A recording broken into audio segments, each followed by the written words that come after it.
Good morning. I'm going to call to order the August 2nd Pima County Board of Supervisors meeting. Roll call, please. Supervisor Christie. Here. Supervisor Grijalva. Here. Supervisor Hines. Supervisor Scott. Here. Chair Bronson. Here. Let the record show Supervisor Hines is out. All other board members are present. Please rise for the Pledge of Allegiance to be offered this morning by Supervisor Scott. I pledge allegiance to the flag of the United States of America and to the republic for which it stands, one nation, under God, indivisible, with liberty and justice for all. And now the land acknowledgement statement, I think to be read by Alma, who is the Director of Family and Community Outreach at TUSD. Is Alma on the line or in? Oh, you're here. Okay. Good morning. Jenna, you can pull it up.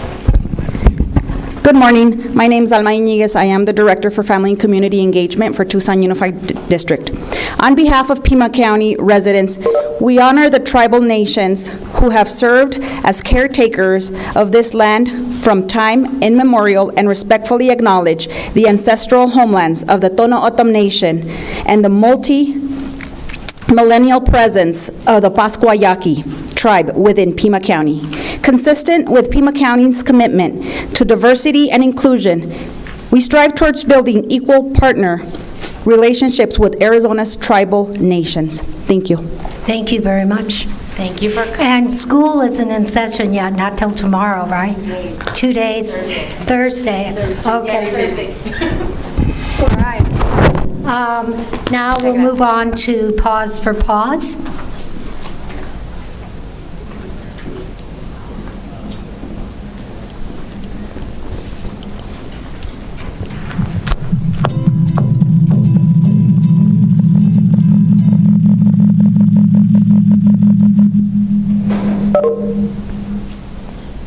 Well, that was fun.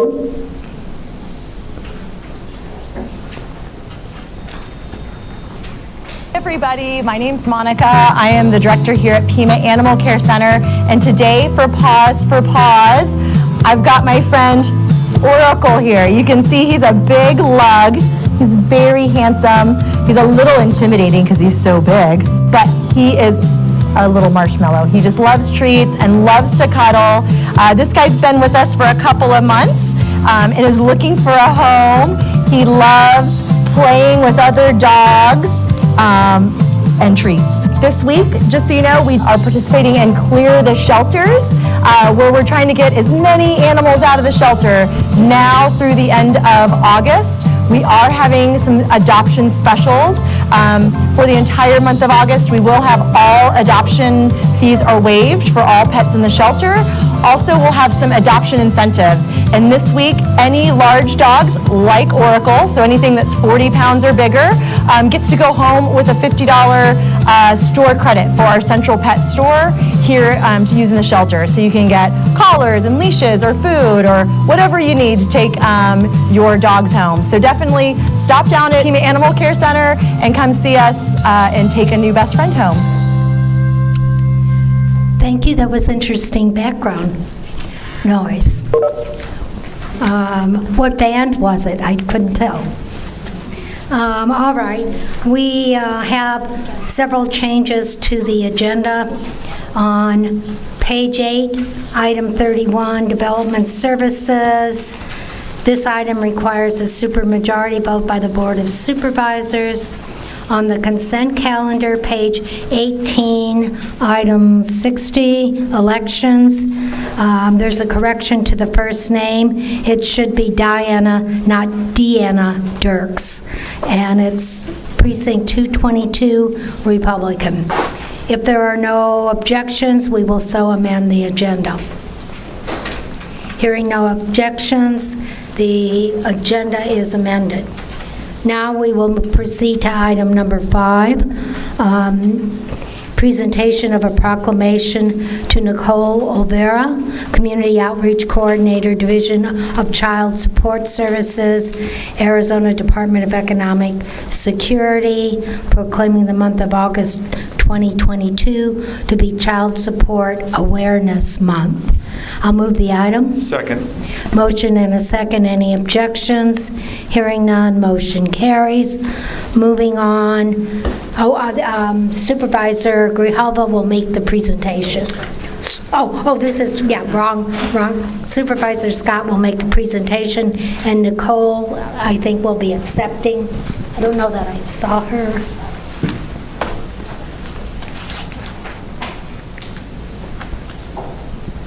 Is Nicole here? I don't think she is. Well, we'll save this for her then. Yep. Whereas Pima County joins the nation in recognizing August as Child Support Awareness Month and reaffirms its commitment to strengthening Arizona's families by providing child support services to improve the economic stability and well-being of children. And whereas Pima County recognizes the state of Arizona's commitment to advocacy for our children, whose safety and security remains top of mind, and whereas a child who receives emotional and financial support is more likely to feel safe and secure and is better equipped with the courage to be their very best in life. And whereas the Department of Economic Security's Division of Child Support Services is robustly committed to putting Arizona's children first and to humbly serving Arizonans with excellence, respect, integrity, and kindness, as well as being an overall champion for economic growth and opportunity. And whereas DCSS is a strong advocate for shared parenting responsibilities because parents and children benefit when both parents are engaged with their child at every stage of life, regardless of marital status. And whereas strengthening individuals and families with an emphasis on fiscal responsibility promotes the safety and well-being of children, provides stability, improves the lives of children, and provides opportunities for families to be able to enhance their children's future. And whereas Child Support Awareness Month salutes diligent parents who spend time with their children and make regular child support payments to safeguard their children's future, now therefore be it resolved that the Pima County Board of Supervisors hereby proclaims the month of August 2022 to be Child Support Awareness Month. Thank you.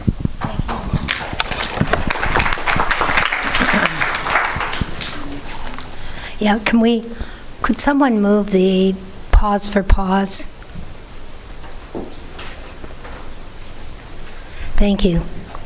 Moving on to the addendum agenda, item 1 is a presentation of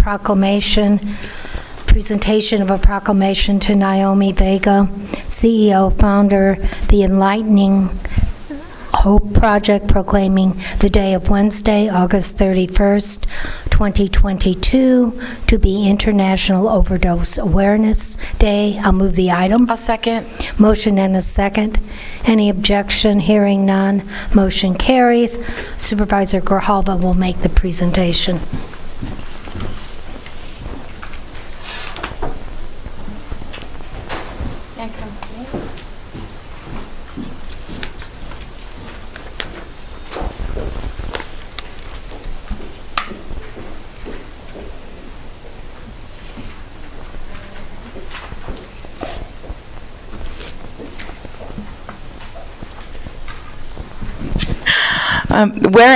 Thank you, Naomi, for coming. Whereas International Overdose Awareness Day is a global event that is held on August 31st of each year to remember those gone too soon from overdose deaths. And whereas we recognize the purpose of International Overdose Awareness Day as remembering loved ones who lost to overdose and ending the stigma of drug-related deaths. And whereas we resolve to play a part in reducing the toll of overdoses in our community and recognize that within the last decade in the state of Arizona, over 5,000 people died from prescription painkiller related cases, over 2,000 died due to heroin-related cases, and 5,932 lost their lives from opioid-related causes. And whereas we acknowledge that in Pima County, 446 deaths were due to accidental overdose in the year 2021, with fentanyl being responsible for the deaths of 193 adults and 12 teens. We affirm that the people affected by overdose are our sons, our daughters, our mothers and fathers, our brothers and sisters, and deserving of our love, compassion, and support. And we will call on all citizens to acknowledge International Overdose Awareness Day as an opportunity for all Arizonans to stand beside those who have lost loved ones to an overdose and those who have substance abuse disorder.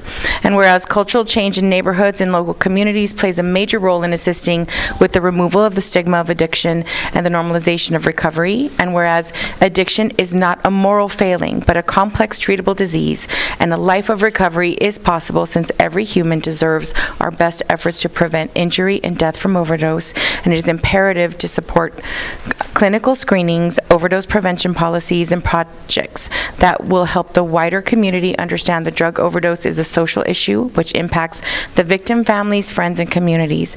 Now therefore be it resolved that the Pima County Board of Supervisors hereby proclaims Wednesday, August 31st to be International Overdose Awareness Day, and we call this observance to the attention of all of our residents. Passed and adopted this second day of August 2022. And this is Naomi Vega, who was kind enough to come join us. Did you have anything you wanted to say? No? Okay. All right. We'll take a picture then.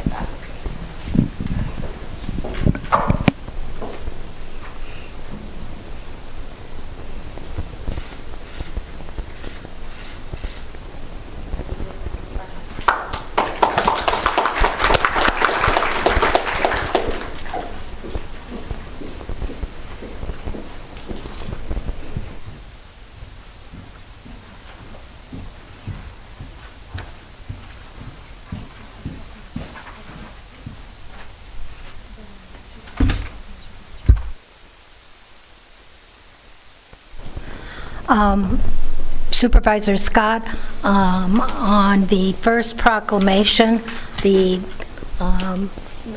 Nicole is here to receive it now, if you want to give it to her. And we already read it, by the way. Sorry. We'll do a quick, our Supervisor Scott can read it briefly, and then.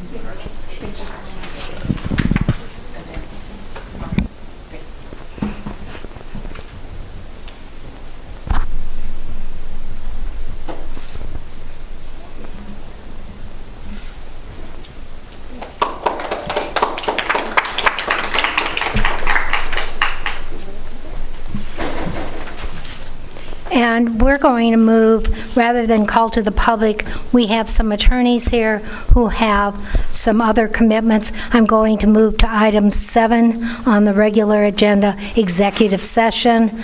I'll entertain a motion to move into exec. So move. Second. Motion and a second. If there are no objections, we'll convene in exec and reconvene in regular session at the sound of the gavel. Thank you.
We're back in regular session after our exec.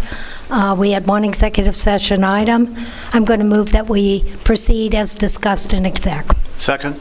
Motion and a second. Chair Any- Bronson? Supervisor. Were we taking action today, or we just gave, We just gave direction. right, and that's something that we have to vote on out here? Yeah, we're proceeding as discussed in exec. I Okay. think, I just didn't get I didn't think that it was something that we were voting on necessarily.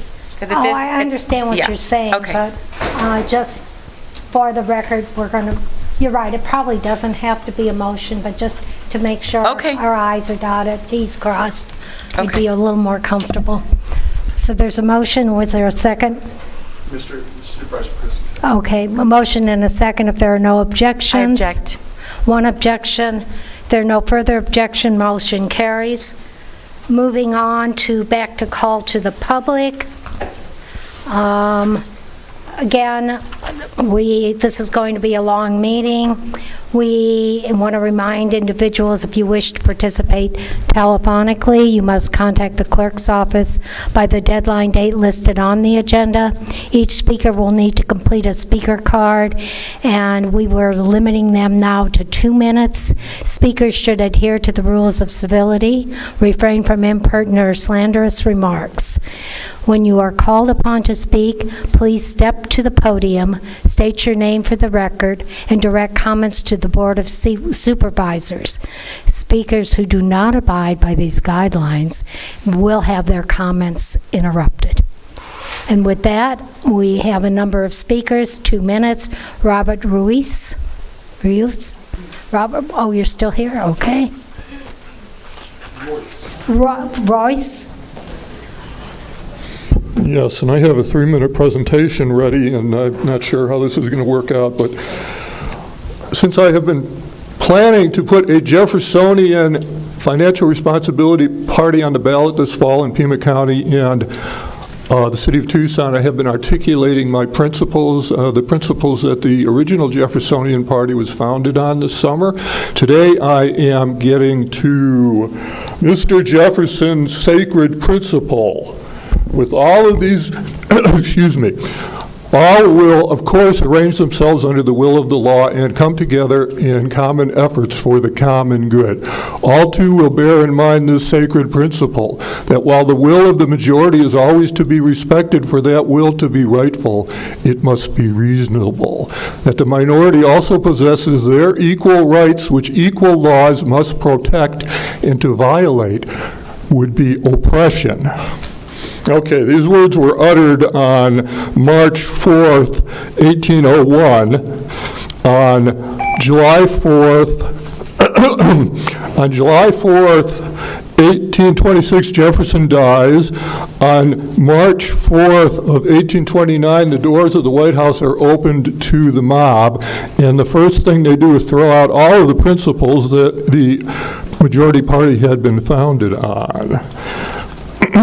Starting with the Trail of Tears, the plunder, terrorization, and genocide of our native population, decades more of slavery, a century of Jim Crow, a drug war which was specifically designed to suppress our African American and Mexican American populations, the internment of tens of thousands of Japanese, loyal American citizens during World War II, and 100 years of suppression of our homosexual population, all in direct contradiction to this principle which Mr. Jefferson announced was Very much, your time is was sacred.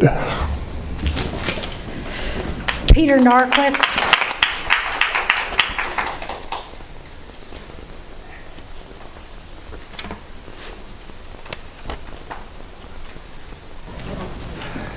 All right.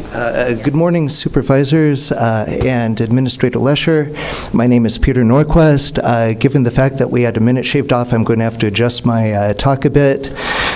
Just to summarize, it was great being able to be an observer in the past couple of weeks at the Election Center. I think the people there are doing a bang-up job, but it does not assuage my concerns about the entire process for the following reasons. Voter rolls, they are still notorious for the lack of consistent curation. There's currently no way to check for the existence of phantom voters, either accidental or intentional, which may include duplications, illegitimate voters of various kinds, or fictional voters assigned to real addresses. Indeed, what is one to think when they receive a voter card for a complete stranger registered at their own address, who has never had a historic connection with that residence, as I recently witnessed? Records for run-back election services. They presumably print ballots for every voter on the voter rolls they receive. If the voter rolls are in error, they will automatically carry over to the printed ballots, and erroneous ballots will then be integrated into the ballot stream. And what are the checks and balances in place to assure us that the administrators at run-back are impartial? Postal records. How are we to verify that all ballots reach their intended destination, particularly when ballots have been alleged to be identifiable by party under certain conditions? What do we make of reports of multiple ballots, in one case nearly 80, being sent to the same address for which the recipients are not registered? What guarantees exist that these will not be delivered, and how are undeliverable ballots logged and dealt with? Software and hardware, these have been disallowed from inspection, both the source code as well as the machines, particularly for integrated modems into chips, based on proprietary concerns. What can we do about that? And finally, where are Sharpies being used? There have been multiple problems with those that have been called out. They seem to be everywhere. Thank you very much. Thank you very much.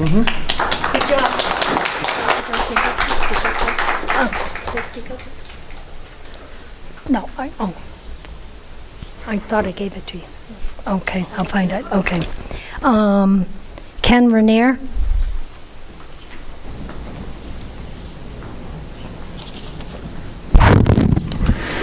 My name's Ken Rainier, live here in Tucson, Arizona, and I'm here to speak to Addendum 1, the repeal of ARS 133108, which is such a horrible idea.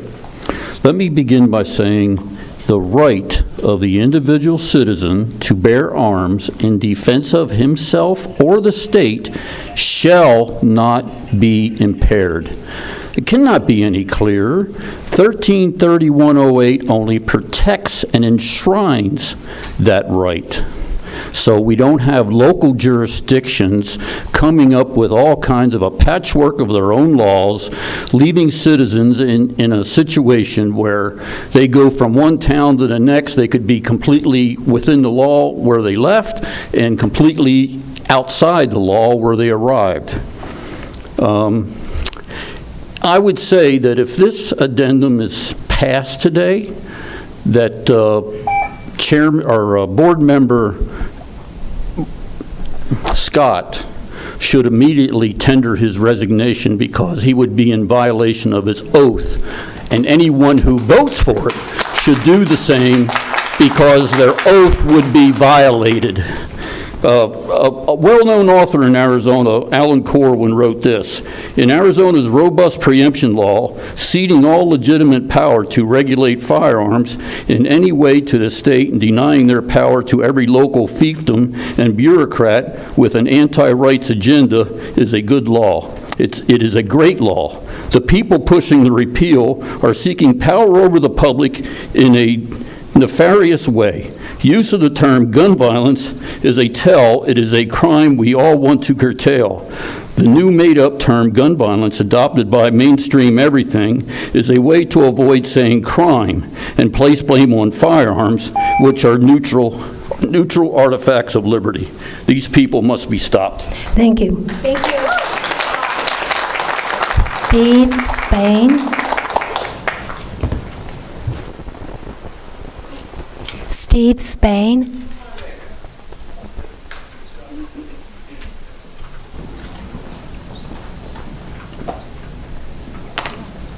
Good morning, Supervisors. Supervisor Christie, always a pleasure to see you. I'm so sorry you're all alone up there so often. I agree. I'm also speaking to this resolution. This is radicalism. It's obscene. It does not represent District 1. It does not represent the interests of this county, and it's shameful that it comes from District 1. There is absolutely no way that those who foment this, who promulgate this kind of insanity, can purport to be smarter than the Attorney General, the state legislature, the state Supreme Court, the U.S. Supreme Court, the founding fathers who enshrined our rights in the Constitution for the reason of protecting our liberties. It's a terrible idea. I urge each of you to vote no.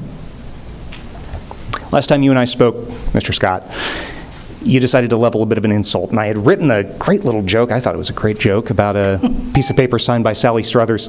I'm not going to go there. I think District 1 is better than that, but this is disappointing, and I expect you to do better. Thank you. Enjoy your August.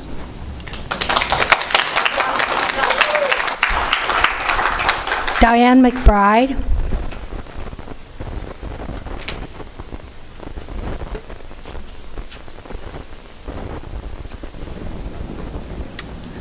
Hello, my name is Diane McBride. I know you're all familiar with this idea, but I'm going to say it anyway, and I'm going to lay it out in a little bit new context. The ultimate goal of gun control is to take guns away from law-abiding citizens, and the result is that only criminals will have guns. I know you've heard that before. But actually, the police will have guns, and the political class will always have gun protection. And the wealthy will always have gun protection because they have advantage with the political class. The attempt to disarm the public is elitist. It is racist and classist. You know public services are not equally distributed anywhere in the world. The new context for this argument is that it's happening in Tucson, 55 miles from Mexico, where thousands of unknown people are flooding across the border. Many good people and many bad people. We have no idea how many. The communities in Pima County are vulnerable islands in the midst of a flooding stream of people moving up from the border. We have already seen many news reports of undocumented people committing crimes, people who are newly arrived in the country. Please let's not disarm Tucsonans and turn our beautiful city into another capital like Chicago, murder capital like Chicago. I know you've heard of the young man who dispatched a shooter in the mall recently. That was all in the news. But I'd like to bring up January 8th, 2011, when a shooter in Tucson, something that's very close to our hearts, shot Gabby Giverts and 18 other people, killing 6. He was brought down by civilians, unarmed and armed. And the gun was never needed to be drawn because multiple people acted. Responsible people don't shoot, not necessarily. Thank you. And we have somebody who wants to join us telephonically. Shirley Required. Is she on the line? Yes, I'm here. Yes, I am. Proceed. 2 minutes. Everyone has been so eloquent, but I just need to use my words also. A curiosity has arisen in my mind regarding the Board of Supervisors' agenda this week. By whose authority did the board think they were entitled and empowered to circumvent and override the Arizona U.S. state law, the repeal of ARS Section 3108 as it pertains to the Second Amendment to the Constitution? Under Arizona state law, other government entities are prohibited from attempting to make their own laws. However, the Board of Supervisors seems hell-bent to change this. As for Mr. Scott, yes, this truly is coming together as a community, quote unquote, and awakening the public to the fact that the board is guilty of vastly overstepping their lawful powers. Allegedly and ostensibly, this new concern regarding the Second Amendment is prompted by yet another school shooting, the recent deadly attack in Uvalde that resulted in 19 fatalities. This was indeed a travesty which was influenced by multiple factors. An access door that was supposed to be a security barrier that was propped open by a teacher, for instance. Said door was allegedly defective, and the person or persons responsible for it for it having it repaired are at fault for their negligence. This doesn't even consider the incredible incompetence of the police higher command who administered the catastrophic directive to stand down until allegedly a key to the door could be brought to the site. This is not even taking into account the physician-prescribed SSRI, psychiatric drugs, that the shooter was regularly ingesting. Psych drugs for depression, anxiety, and other disorders are the sole biggest contributing factor to mental illness in this country, and almost 100% of the quote-unquote active shooters in recent years have been consuming them on a regular basis. Don't take my word for it. Do your own research, Matt Hines. It's a solid, bone-chilling fact. I, for one, want you to be warned that the American public will not allow the infringement of our Second Amendment rights. Another question, for what use will the $5 million for contract tracing be put since COVID is waning and certainly doesn't warrant that type of follow-up money? Thank you very much. Thank you very much.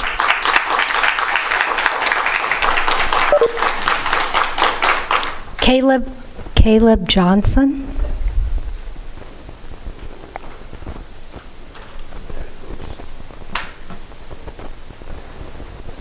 I'm just going to lay this out for you guys. This is from the County Recorder's Office. It's basically each one of yours oath of office to the federal and the state constitution, which you swore to uphold. So we're going to make this quick and simple. We'll stop your timer, but why don't you bring those to the clerk?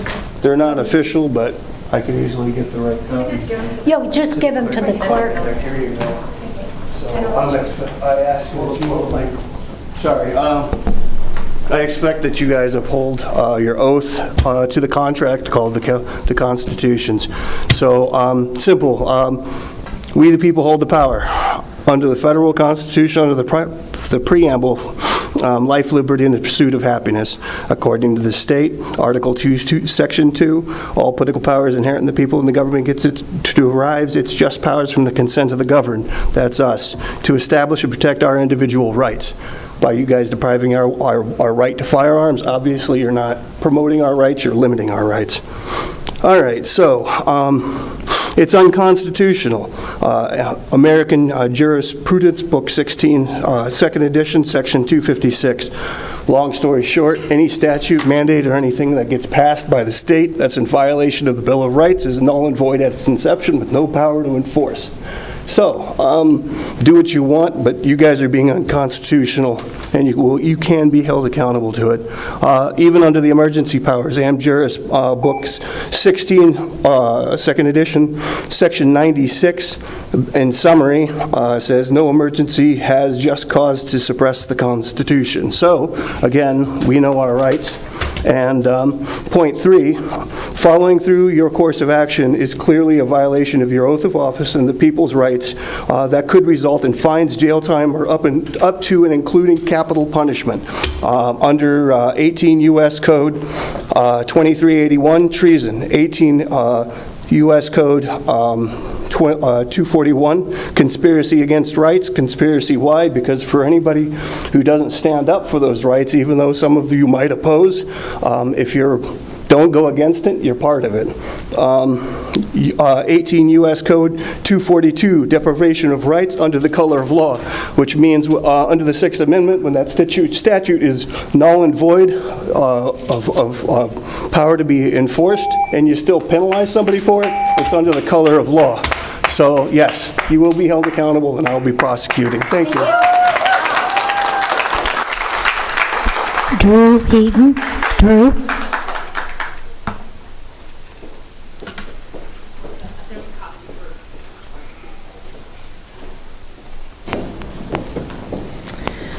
Aloha, my name is Drew Heaton, Chairman for the Libertarian Party of Pima County. Madam Chair Bronson and distinguished members of the board, in an effort to address 2 CDC-related issues on or inferred in today's agenda, I'm submitting to you the article I wrote and presented at the Libertarian Party Arizona State Convention last year. It concerns COVID-19 mitigation and gun rights as a poignant aside. Supervisor Scott, I cannot criticize your intentions to address the concerns of our constituents regarding violence in our community. And I can only express compassion for those who have been the victim of crimes involving such violence. That being said, guns do not kill people. People kill people. Criminals commit murder, not lawfully abiding residents. Gun-free zones are only an invitation for criminals to exploit the vulnerability of others. Why are gun shows not the scene of massacres? The answer should be obvious. To bring into question the constitutionality of our right to bear arms in this community is grossly misled, despite being well-intentioned. If you want to decrease community violence, stop enacting policies that deprive residents of the ability to feed their families, that close their businesses, or that force liability-free products into their bodies for the permission to work or to participate in society. At the intersection of our gun rights and body sovereignty is the intergovernmental agreement that this board has made directly with the CDC for funding opportunities if it does its bidding. This is tyranny. Funding opportunities, meaning money granted based on the enforcement of isolation, quarantine, and biosurveillance. How inconvenient for state or local enforcement forces to be met with a population willing to lawfully defend their lives. Thank you.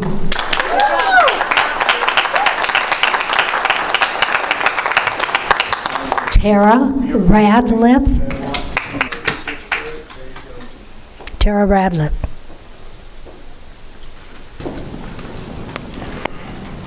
My name is Tara Radliff. Yeah.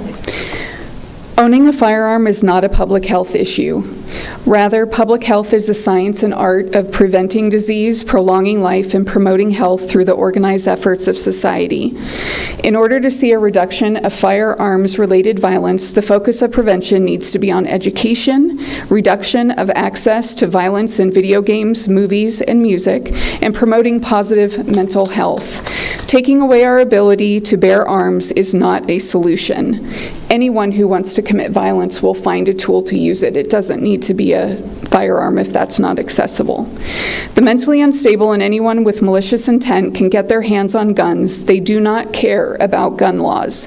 What you need to be reminded of is the importance of your voters' safety. You will be handicapping their ability to protect themselves, their loved ones, and their neighbors by eliminating the right to bear arms and protect themselves.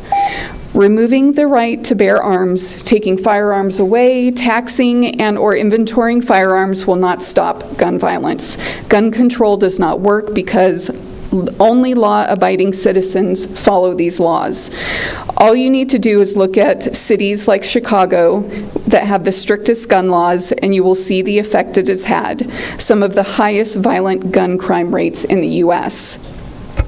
When criminals know that their targets can defend themselves with firearms, they think twice. This is what keeps violence in check. We know that you are not doing this for the good of our public health. What I would like to know is what your motivation behind this is. Would it be the money you took from the CDC grant in this April in exchange for doing their bidding in regards to public health issues and emergencies?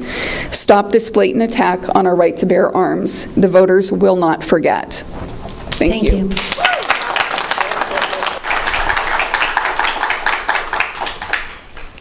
Keith, are you? Oh, there you are.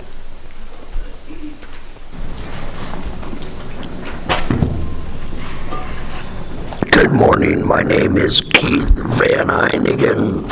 Sharon, you should really know that after 17 years.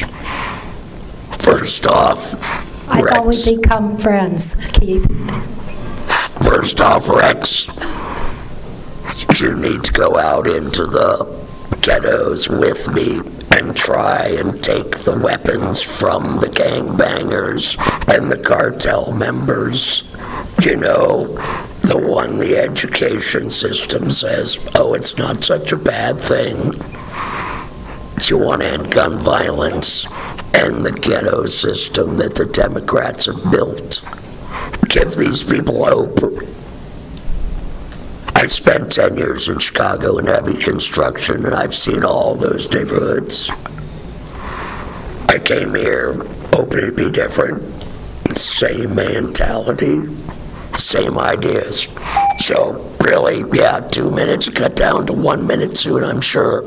Now, about this dog named Mesa Canine Unit, an unused capital asset. I'll take him off your hands. I'm fully capable. I have a 140-pound little baby polar bear. I have a 30-pound terrier. I got a nice yard. Give him to me. And when are you going to hire back all those people you fired over your COVID madness? Yes. When are you gonna care about your people? Because all you're doing is starving them, making them poor, making them less safe. Hire 500 cops. We'll talk. I mean, you cannot do your jobs. And as Fred Sanford would say, hello, dummy. Thank you. Stephanie Kirk.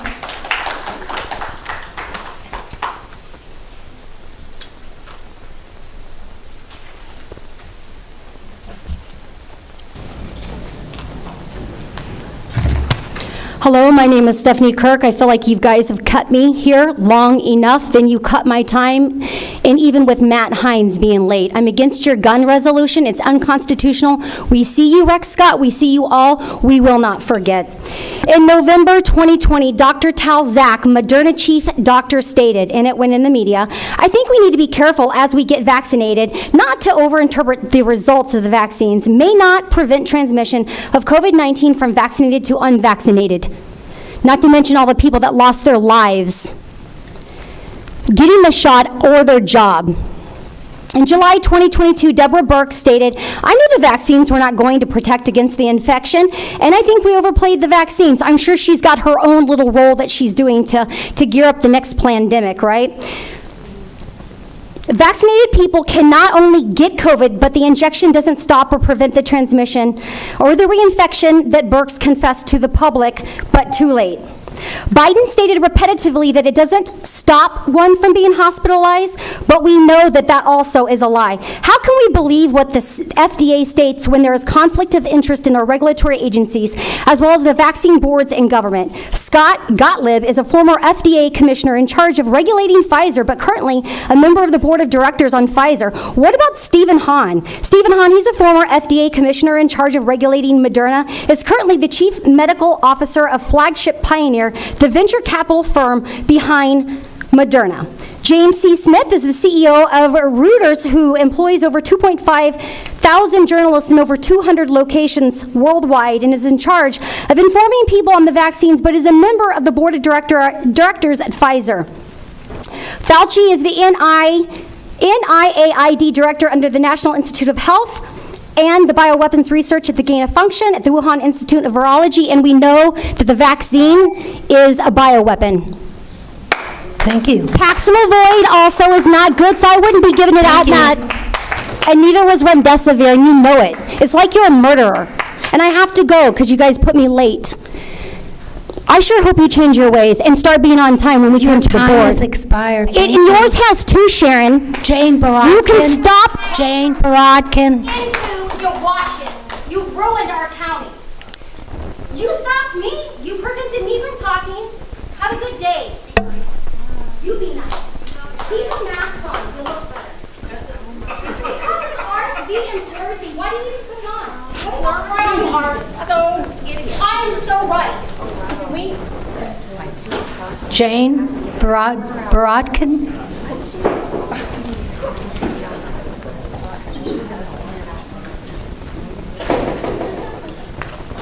Good morning. My name is Jane Borodkin. I am here to talk about the proposal for a development at River and Craycroft, 38 acres that is going to be proposed to build dense housing.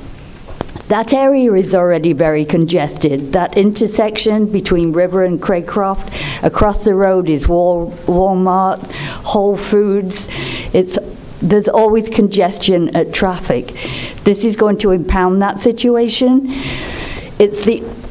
We have less and less open space in the Catalina foothills in that area for native habitat.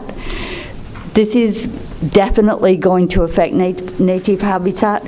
When there's it's not near any jobs, when there is so much empty properties in the downtown area, which would be more suited for dense housing than in that area.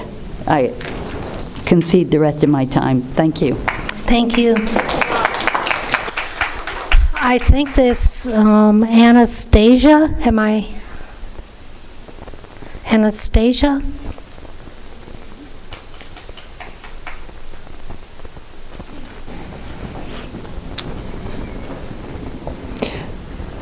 I think all of you need to take a very heavy consideration into what you are proposing here, Mr. Scott, because you all have ruined the city time and again. You have hurt people's lives, you've hurt people's livelihoods, and it's time to end it. You are not going to survive this without a lawsuit if you all pass this, and if you do, if you even want to think about this further, you all need to resign right now and walk out that door, and we'll be happy to have new elections right now.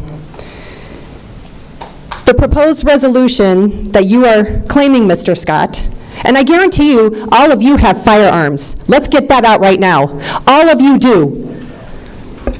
The proposed resolution cites the CDC, saying that it recognizes firearm injuries as serious public health problems. Really? Are we really going to sit here and take the CDC as recommendations?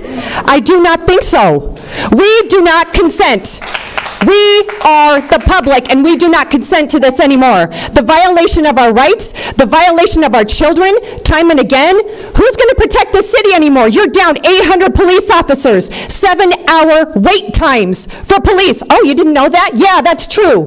I have people that I know in the police force. That's inexcusable for this city. People are going to die by the hands of illegals and criminals if you decide to think that you're going to disarm us, but I guarantee you that's not going to happen. Federal law, the Second Amendment, protects an individual's right to possess firearms for the purpose of self-defense. I'm not going to stand by and have some criminal shoot me in the face just because you said I can't have my firearm to protect myself and my family. The Second Amendment is not unlimited or resolute.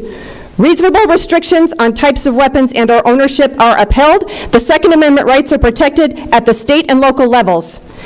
Federal supersedes state, and it also supersedes county and individual mindsets. And also, Governor Ducey has his law for a sanctuary protections for rights for constitutional carry. Ann Rose. Ann Rose.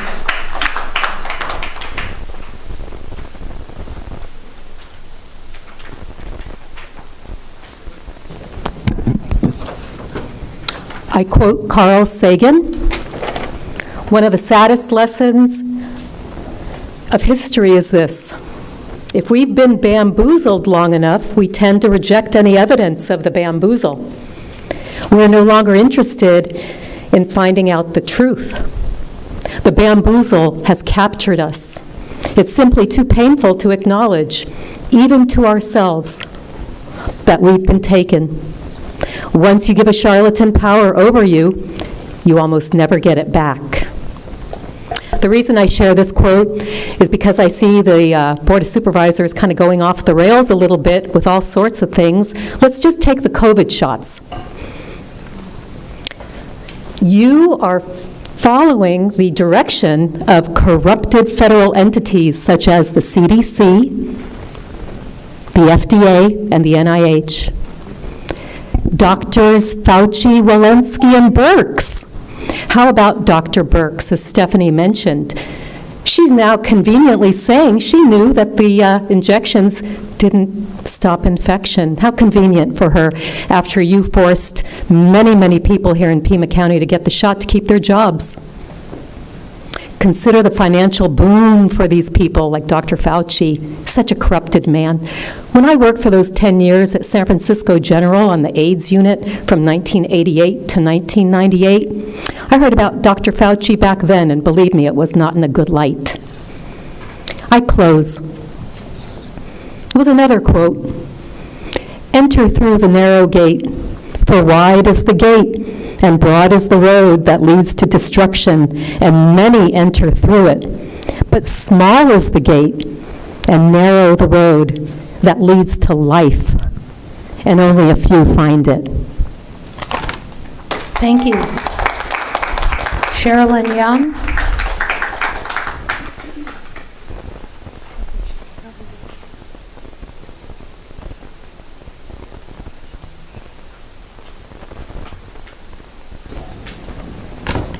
My name is Sherilyn Young. I'm a retired physician and also a mother. With all the efforts to defund the police, release offenders back onto the streets without bail, and attorneys general refusing to charge offenders, the average Americans are becoming fearful for their safety and the safety of their families. In Arizona, these fears are compounded by the fact that the border is unsecured, and we know there are criminals and gang members coming into our communities. Many people are feeling that they must be responsible for their own protection. Gun sales in the U.S. are at all-time highs. Gun violence statistics are all over the place. Arizona is the #1 state for gun rights, and yet gun violence, we're 35th. When gun violence data includes suicide, it completely skews the information. Nationwide, 60% of gun deaths are suicides. In Arizona, 71% of gun deaths are suicides. 26% are homicides, including police shootings and defensive shootings, and the other 6 are undetermined and accidental. The Arizona Department of Health Services, in their 28th annual report, say that prematurity and suicide, or prematurity and suffocation, are the leading cause of death in infants. But drowning was the leading cause in children 1 to 4, motor vehicle accidents in children 5 through 15, and poisoning was the leading cause of death in children 15 through 17. So the statement that gun violence is the leading cause of death in children is disputed by Arizona data. The American Academy of Child and Adolescent Psychiatry states that suicide is the second leading cause of death for children, adolescents, and young adults up to 24 years old. This is very sad, and I fear that COVID lockdowns will be shown to have increased these numbers. I think it's very important that we address the mental health issues and not gun control. Thank you. Lyle Aldridge.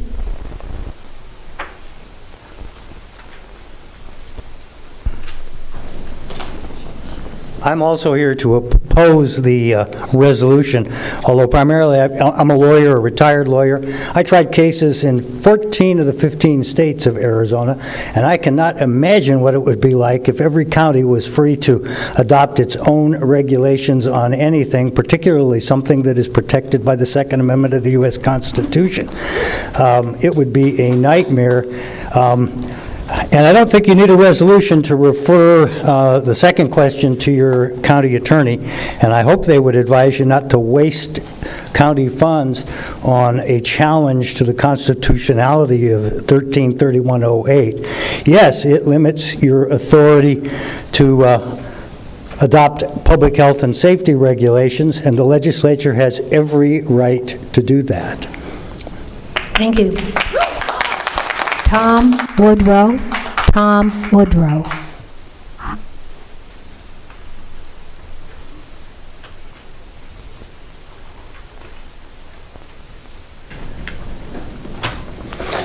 Madam Chair, Board, County residents, my name is Tom Woodrow, and I represent the Arizona Citizens Defense League as a member of the Board of Directors for that organization. I address you today to let you know that AZCDL is monitoring you and your decision to pass a resolution to petition the legislature for the repeal of ARS 133108, State Firearms Law Preemption.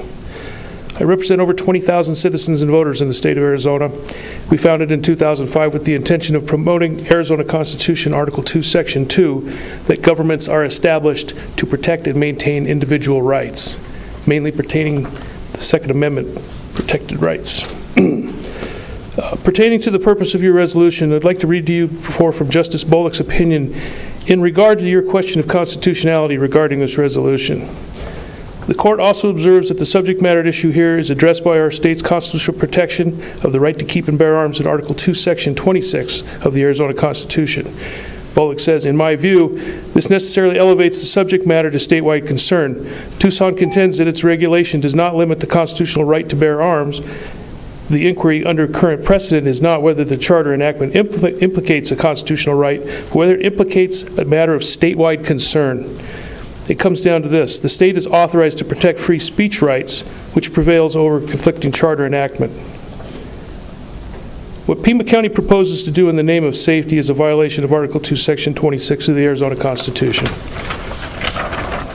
What Pima County wants to do in the name of safety violates Article 2, Section 2 of the Arizona Constitution, the purpose of government. All political power is inherent in the people, and the governments derive their just powers from the consent of the governed and are established to protect and maintain individual rights. The Arizona Supreme Court as recently as August 17th of 2017 upheld the constitutionality of ARS 133108 and its supremacy over Tucson City Ordinance. You could just call that Pima County Ordinance. Thank you. Thank you very much. Please uphold your oath. Patricia Maish. Welcome to WebEx. Press 1 to be connected to the meeting.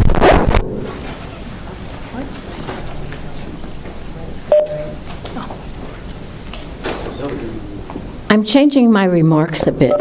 I want to set the record straight about January 8th from people who weren't there. I was there. I know the truth.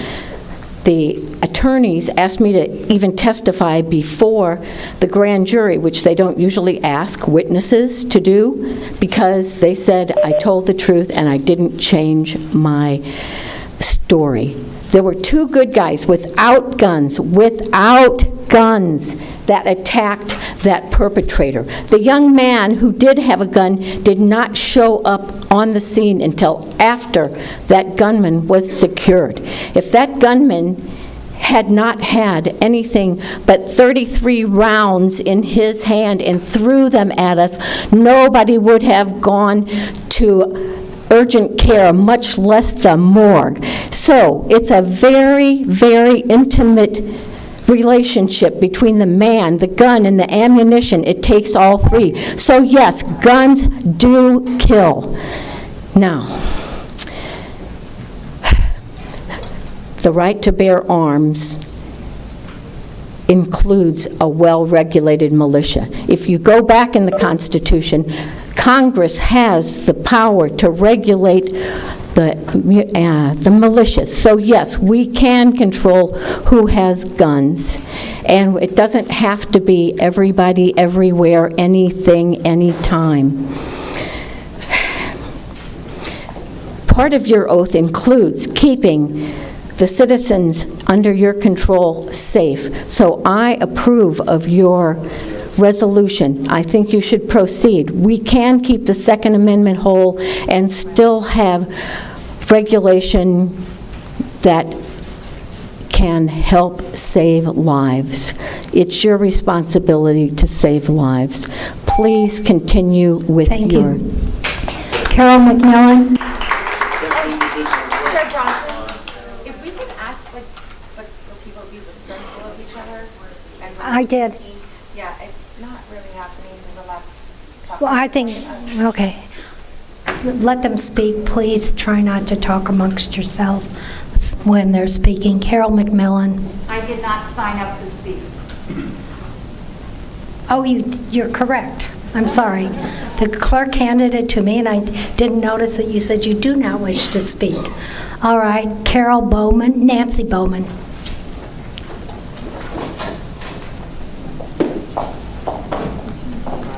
Good morning, Madam Chair, members of the Board of Supervisors. My name is Nancy Bowman, and I'm here to represent Citizens for a Safer Pima County.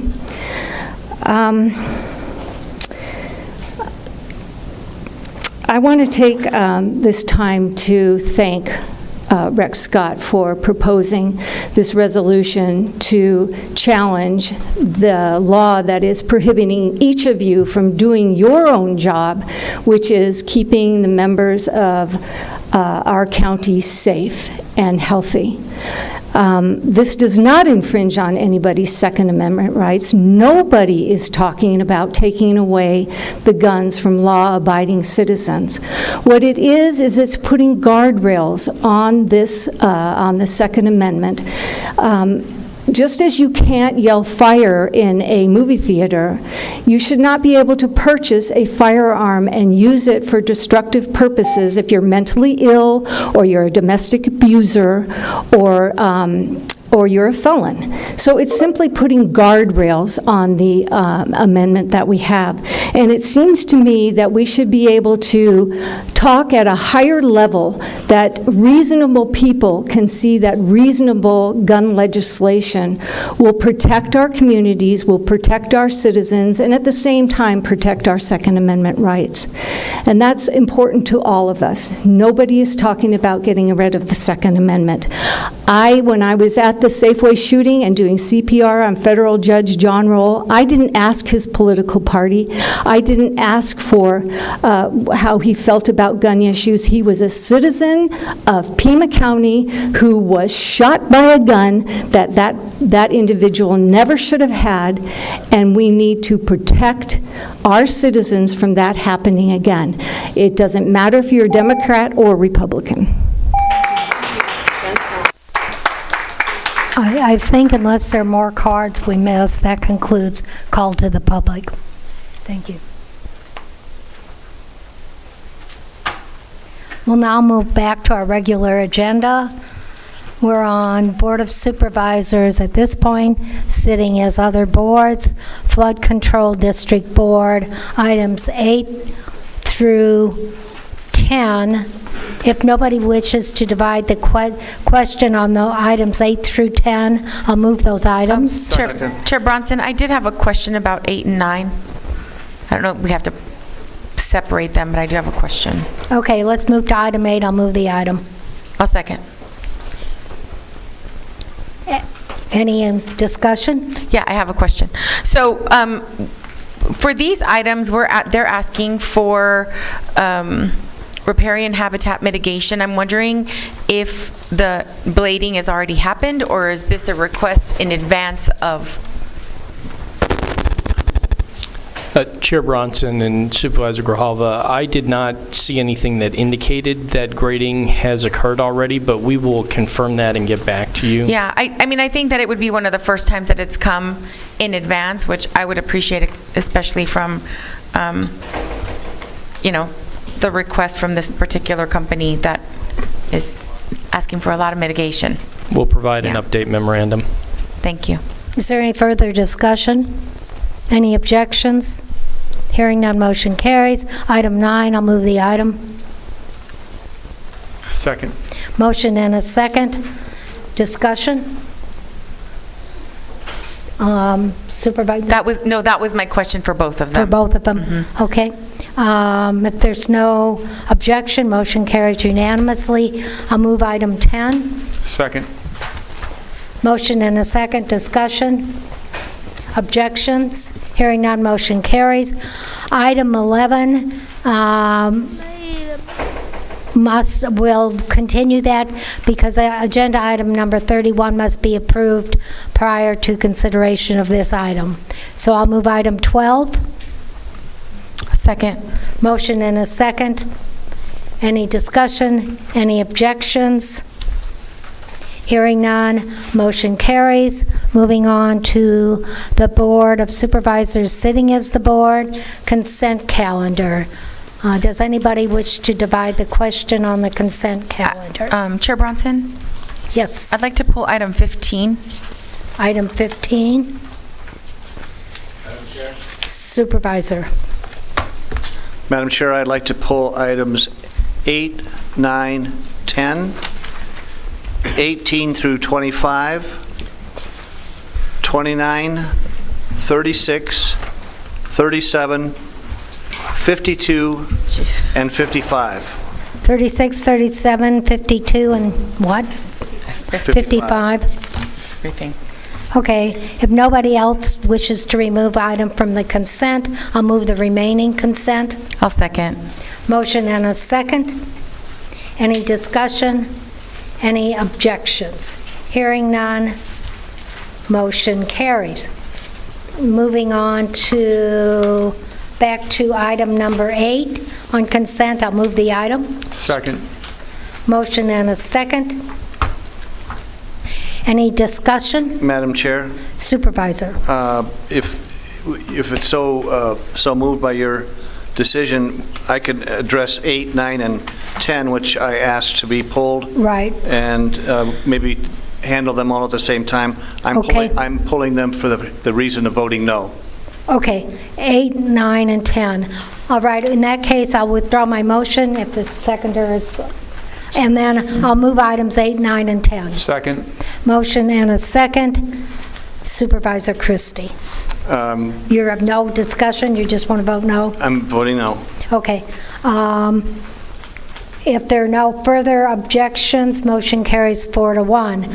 Moving on to 18 through... Madam Chair? I pulled 15. That would be 3-1 with Supervisor Hines off the dice. I didn't see him. 3-1. I stand corrected. Okay, 18 through 25. Supervisor Christie, you want to address them separately? Or? No, I could address them all. I just am pulling them for a simple question. Okay, I'll move items 18 through 25. Second. Motion and a second. Supervisor Christie. Thank you, Madam Chair. I'm just interested to know that why items 18 through 25 are all grants, and each grant is in the amount of $9,999. So we have 5 and 7 grants, all with the same amount at a $9,999 level. Reminds me of when that would get an auditor's attention. I was wondering, because it reminds me when I sold cars, the drug dealers, if they wanted to come in and pay cash, if it was over $10,000, we had to fill out forms. Yeah, I kind of... So I just like an explanation, why is it all these items are $9,999? Chair Bronson and Supervisor Christie, these were a variety of mini grants that were passed through from the Department of Health through a competitive process. I'm going to ask Dr. Garcia to respond to the dollar amount. Chair Bronson, Supervisor Christie, we received an award from the Centers for Disease Control in part to engage communities on a variety, engage youth specifically, and organizations that serve youth on a variety of different sort of settings. What was done was a pot of money was divided equally, and it came out to approximately $10,000 was the grant size that was determined and written into the contracts. We chose to do these as separate contracts for the purposes of making sure that we were in compliance, and that these entities that were receiving the money were actually noted as subrecipients and could be audited for the purposes of... So you're assuring me there's no drug sales involved in this? Not today. Okay, thank you. Madam Chair, I made a mistake. Right. It was item 18 through 24, and number 25 is a separate issue that I did pull. But I just got my question answered, and thank you. All right. So you need to discuss 25 separately? No, yes, separately, but I think we should act on the 18 through 20. So I withdraw my motion for 18 to 25 and make it 18 to 24. Second. Okay. Any further discussion? No. Any objections? You're not... Oh, I don't know. Maybe we didn't even audit. You're right. It's the 99999. It's a little startling. If there are no objections, motion carries 4-0. And then Supervisor Grijalva, you pulled item 15. Yes, that was so I could vote no. So if you wanted... Oh, okay. Yeah. I'll move item 15. Second. Motion and a second. It's release of attorney-client privilege memo regarding gun shows. Are there any further discussion? No, that's not what this is. 15? Oh, I'm sorry. I'm on the wrong. I am so sorry. I'm on the wrong. It's the contract It's the amendment. contract, yeah. I'm For sorry. legal representation. It's the contract From Strucklove, okay. Motion and a second to approve. Item 15, there's one objection? There are no further objections, motion carries 3-1. Moving on to item 29? 25, I'm sorry, we have to do 25. I'll move the item. I'll second. Motion and a second. Supervisor Christie. Yes, I have some issues with this particular request. It's for TUSD to provide for the provisions and administration of childhood immunizations and other health services, and amend the contractual language. These other services, as it goes into the background, are designed, in addition to immunization, to provide more detail about the reproductive health services being provided to the students.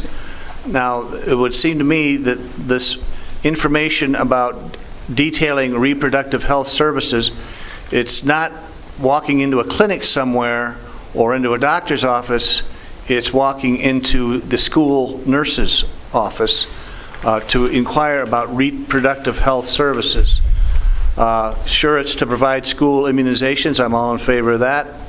But the district, TUSD, and Pima County Health Department may also cooperate on other educational programs.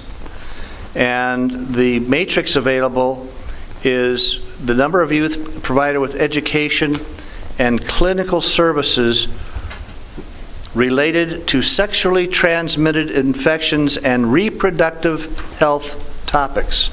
I feel this is inappropriate to have located in our public schools or in any schools, and this is a matter between the parents, the child, and their medical provider, and not the school system. So I will be voting against item number 26.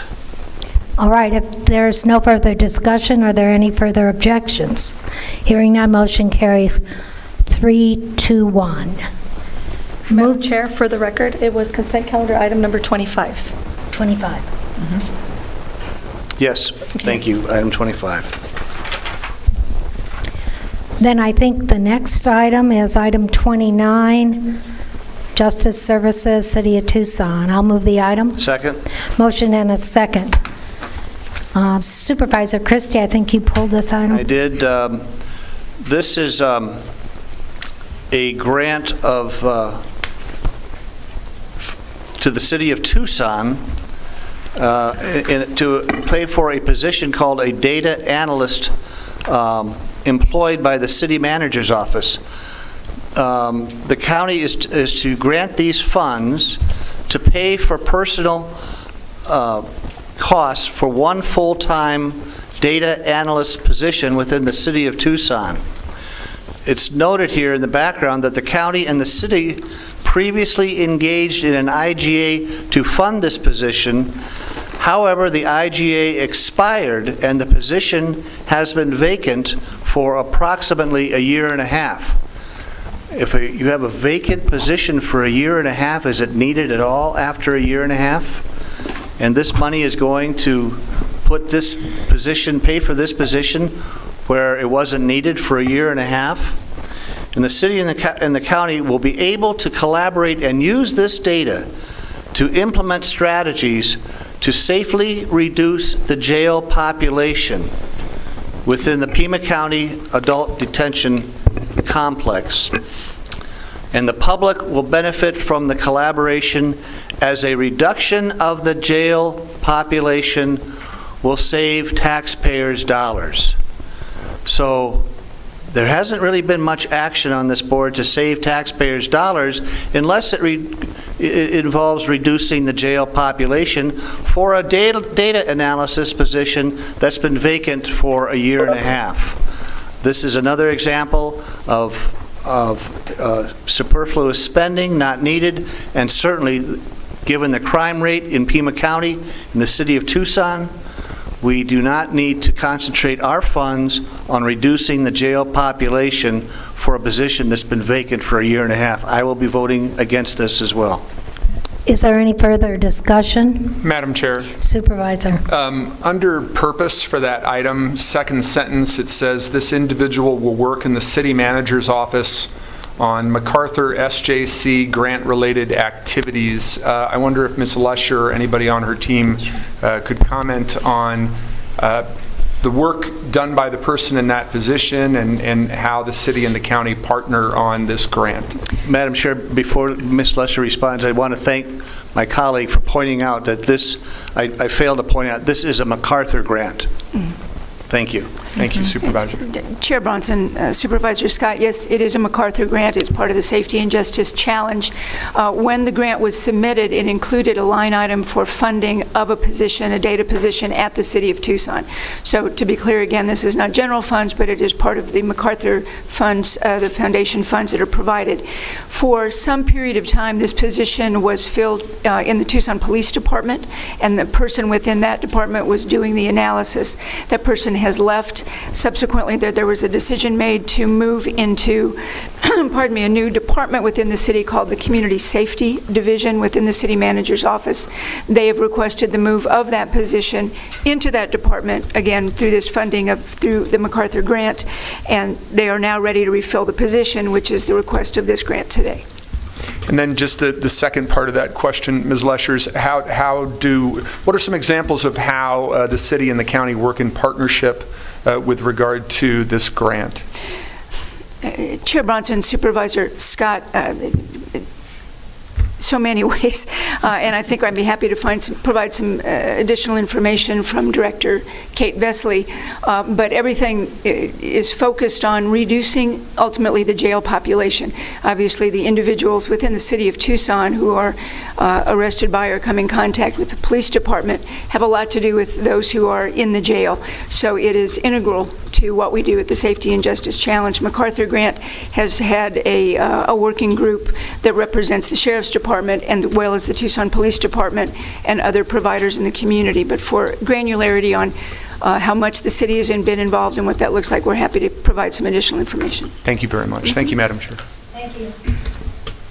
If there are there's one objection, I take it? One objection. Any further objections?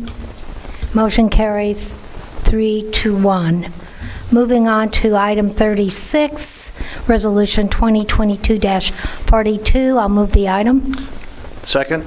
Motion and a second. Supervisor Christie. Madam Chair, with your indulgence, perhaps we can blend 36 and 37 because they deal with the same questions that I... Okay, I'll withdraw my motion, and I will now move items 36 and 37. I'll second. Motion and a second, and that's Resolution 2022-42 and 2022-43. Supervisor Christie. Thank you, Madam Chair. Normally, I don't question any grants to the law enforcement community, particularly our sheriffs, but I do remember outrage over, I believe it was the Stone Garden grants of past days under a different sheriff. But before I get to that point, I have a couple of real quick questions.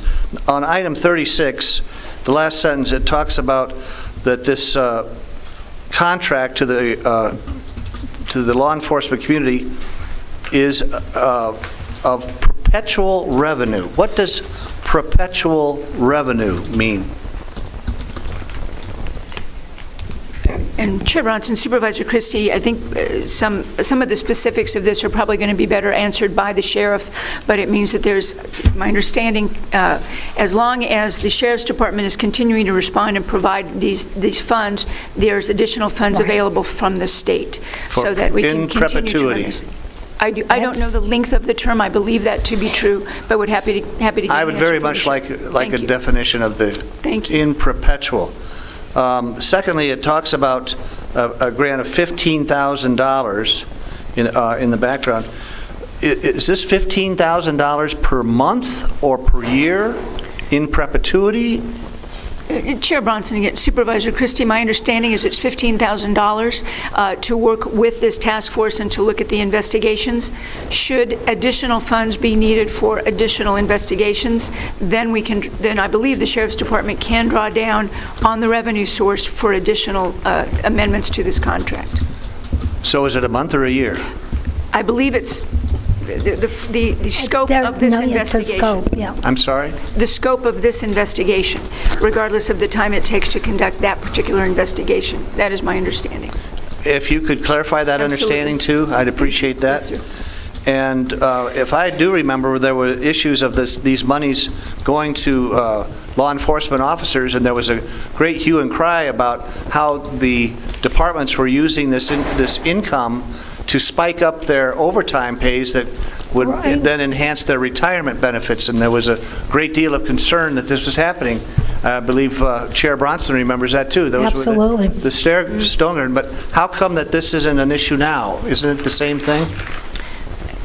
Chair Bronson, Supervisor Christie, I will confer with, happy to get a response from Sheriff Nanos. Does Sheriff Nanos intend to use this to help? I do not believe it is for overtime, but we can confirm that for you. But we'll get clarification. Because it was such a very contentious issue in the past, and now it doesn't seem to be. Could it be that we have a different sheriff? I guess. I don't know, but it might have something to do that. Other than that, Madam Chair, I am prepared to vote on these. All right. Are there any objections to this?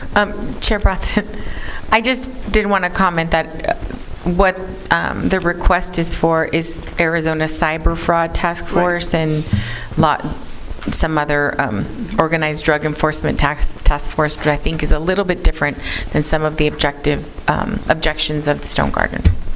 Well, if we could get clarification on the differences, I'd appreciate that too. Any further discussion? Any objections? Motion carries 4-0. Moving on to item 52. I'll move the item. Second. Motion and a second. Supervisor Christie. Yes, Madam Chair, thank you. This is another federal emergency management grant that is designed to deliver $3,250,000 from the Emergency Management Agency for humanitarian relief, and the purpose of this is to cover the costs of the Southwest Border Operations Partnership, which is Pima County, City of Tucson, Catholic Community Services, and the Inn of Southern Arizona, of expenses that they incurred, and it is also to provide funding for the either congregate shelters of the Casa Elitist Welcome Center or overflow to Comfort Suites or the Jot Properties, which was the Red Roof Inn, individuals and families to the Red Roof Inn and the Jot Properties for isolation purposes based on COVID positivity.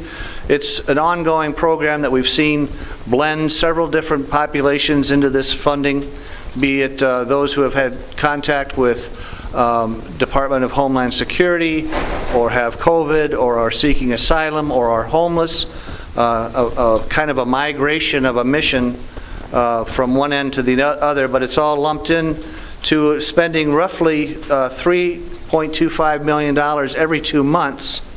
And the burn rate for this, which is interesting because the amount of money is to not exceed $28 million.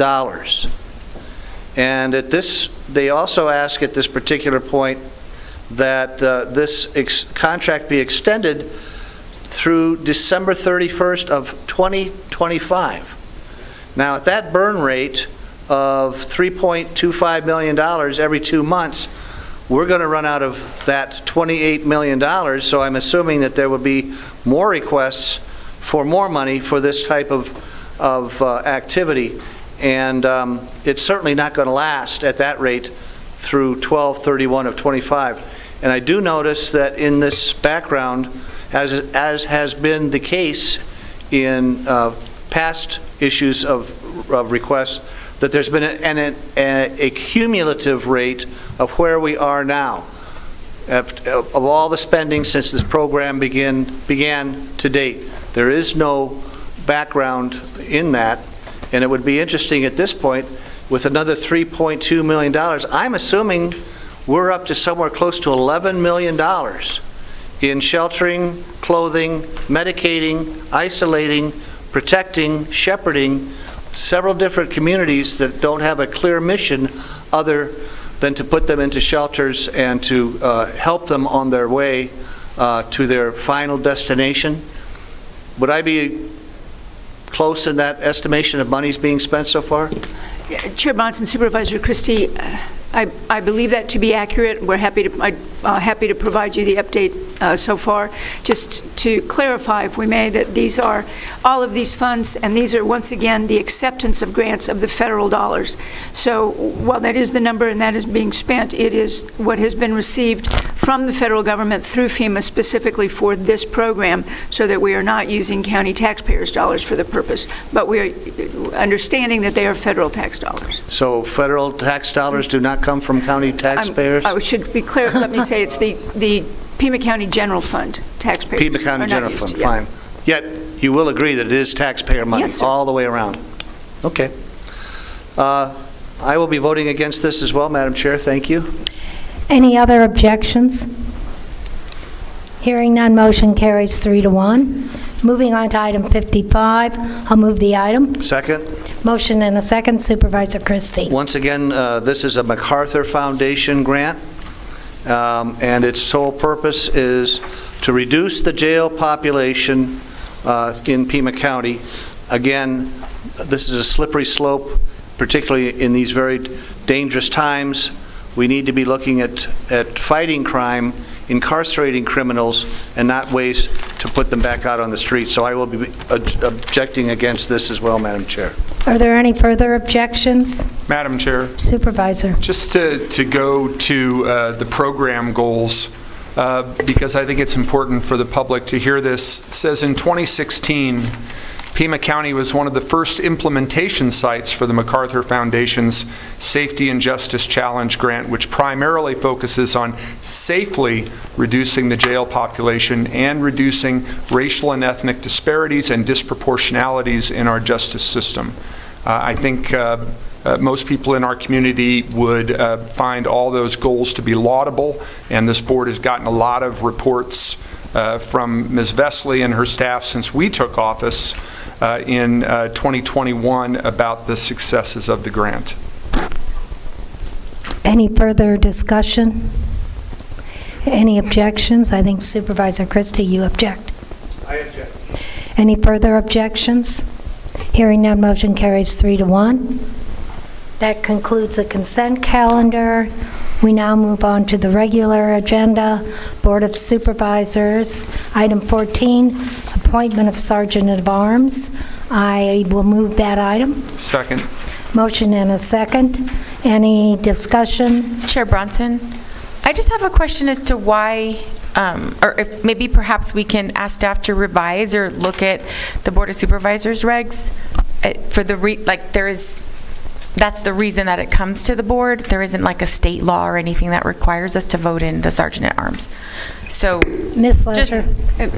Chair Bronson, Supervisor Grijalva, it is in the Board of Supervisors rules that the Board of Supervisors identifies and appoints the Sergeant of Arms. Right.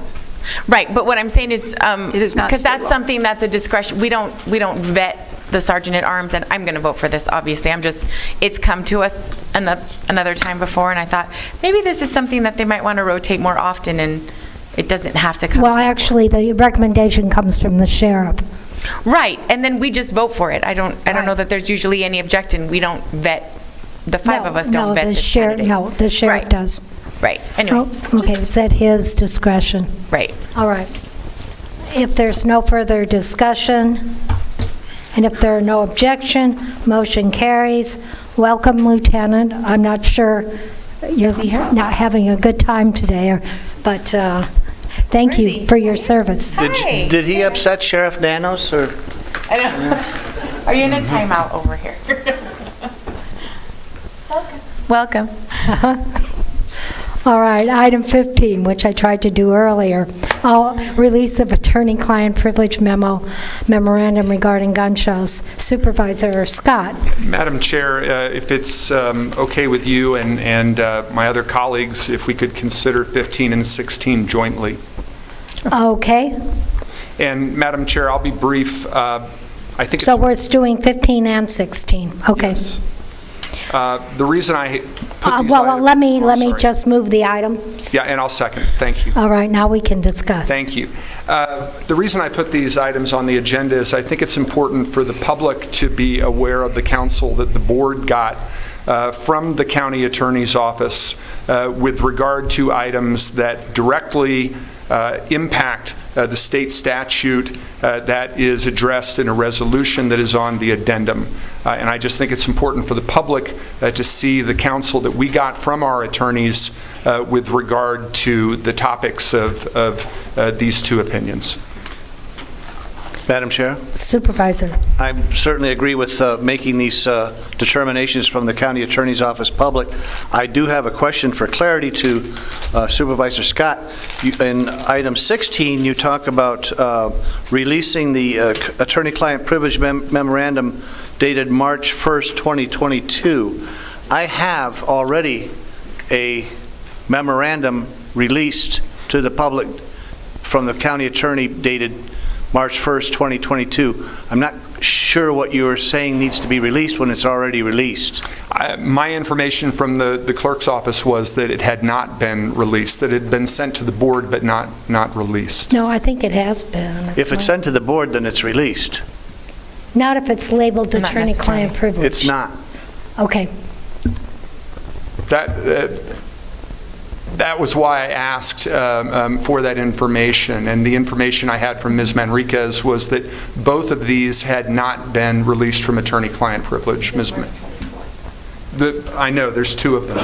Yeah. No, he's saying 27. No, March 1st was released already, and the March 1st attorney-client privilege confidential was basically the same thing that was released, I believe, January 27th.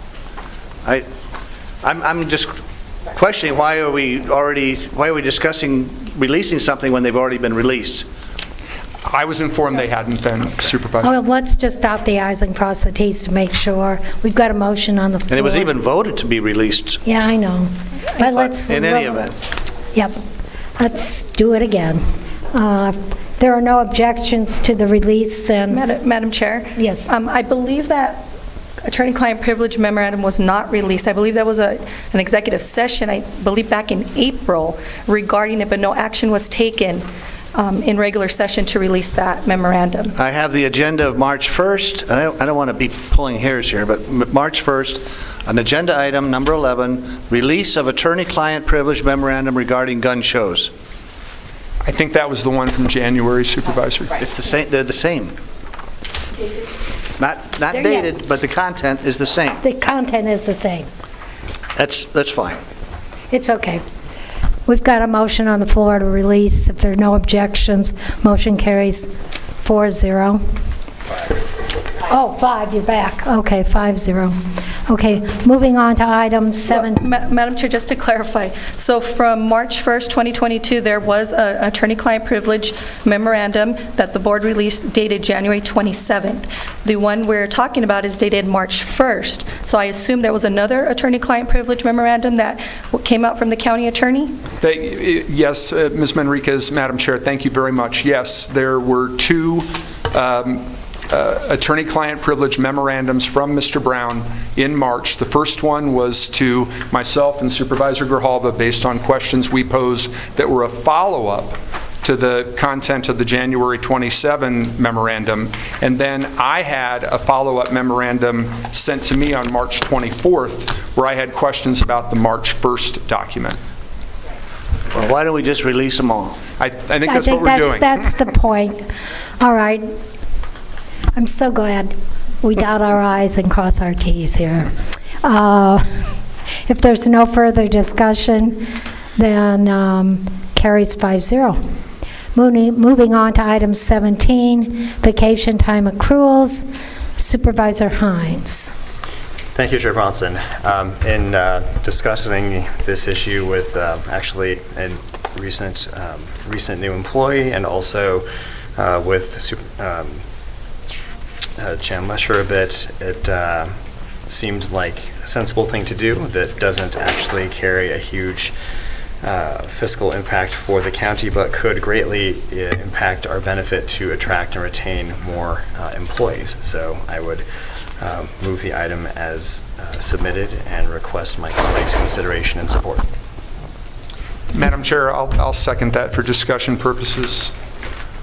Supervisor. And I wonder... I am going to be voting against this because it does not go far enough. I think we need a real overhaul, more deep dive. Supervisor Hines is correct. If we're going to retain and attract employees, I think we really have to look at this even closer. I don't think it goes far enough, but that's my opinion. I wonder, Madam Chair, could we get some comment from Ms. Lesher with regard to this item and its content and whatever discussion there's been between her team and Human Resources about the content of the item? Happy to, Chair Bronson and members of the board. As you know, we've been spending a lot of time looking at what it's going to take to continue to attract and retain outstanding employees at the county. One of the things that we are seeing consistently is that the number of days that we have provided in vacation leave to employees is less than many of our competitors in this area, the community colleges and the university, other jurisdictions. So we've been looking at the total numbers. But the bigger things that we have seen right now is, first of all, people start, when they start at the county, it takes a while to begin to accrue any real time. So that was one of the requests, that people be able to front load some of those hours so that when they start, they have a few days available. Discussion was occurring about whether we add 5 days and that simply adds 5 days, or do you add the 5 days as front loaded and then people don't actually start accruing until they've been with us for the period of time it would take to accrue that. There's ways we can move through those options, but I think the idea is that people get time up front. The question that came up recently is and one that we, I think, fully support, is the idea that if someone returns to the county, that they accrue their leave time at the rate at which they left. So if someone was with the county for 10 years, they accrue at a very different rate, and more time is accrued than in the first year. If someone leaves and we want to bring them back, which again, I think if they've left in good standing, there's real advantages to the county to have employees return. That employee shouldn't have to start back at zero. They start from where they left.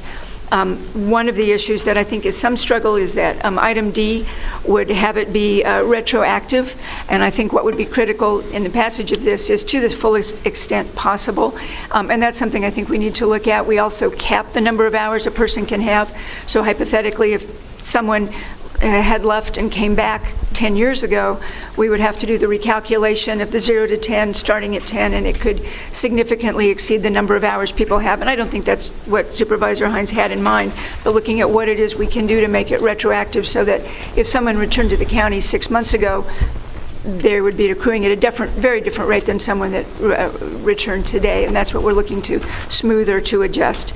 But you're right, what we're looking at in the full compensation package these days includes many more of the elements that I think we would have talked about, is the work-life balance.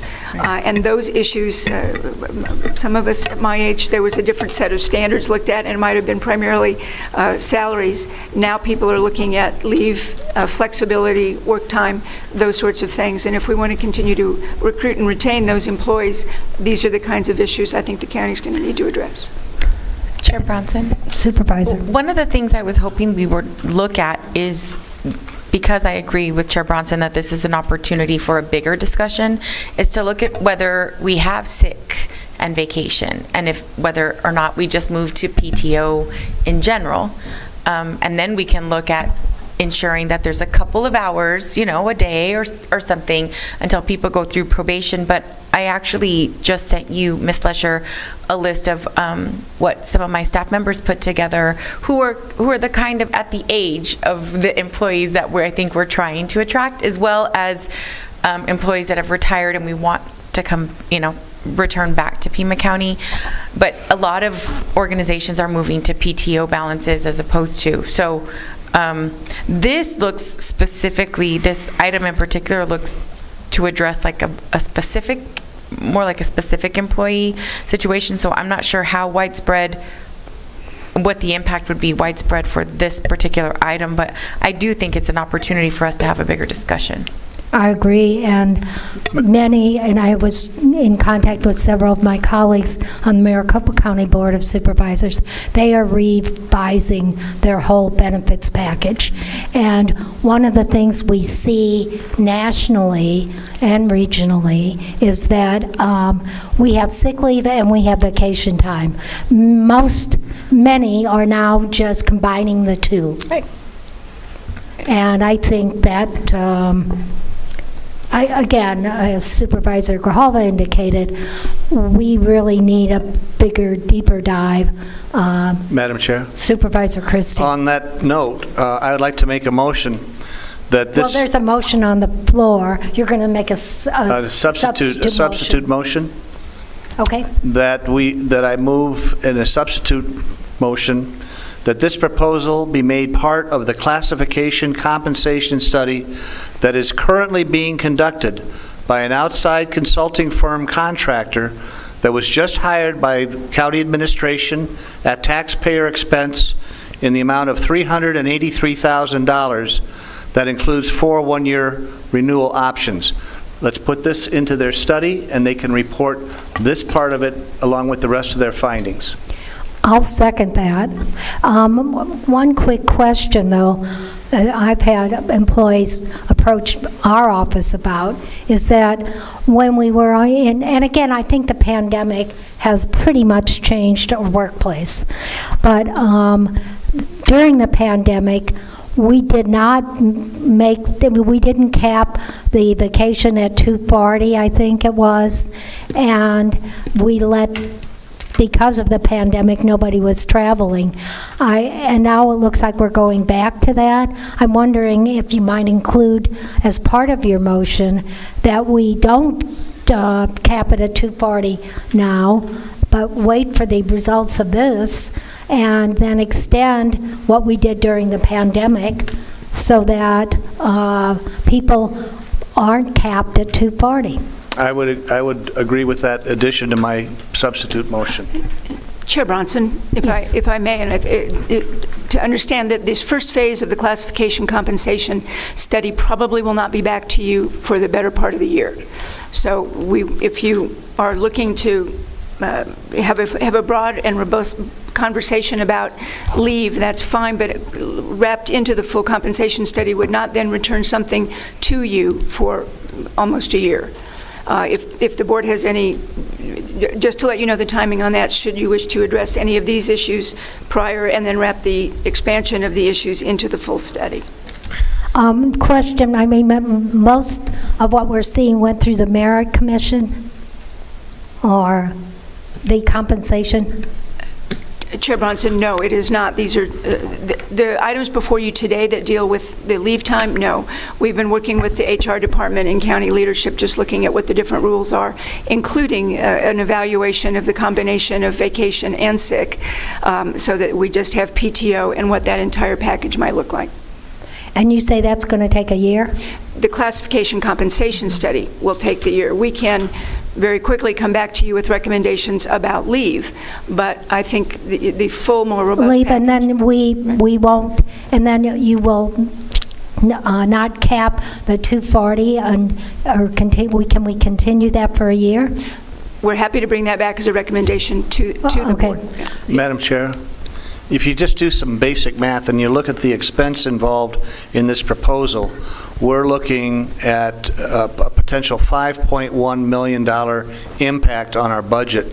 I think during a recession, which we are now in, and the impact that has on overall strategy for budget planning, perhaps this should take the amount of time in the study that is being conducted right now, and probably should be included in next year's total budget rather than inserted in this manner. So I would say if it takes this kind of time and we get it right during some very strenuous economic challenges, that so be it. But I'm sure if we want certain bits and pieces of that study at any time, the contractor which we just signed up with, could provide those in a more timely fashion rather than waiting for the whole study. Well, and yeah, I agree, but again, I think perhaps we'll move forward with your motion if we have a majority, but then I would like to get that memorandum from Ms. Lesher specifically regarding the 240 cap on vacation, people lose their hours, and then also combining sick and vacation, and just come back in the form of a memo with some recommendations. That's fine. Did you want to maybe continue any of this? No, let's move on with your motion, but then we can, for the next agenda, if we get the memo from Ms. Lesher, deal with those two items. Chair Bronson? Yeah. I would rather have our HR department and the county administrator's office work together to come up with something that's more comprehensive.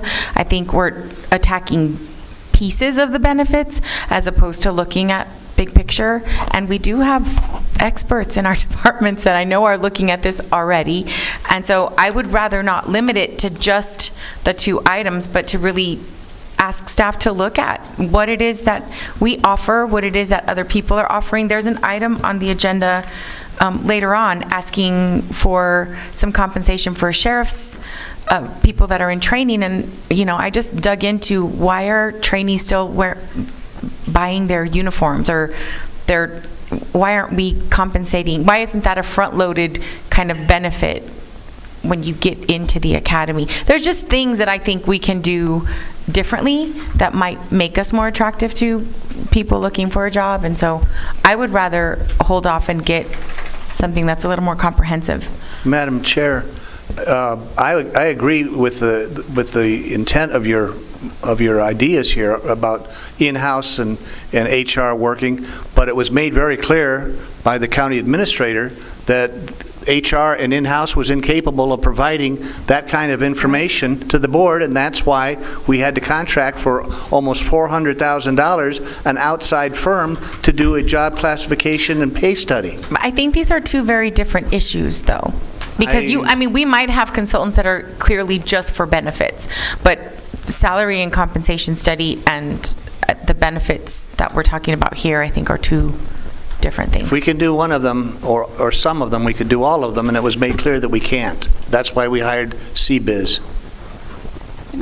Chair Bronson, again, if I may, Supervisor Christie, the classification compensation study is a very difficult and different situation. That is different from looking at our benefits.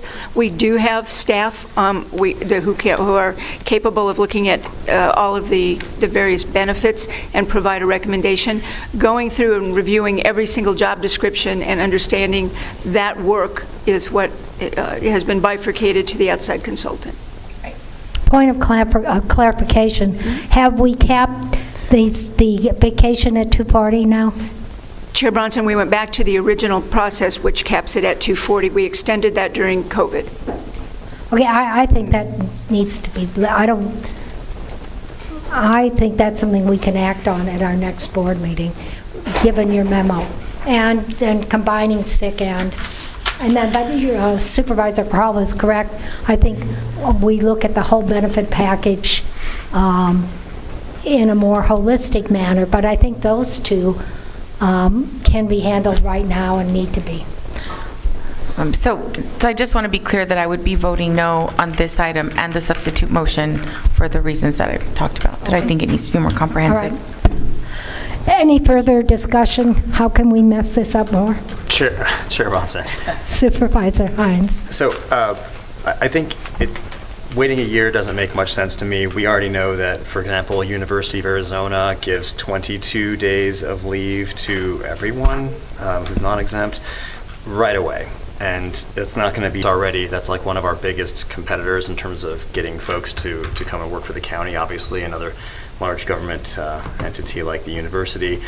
City of Tucson beats us slightly. Pima Community College beats us by quite a bit, just like the university does. And it seems to me like we could make this part of this compensation study as well as passing the item. We don't have to do one or the other. Okay. Any other comments? Let's vote on the... Madam Chair, I feel like the reason I seconded Supervisor Hines' motion is because I wanted more information from county administration on the impact of this item on not just our employees and becoming an employer of choice, but also on the budget. So, and I understand the concerns if the content of Supervisor Hines' item was delayed for a year because of the ramifications of Supervisor Christie's substitute motion. So I'm really more at the point where I'd rather see the substitute motion withdrawn, the item continued until a future meeting so that we can get more substantive information from Human Resources about this item. Well, again, I think the urgency right now is removing that 240 cap. And I think we also should be able to combine, and I think that's not going to bring a cost. We should be able to combine sick and vacation. And I'd like to see that particular. It sounds like we're going to probably continue Supervisor Hines' suggestion, but I'd like to see at the board meeting, our next board meeting, the two items I brought or have concerns about. We'll probably put something on the next board meeting after we get a memo from Ms. Lesher. Thank you. And Madam Chair, at least some statement of budget impact that this all will have, some definition of what it's going to affect the budget. Absolutely. And We always should have a fiscal note. If you were suggesting that I withdraw my substitute motion and we continue Supervisor Hines' item, I would be willing to withdraw my substitute motion. Okay. I agree, and so if there's no objection, substitute motion is withdrawn. We move back to the original motion. Supervisor Hines, are you comfortable with the continuance? Chair Bronson, I am. I did have one follow-up question for Janet Lesher, if I could. So I believe state law prohibits us from combining sick and vacation leave. I believe that's a 2016 law, possibly voter approved. Chair Bronson, excuse me, Chair Bronson, Supervisor Hines, there is a portion of sick leave that has to be separate, and I believe it's 5 days, but let me get that information. Yeah, it is. That there is a requirement. It was in an initiative passed by voters, so there's that one piece that has to remain separate, and then the rest can be combined as PTO. Yeah, I couldn't remember the number, but it was the low number with the sick. So. All right, then we're back to the original motion with a continuance for, let's say, up to 3 months, because we need, depending on what staff is able to come up with, we'll continue it and revisit it in about 3 months.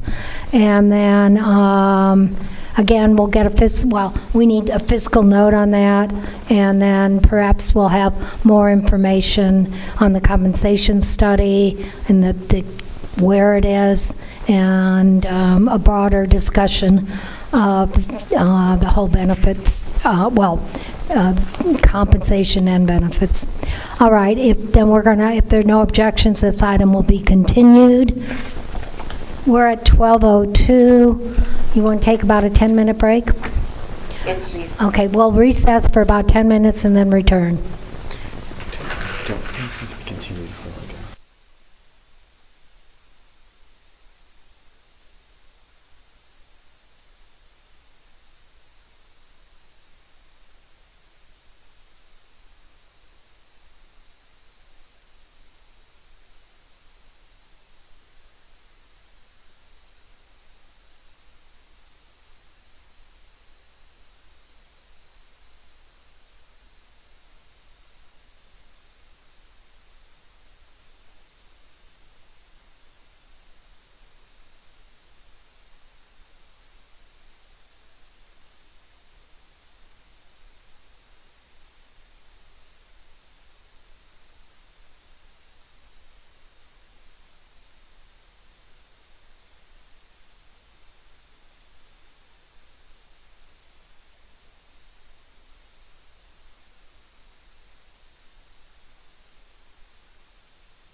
If I could get my colleagues back up to the dais.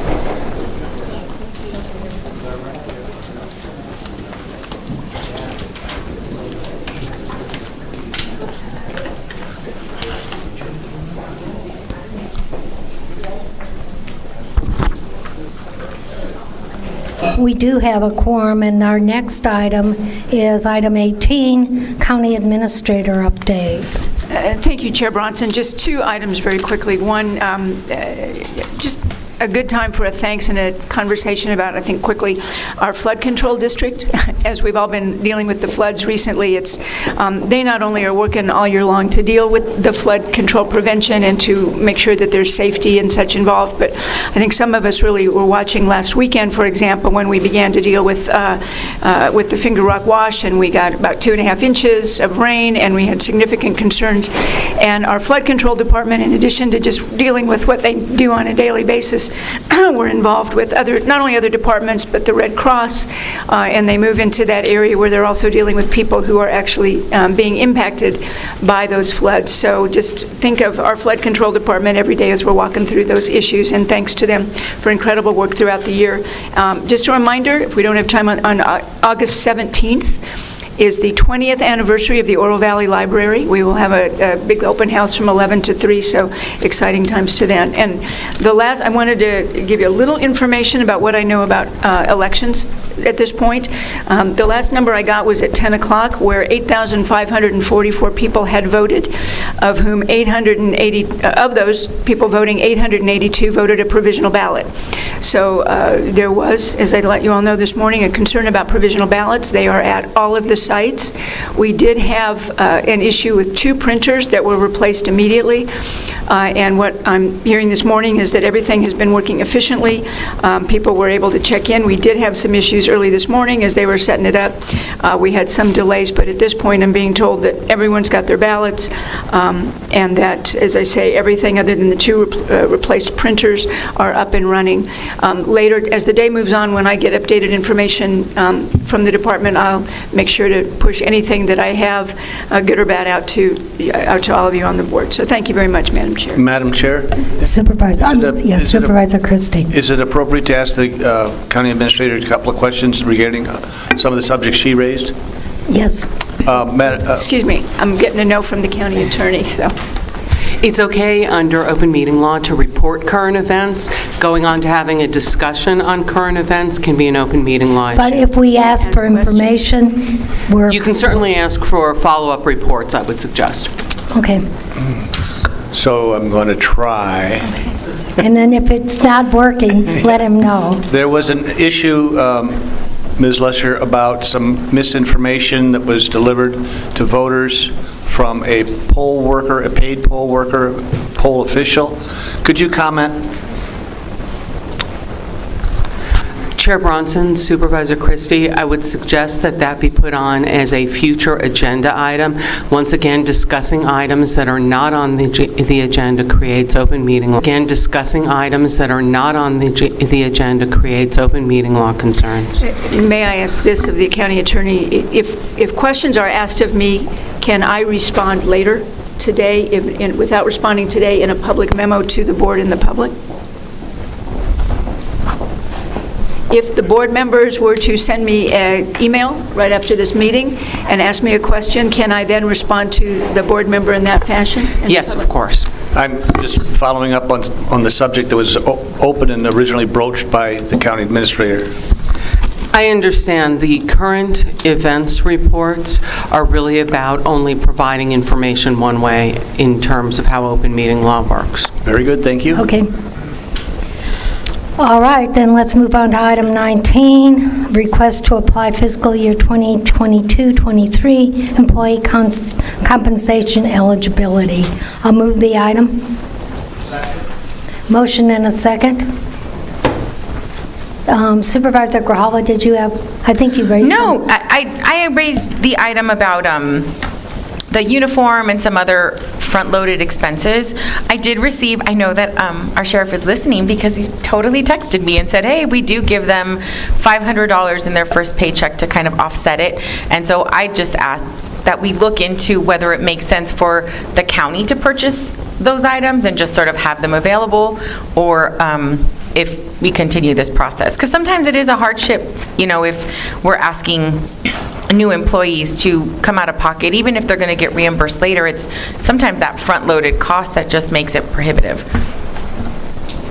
And then I understand that the training is about 25 weeks. Does that sound right? And then what is the adjustment that we're making? Is it the 5%? Chair Bronson, Supervisor Grijalva, this category was not, it was an exempted category. Right. So all we're doing is saying for the salary adjustments that the board adopted at the various ranges, would apply to this category. So they would all increase? Yes. Okay, all right, thank you.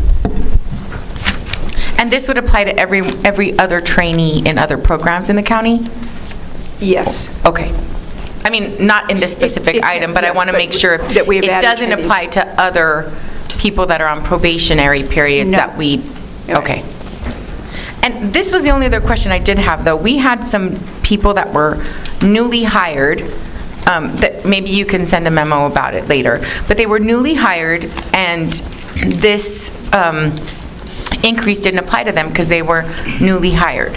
And so this is just pushing the category up for all trainees. Is that what we're doing? Chair Bronson, I'm sorry, Supervisor Grijalva, yes. Okay, and so maybe if we can get from HR an explanation as to when, depending on what was the deadline date for when you're hired, whether you get the increase or not, and like if there is a window there. Okay. Thank you. Thank you. All right. There no further discussion. Are there any objections? Hearing none, motion carries. Moving on to Development Services 2021. I'll move those items. Second. Motion and a second. Discussion.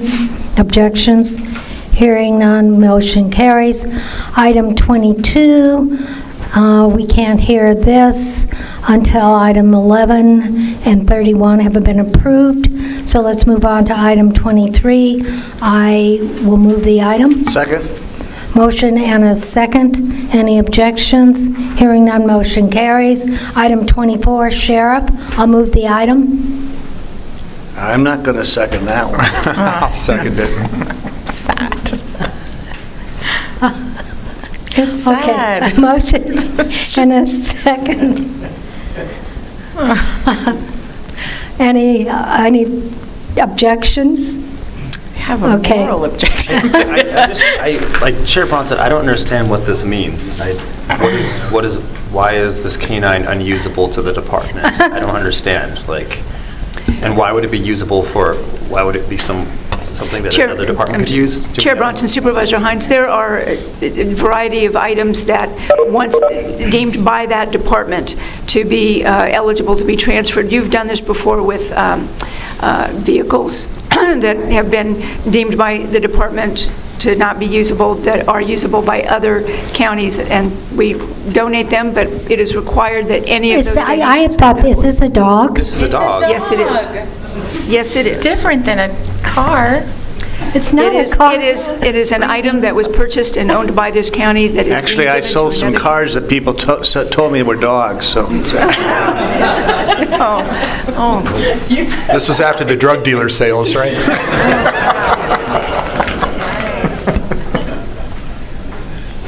Yeah, I think it's just harder because it's a dog. Yeah, So sad. and that seems like abandonment to me. Yeah. Abandonment to Yuma, right? I just don't know that that's something we should be doing to any dogs or anyone. Yeah. I don't know. It's hard. Is there maybe an explanation from the sheriff, but it's kind of too late? Yeah, well, if we could get an explanation. Okay, pardon me, from the sheriff, behavioral issues. These issues were discussed with Yuma County. They're willing to try him out. If not, he'll be put down. Okay. This is like his Chance at life. Our sergeant at arms might have a... Oh. This is my previous assignment, so I can answer the questions. Oh. Do you Yeah. want to come? Yeah, sure. Just coincidentally, that worked out. Yep. Aw. Okay. Why? So- Why are we giving this dog over to you? So we purchased a dog about a year and a half ago and tested it out fine. it's basically bitten our handlers 4 times. They have attempted to train that out of it, and it has not worked. And different agencies utilize different training techniques, not to really get into the weeds. Yuma PD utilizes training techniques. They're very confident that they could train the behaviors out of the dog. Our agency doesn't train that way anymore. We've gone to the limit that we can train with it, and none of the handlers are comfortable with it from basically from a safety standpoint. So what you're thinking is that Yuma might be able to train him to the way he needs to be trained? Yes. Okay. So he's getting a second chance? Absolutely. The dog was bred to be a police dog, and if Yuma doesn't take it, we've reached out to other agencies around the state, and they're willing to take the chance that it gets to live its life out as Are you going to put him on the 310 to Yuma? If it takes that. Okay, so you're going to give him a second chance? That's what we want to do, yeah. Okay, I wipe my hands of the whole thing, so. Okay.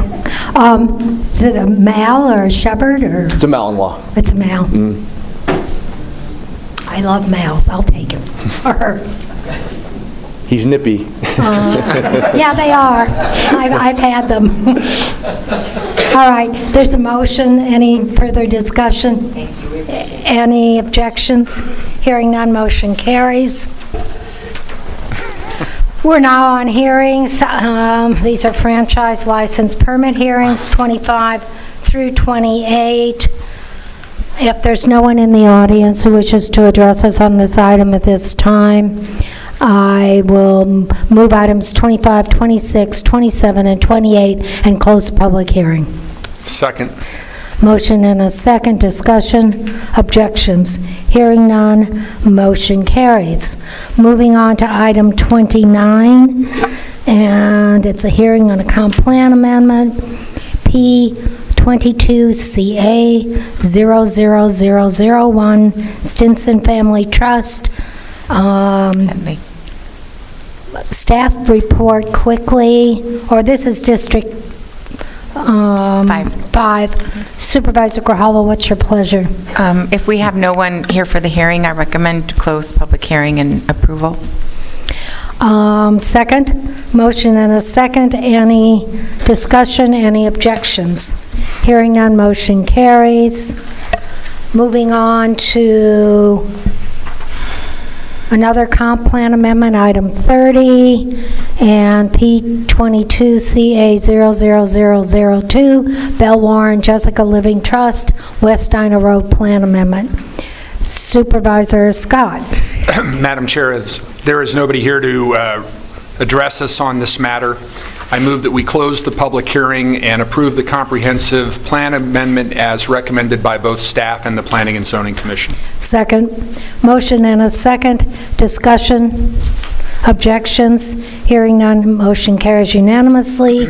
Moving on to item 31, and it's a specific plan rezoning and comp plan amendment, P20 SP 00020, River House Trust et al. Supervisor Scott. Madam Chair, I know that we have a significant number of people in the audience who'd like to address us on this matter, and with the board's permission, I'd like to begin with a presentation from Ms. Sylvan, the representative for the applicant.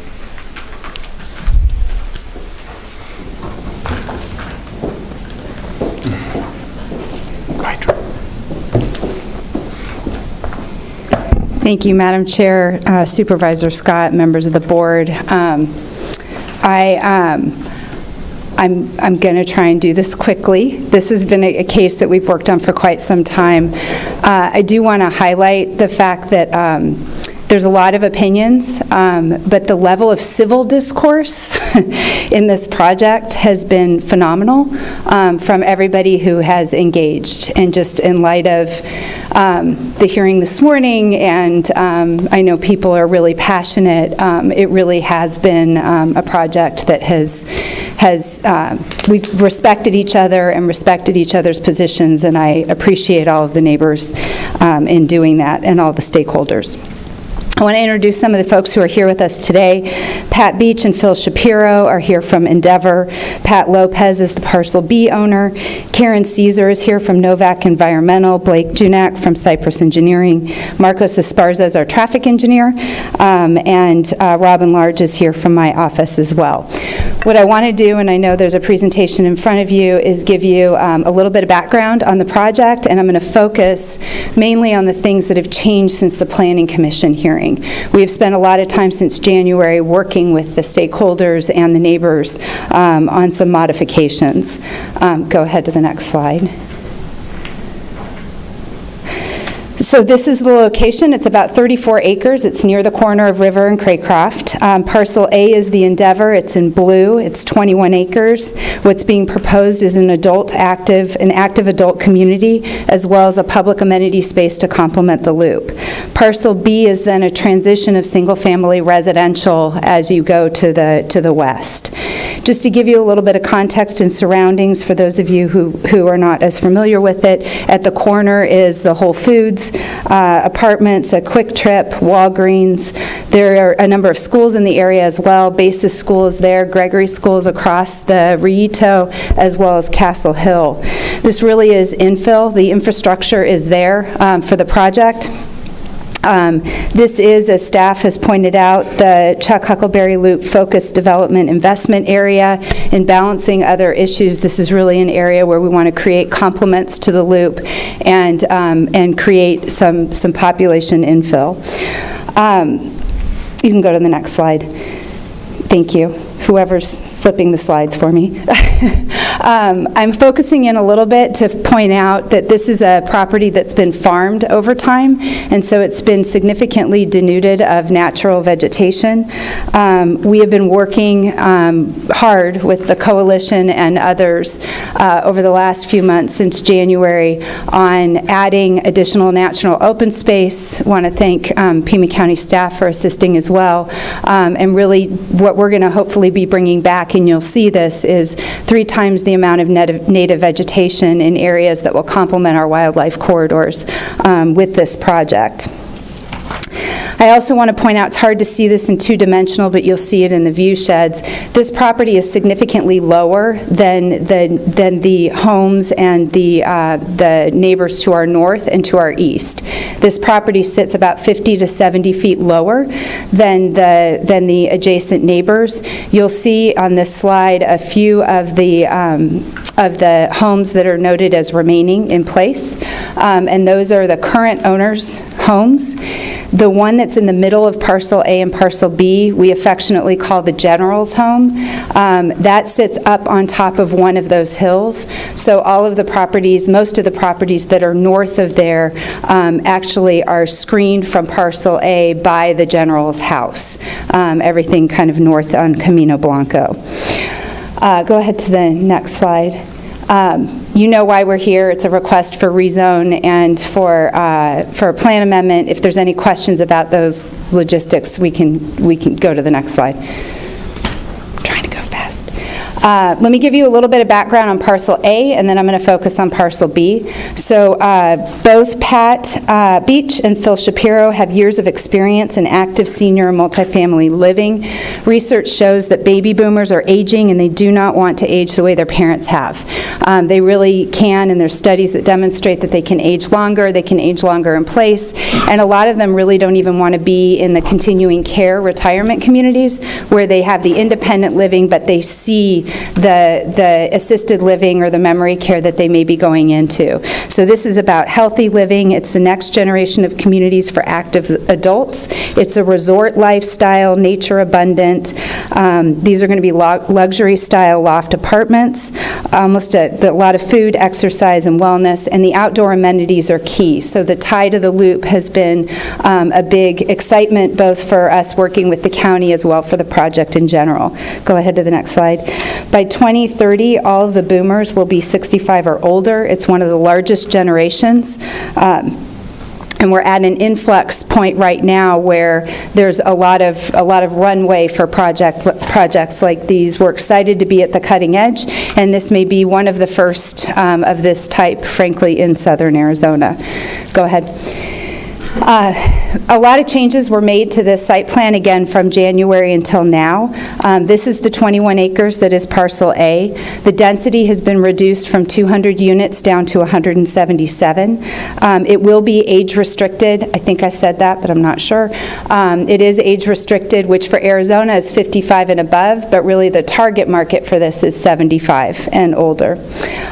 These are predominantly 2- and 3-story buildings. A lot of that density reduction was there's all of the homes, all of the units that are on the east side of the quad were all 3-story. What we did was we took the northern 4 that you can see over, I guess it's on the right side of the screen. This is easier. I practiced with a pointer, so I apologize.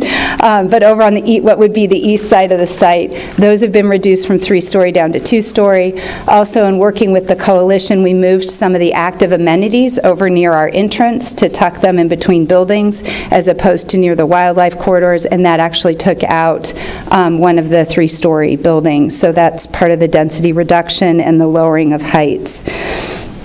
The roof treatments, these are flat roofs, and the roof treatments, we made a commitment very early on to our closest neighbors that those would be screened with the actual architectural materials that are on the building, as opposed to what you sometimes see, which is secondary roof screening equipment. And this is really important, as you'll see in the visuals, because most of our neighbors are back up further and they're up higher. So when they're seeing across, what it looks like then is just additional architectural features rather than a secondary screening of rooftop equipment. The quad amenity is kind of that big one in the middle, and that is at the southern edge of the site. I do want to mention the 2 stories are 32 feet, which is 2 feet lower than the existing zoning. SR permits 34 feet.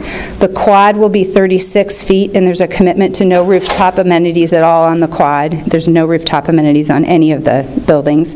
And then the 3-story buildings are 45 feet in that area. Buffer yards and landscaping, I'm going to talk more about the wildlife corridors, but part of what we did from January until now was some significant increase in those buffer yards, particularly on the south. We had committed initially to a 50-foot buffer, so from the top of the bank, along with the Rito, the loop is 50 feet. We were adding another 50 feet, and that area, which as I showed you before was denuded, is now going to be all natural open space riparian area. After the Planning Commission, we increased that, and that is now minimum 60 feet, and actually ranges from 60 to 110 feet to help with that corridor area and, again, the natural open space. We also made some increases in the middle of the project and on the edge, which I'll go through in just a minute. Go ahead. Let me talk about traffic for just a minute. One of the benefits of this age-restricted community as well is the actual use. So we will only have 1 garage for each unit. This is not a population. As we all know, our roads function pretty well, frankly, across southern Arizona. If you're not competing in morning and afternoon peak times, those are the times when our roads get congested. That's usually people going to work and going to the office. These folks are retired. They are not going to work. They're not going to school. So the studies on the traffic, and our traffic engineers here and can comment on this, it's a much lesser traffic use than single-family residential or apartments, and specifically during the peak times, which is really important. Our access for Parcel A is going to be entirely off of Craycroft. One of the other things the neighbors were concerned about was making absolutely sure that the cross-access between Parcels A and B were emergency access only, and only if the primary access is blocked. So it's not meant for daily emergency activities. It's really in the case of a true emergency. Additional language has been added to the specific plan as well as in the conditions from staff. The improvements that we're doing on Craycroft, our traffic impact analysis is recommending, and we're doing a dedicated right-hand turn lane into the project off of Craycroft. What that's going to do is free up the 2 southbound movements that are coming down Craycroft, so everybody can make a right-hand turn in. There'll be some additional improvements to the left-hand turn in. There will be, one of the changes is it's going to be a forced right-hand turn out from the project down to, you can go to the next slide, we've been working with the Gregory School. So if you go a little bit past the Rito, the Gregory School has a light there, and we're working with the City of Tucson and Gregory to increase and help make a full U-turn movement at that spot. We've spoken to Castle Hill. Their parents sometimes go out and make a left, even though they shouldn't, and so they're encouraged about us making that left hand, that U-turn movement actually functional. We'll be working with Gregory School and the city on the light as well to make sure, because the light is going to have to change as we create that as a U-turn movement. Our traffic for this project is at River and Craycroft, both those roads, ends up adding less than 1% to the traffic that exists, the future traffic that's going to exist on those roadways. So we're improving the intersections to help make the traffic movements work. We don't have a population that drives very much. We also can control our deliveries and our staff hours, and we're going to keep those outside of peak time periods so that we're helping to make sure that we're mitigating some of those traffic concerns. A lot of those were brought up at the Planning Commission as well, and we've worked on some of these solutions. Go ahead. This is the amenity space. We're really excited about this space. So in the southeastern corner of the project, we've been working with the flood control district. We're going to be adding another 30 parking spaces. That entrance to the loop is a pretty heavily used entrance. And then one of the things that the Pima prospers, and I know that the county has been trying to do, is really find spots to activate the loop with retail and amenities for loop users. And so this is an area where we wanted to create, along with the food service that's going to be in our quad amenity, the ability to open something to the public. So that whole area is actually going to be dedicated to flood control district. And then this project is going to, along with our food service, will be providing an amenity on the site as well for loop users. So it'll be a public amenity. It'll be operated pursuant to a lease. That's in the easement trade, and that lease is your item number, I think it's 22 or 11. It's one of them. Thank you. So this is a really exciting space, and I know we've got a lot of folks who are both excited about the additional parking and the ability to have an amenity space like this. You can go to the next. The next two just show you some artistic renderings of the kinds of things. One of the key things that we've been working with the Flood Control District and the Office of Sustainability is the history of this place is really important. It's the confluence of the three rivers. There's a historic flume that's actually in the Rito bed, and so what we've been talking about, and it's actually languages in the specific plan, that we will be working to create interpretive signage in this area, again, that's open to the public, to explain that sense of place and locate the flume and really explain kind of what's been going on in the area. Go ahead. One more. There's another artistic rendering. This gives you a sense of the architecture. We have some architectural guidelines in the specific plan. There's fenestrations in the building, high-quality building materials. The architect did some research on local architecture, and the ramadas is something that Judith Chafee created she's a U of A architect. We recognize we're a third of a mile outside of the Fort Lowell Historic District. We are willing, and I'll summarize this at the end as well, to agree to a courtesy review during our building design and signage with the Cultural Resources and Historic Preservation Division of the Office of Sustainability and Conservation. So during those processes, we're comfortable doing that. Again, we're a third a mile away, so those design criteria don't apply, but we're happy to work with the county office. You can go to the next one. This just gives you a sense of the 3-story. Go ahead. The quad, I just want to highlight for a second. This is an area that's going to have restaurants, fitness room, lecture halls, event space, a wellness center, cooking classes, pool. This is an area, this is part of the reason that our residents are not going to have to drive. The idea is to create an amenity space and a place where they certainly can. We're also going to have an electric car share. And again, that's written into the specific plan for the project. Go ahead. Parcel B is really the transition to the west. Up on the northern area, that's kind of salmon colored, those are existing. There's 12 rental units up in that area. Those are going to remain. The map that's on your right is the old map. That was what was presented to the Planning Commission. That showed 19 new homes. Part of working with the neighbors to the north of Parcel B was to reduce that down to the 7 new homes. Parcel B accesses Camino Blanco to the north, so there will now be only 7 new homes utilizing that access. So the traffic has significantly reduced. The AM peak time, that's estimated to add 5 more trips. For the afternoon peak time, it's estimated 7 more trips. That's significantly lower, and I know that was in the staff report as well, from the 19 additional homes. We also worked on this site as well with the coalition on the additional,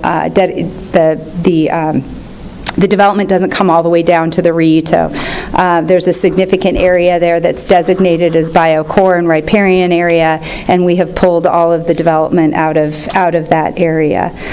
Go ahead. Let me focus on the wildlife corridors, and this has really been primarily working with the coalition, Carolyn Campbell and Christine McVie. I mentioned before the southern boundary. We are now 60 to over 110 feet away from the edge of our property. There's an additional 50 feet that is the loop. We also defined wildlife fencing in the specific plan, which means that the bars between the fencing, it's like a wrought iron type fencing, is a minimum 5-foot spacing and 5-foot spacing from the bottom to help with that wildlife movement. That is being committed to along the southern boundary. In the middle of Parcel A is an area that is now between 70 and 90 feet. It has what we've called a bioswale that is a minimum 22-foot natural bottom, and we've worked on, there's a whole segment now in the specific plan on wildlife corridors. So that bioswale has self-healing gabions on the edges, so it cannot be concrete.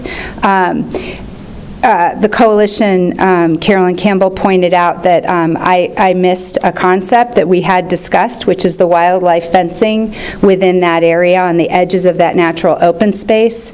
I have the language, we've agreed on it, staff has it, and I'll go ahead and read it into my conclusion. We will be adding that to the specific plan to address exactly that issue. The wildlife corridor that's on the edge between parcels A and B, we've also significantly improved. At the Planning Commission, what we were proposing was a 25-foot wildlife corridor with walls on both sides.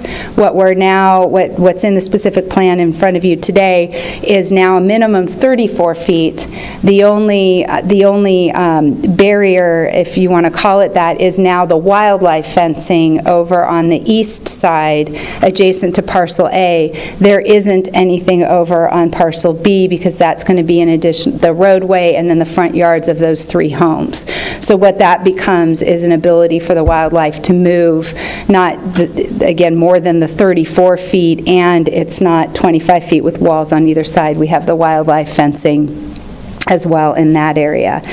There are a number of other things in that wildlife section about lighting and what can happen, and I want to thank Jenny Neely as well from the county in helping us with the natural open space definition that is also included. And so 7.5 acres of this site is now going to be natural open space, and it will be revegetated in a lot of those areas with the riparian vegetation that has been denuded over the years due to the historic farming on the site. Go ahead. I want to touch on the public outreach. I already started with the level of civility that I've really appreciated. We have had 5 neighborhood meetings on this project. 2 were, we invited all of the property owners within the notification area. We had 1 separate with the Fairfield neighborhood up to the north. We offered to meet a couple more times between January and now, and it didn't work, but we've been able to get some of the information out to them. We've also had 2 neighborhood meetings with the folks who are north of Parcel B. What we wanted to show on this map are the yellow stars are the pieces that are being retained by the existing owners as buffers. The green are folks who have written in support of the project, and then the blue are the people who have asked. One of the things we offered after the Planning Commission was anybody who wanted us to take a photo and create a model of what this would look like from their homes. We were happy to do that, and so these are the folks who took us up on it, and I'm going to show you those view sheds in just a minute. Go ahead. I swear I'm almost done. So just in summary on the stakeholder concerns that we've heard, and I think I've touched on all of these. If you have any questions, obviously I'm happy to answer them. And since I can't read the slide, hang on a second. Okay. Density we've already talked about. Parcel A has come down. Parcel B has come down as well. I mentioned the heights. We've lowered buildings, and we removed an entire 3-story building. The cross-access, we have additional language in the specific plan that acknowledges when that can and cannot be used, and it's part of the staff conditions as well. Views, I'm going to show you in just a minute. Outdoor lighting code compliance was a big issue. We are complying with the outdoor lighting code, and we're actually going further. So you all know the outdoor lighting code requires full cutoff. You can't have, you have to have certain lumens. In addition, we have limited, if any light bollards on the site have to be a maximum of 4 feet tall. The only exception for that would be along our roadways. Those can be 14 feet tall, but it's still lower than what's otherwise permitted in Pima County. Again, all those have to be full light cutoff as well. You can go to the next slide. I already touched on this just summarizes pretty much what I told you on the wildlife fencing. Again, we'll fix the language for that middle wildlife corridor. Go ahead, traffic. Our traffic impact analyses have been updated with the lower densities. Parcel A will only be using Craycroft, Parcel B only Camino Blanco. Parcel A reduced the daily trips by over 40 with the reduction in density. What that means for the morning peak time, and what I mean by morning peak time are the times where the roadway is stressed because that's when people are going to work or going to school.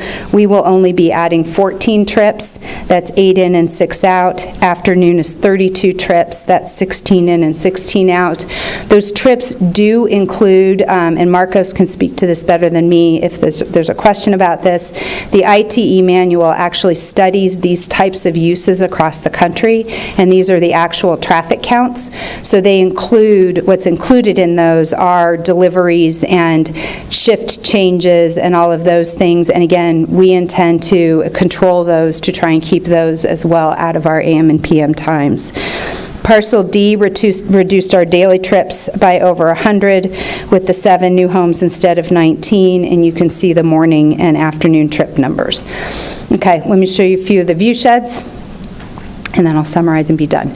So these are the 3 homes in the Fairfield neighborhood that we took photographs from. The Kingsley residence, which is the yellow, is 1,280 feet away and 92 feet higher. Rhine is 1,420 away and 98 feet higher, and the Wright residence is 1,100 feet away and 88 feet higher. For these, we did visuals for them both prior to the Planning Commission as well as after the Planning Commission. So what I'm going to show you is the actual, what it looked like with the 3-story and what it looked like with the 2-story.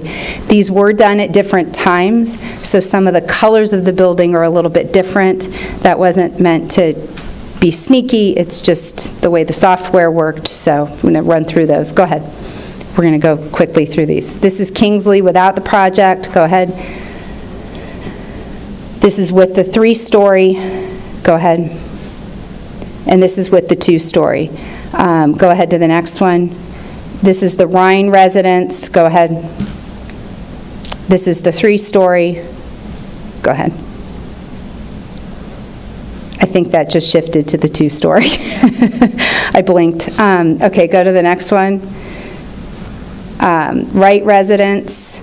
Go ahead. And some of you heard from Bruce Wright. He is probably one of our closest in the Fairfield and is supportive of the project. This is the 3-story. Go ahead.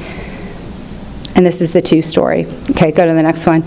One of the things that everybody said they were really concerned about was making sure that, as I said, this area is lower, that it wasn't impeding the horizon view for them.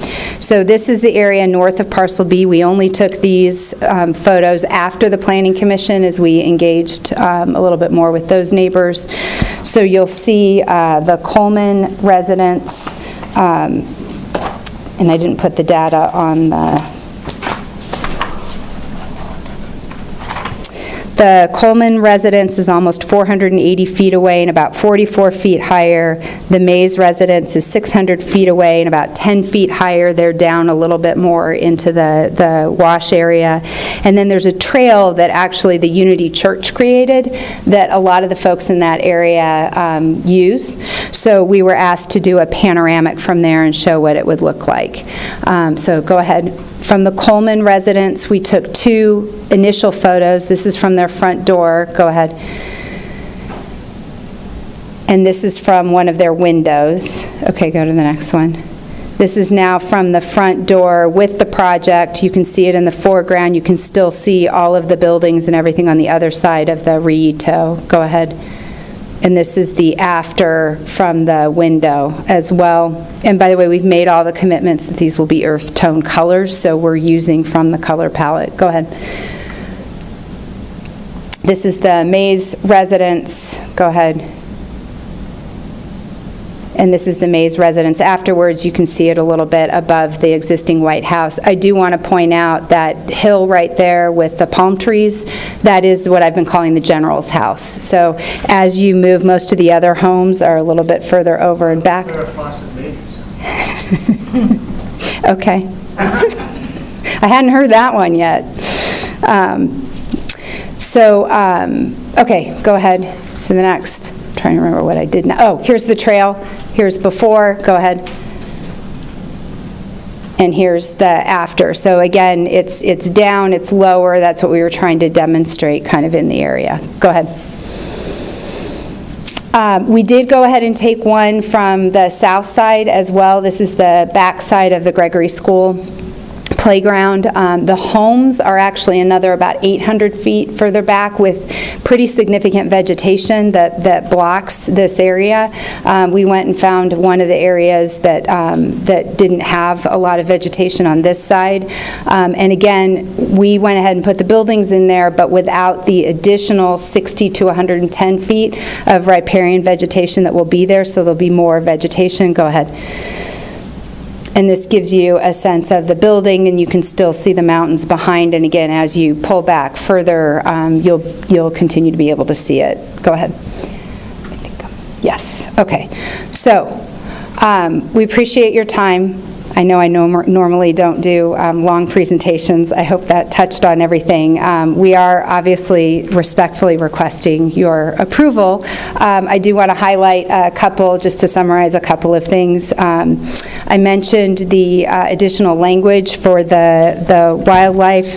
fencing. So that is going to go on page 2-23. It's in section 2F6A, subsection 2, and it will say wildlife fencing to be installed on the outer edges of the natural open space adjacent to the channel. Gates may be installed to permit maintenance of the natural open space in the channel. And again, we worked with staff and the coalition on that language as well. We have agreed to the modified condition number 7 in the staff report for the off-site mitigation of CLS, the Conservation Land System. So we are going to be, there's about 7.5, I may not have my number correct, but acres that we are mitigating on site, whatever it is that's in that condition, and then we will commit to the remainder off-site. Which is between 3.7 and 4 acres off-site. We will also agree, as I said before, to consult with the Cultural Resources and Historic Preservation Division of the Office of Sustainability and Conservation at the time of our building design and our signage as well. So those are 3 additional things that we're comfortable with, and we appreciate everybody working with us. I'll take questions now, and I can come up after the public hearing as well. Any questions? Yeah, Chair Bronson, I thought, because thank you for coming and meeting with our office individually. I think you offered to meet with all of us. You did mention that you were going to review, not necessarily consult, but review the old Fort Lowell Neighborhood Association. Is that something that you're still committed to? Yeah, and that's what the consultation would be with the Office of Conservation. So those are historic guidelines that apply 1/3 a mile to our south. Right. So we're willing to take a look at them. It mainly applies, there's a lot of them that don't apply because it's predominantly single-family residential, but there are some architectural elements, and we're happy to work with the county office in a consultation during the architectural review. So not with the old Fort Lowell Neighborhood Association or the Fort Lowell Historic District Advisory Board? So those are city governed and city code, which don't apply. So we're comfortable working with the county office, and then we can, and I know I've done this before on other projects that are in the city. When we consult with, or that are not in the city, when we consult with the county, they will a lot of times reach back and engage. Right, yeah, I think it was, the request was mostly because that's the closest neighborhood association or district that's going to be impacted, and so that was a request that we received in our office. Yes. Okay. Did you mention, Ms. Sylvan, that when you work with the county office, that they will often reach out for input from the Fort Lowell group? Chair Bronson, Supervisor Rex, I think I can let staff answer that. My experience has been that's the case, but I probably should not answer that on behalf of staff. Madam Chair, if there were not any other questions from board members, I wondered if we could proceed with staff report from Mr. Poirier and then open up the hearing to the folks who are here to express their views on the project.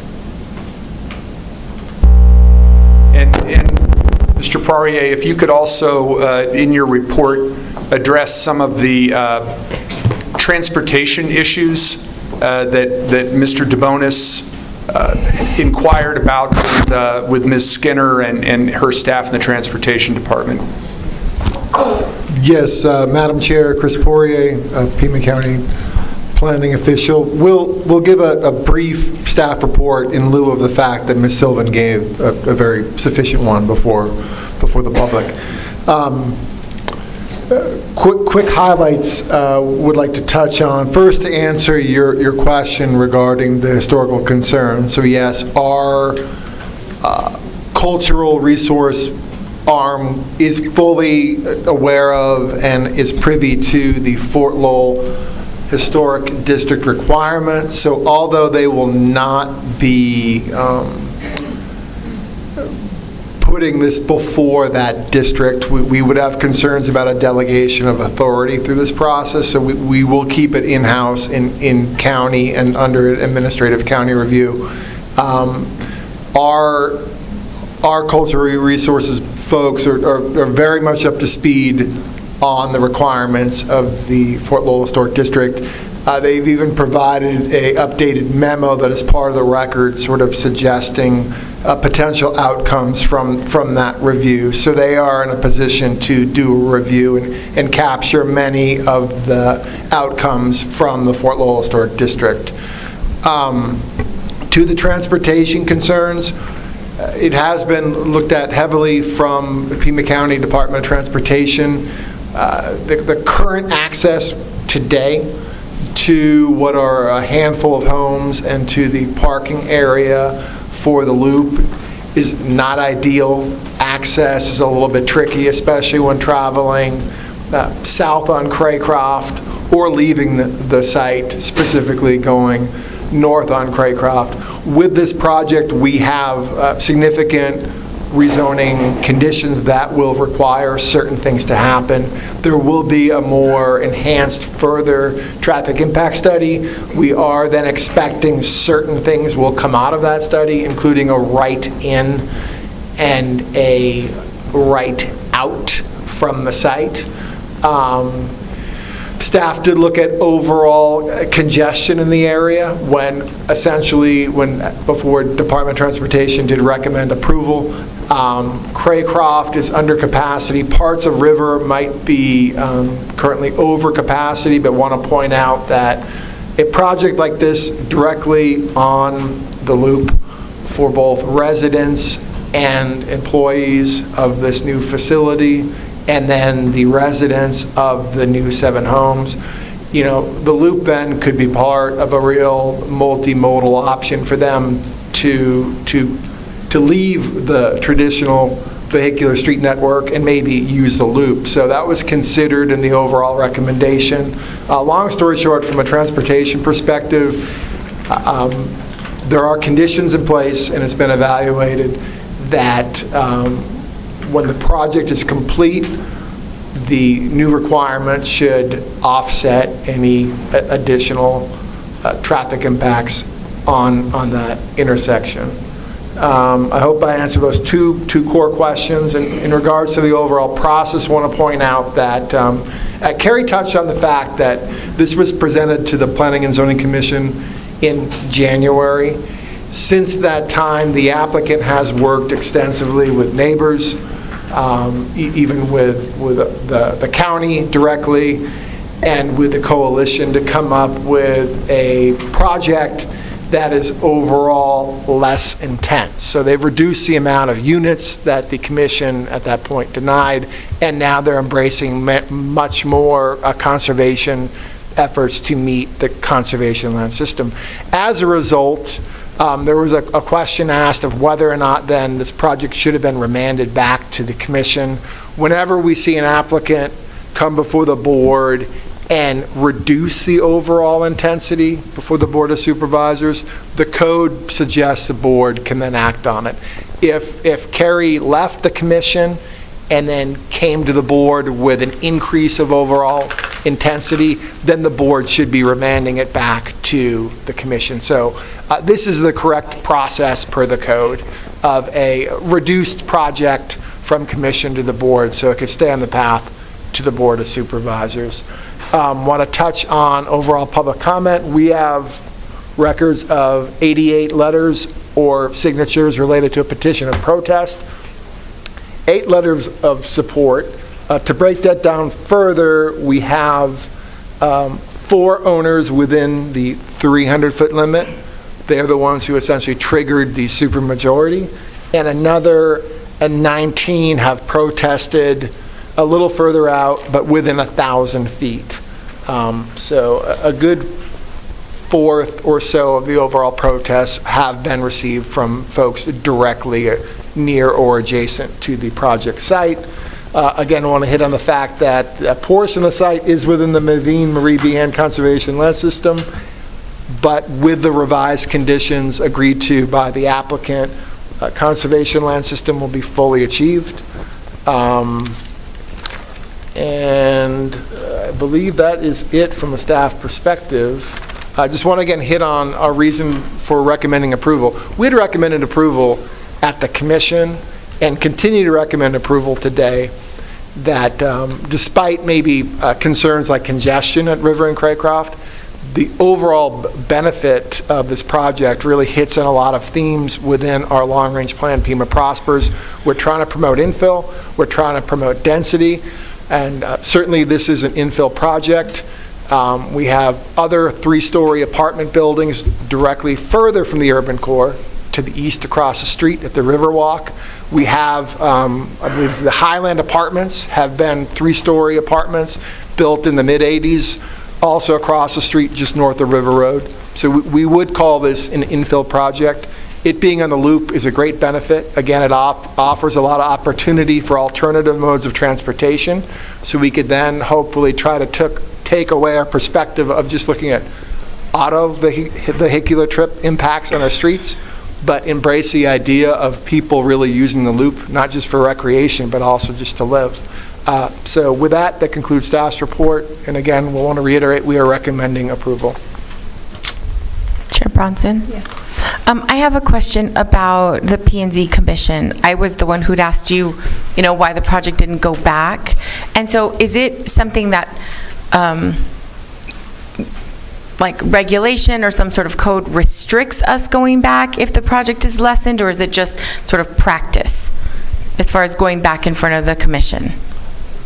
Madam Chair, Supervisor Grijalva, the code says the board should remand back to the commission when you're looking at something new or more intense. So I would say it's both. It's the code with the affirmative of doing it in that situation, but also through practice.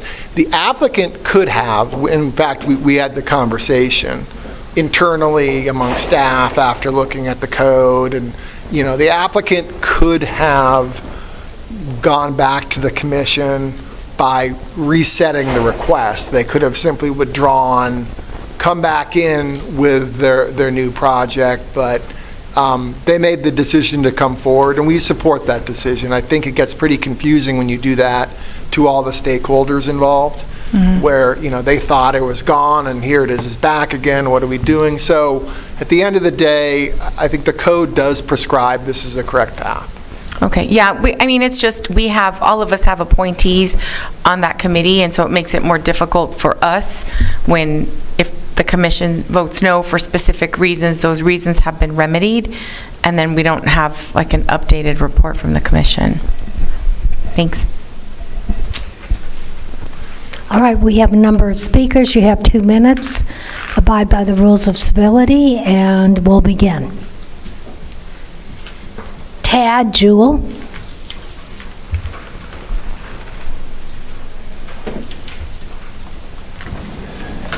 Good afternoon. I live at 5564 East Rio Verde Vista, just above Whole Foods, right next to a large apartment complex that's there. My wife and I and my kids, we lived there for the last 25 years. We've seen the newer developments really improve the corner of River and Craycroft. And I also walk early in the morning 3 to 4 days a week down on the River Walk. It's a great opportunity. The Chuck Huckleberry, really successful to the supervisors, what a great product we have down there. And I love the fact that the neighborhood and the developers have worked hand in hand to bring a great product down to that River Walk. We're gaining better traffic signals and parking spaces, and as a neighbor, I look forward to your guys' approval. Thank you. Thank you. James Hardman.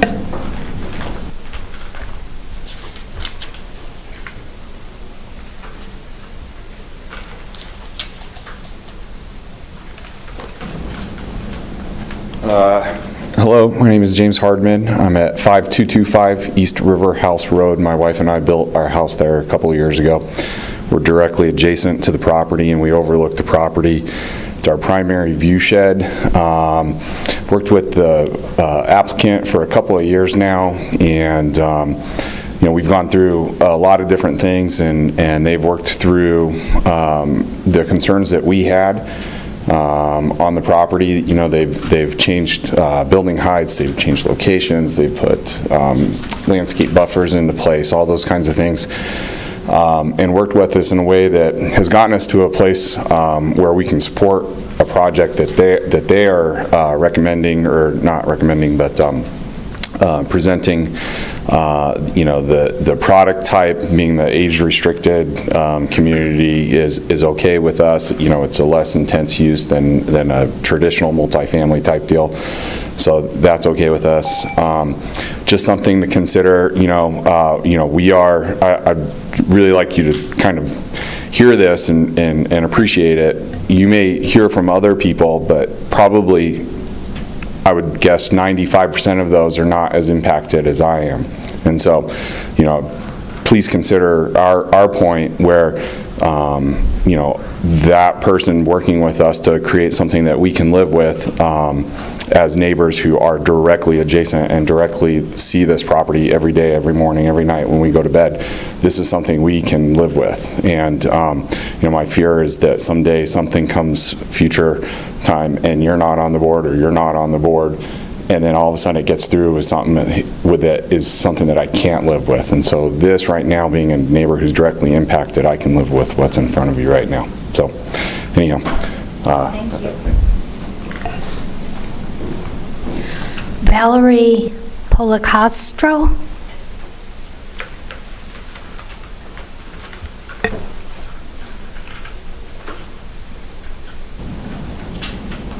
Hi, thank you for giving me the opportunity to speak on this. I'd like to thank you all for your public service. This is the first board meeting I've attended. I have a new appreciation for what you have to go through.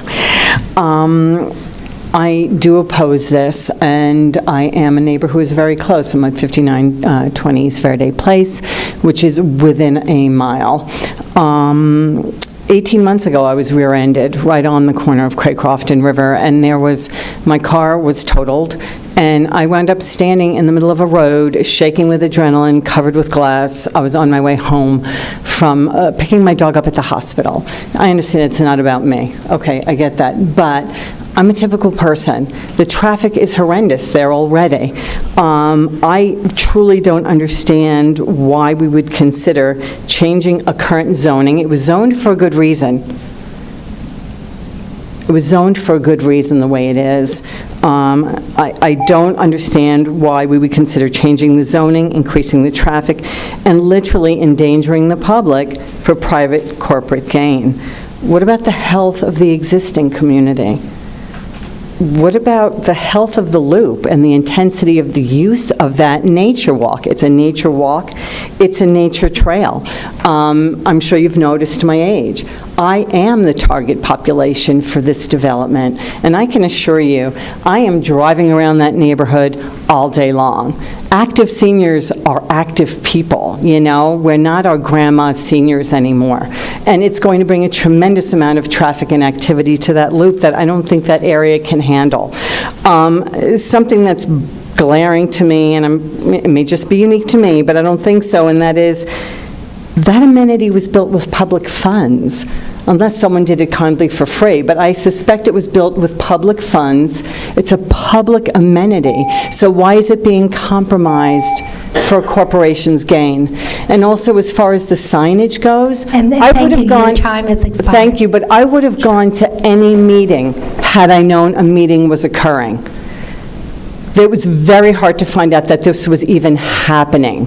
The sign was hidden, and it was only there for a few days. Thank you. You're welcome. Thank you. I just had a quick question. I was going to ask how she is and how's her dog. Excuse me? Are you okay, and how is your dog? We were both very lucky, and we're both okay. Thank you. Good.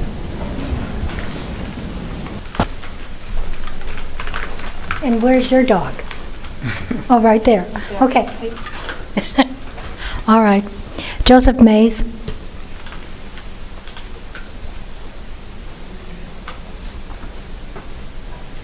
Joseph?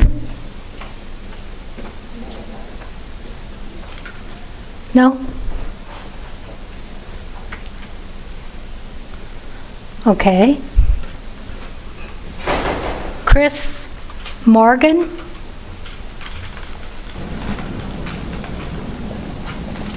Thank you, Chair Bronson, members. My name is Chris Morgan. We're a resident of Rio Verde Vista 2, which is immediately north and east of this project. I'm actually the one who found the sign that was hidden adjacent to the river behind a tree, which immediately was taken down within 1 day of me seeing it. If we wouldn't have made an effort to alert the neighbors in the area, many of them would have not have had a chance to know that this meeting was happening or any changes. This to me is extremely disturbing and should disturb you, Supervisor Scott, because we're in your immediate area. And what I think it needs to be said is that with more notice, more discussion, planning obviously saying that they're not even remitting it back to planning for another discussion, this has not been fully vetted, not aware in the community, and that's a problem and warrants a no or continuation on this. What I'm finding is that with rezoning, they're requesting the board fundamentally change the nature of this area, the wildlife corridors, the open space, the amenities. In the beautifully presented plan, which I appreciate, they noticeably didn't put in any pictures from the bike path, which the vast majority of people will be impacted by in loss of open space, loss of view corridors, and loss of wildlife habitat. What you'll find is in their own slide, they had 3 or 4 red or yellow stars saying people that supported the project. What they didn't say is that 80 to 90% of the people in the immediate area, in fact, do not support this project. Vast majority. Most of them can't sit here 5 hours today. We've seen 3 or 4 of them walk out. We are here to represent those people. We all live in your neighborhood, Supervisor Scott. We recommend that at least this is continued for a better proposal, and we want to represent all the people that aren't here today, which is 80 to 90% of the people that actually were notified, and the vast majority of us that are impacted that were not notified, and we worked hard to get here today. I respect your time. Thank you for the open forum, and thank you. Thank you. John Rollins.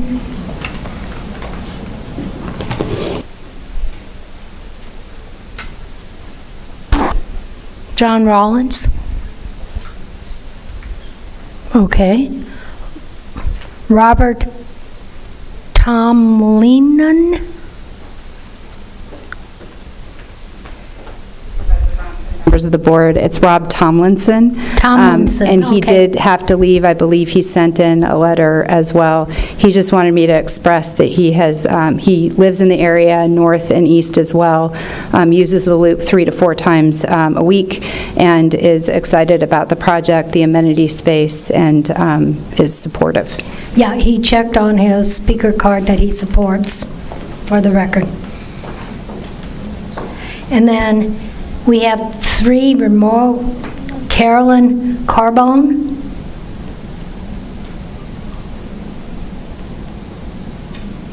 Carolyn Carbone. All right, Scott Fierabend. I'm sorry, but that's also my neighbor who opposes. You know, most of us can't afford to sit here for a whole day. There are many people who oppose this. All right, if he's not on the line, Jeff Capara.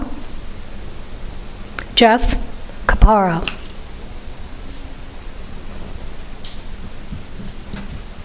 Okay. That concludes the cards. I have speaker cards. What's the pleasure of the board? Madam Chair. Well, Madam Chair and Supervisors, can you hear me? This is Jeff Capara. Okay, Jeff, you have 2 minutes. I apologize. I was double muted there. Yeah, so regarding the rezoning of our neighborhood, referencing 2016 Pima County subdivision and development street standards, this goes back to the issue with access. The access required for this project is 3 access points, talking about roads in and out of the project. 2 are provided. Pima County allows for modifications of the standards when the strict compliance may not be feasible. And most of us believe that's another way of saying it'll cost the developer more money than they are willing to invest to be compliant. How can traffic into and out of the development be limited to Craycroft Road? Current use for access to the river path for cycling, jogging, walking. In the Endeavor-specific plan, access points to Camino Blanco, which is the emergency use only access right now, it is needed and or required. And most of us that live just off of Camino Blanco are concerned that once this project is in full swing, that even though it's defined as emergency use only right now, it'll later be figured out that for safety reasons, that will have to be another access road going in and out Camino Blanco, which exits onto River Road. So the rules and standards in question are created to reduce hazards and risks associated with traffic access. And I just wonder how it is that we can, I don't want to say be flipped, but modify the standards when they were put in place for our safety. I believe this is a well thought out project. Really appreciate the time that they've spent with us, the neighbors, but we just believe it won't work in the proposed area due to the traffic concerns and really only having one way in and out of the project. Thank you for your time. Thank you. Carolyn Campbell.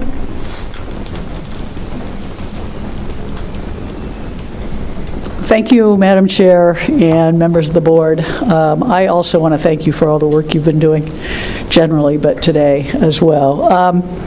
My name is Carolyn Campbell, and I'm here representing the Coalition for Sonoran Desert Protection.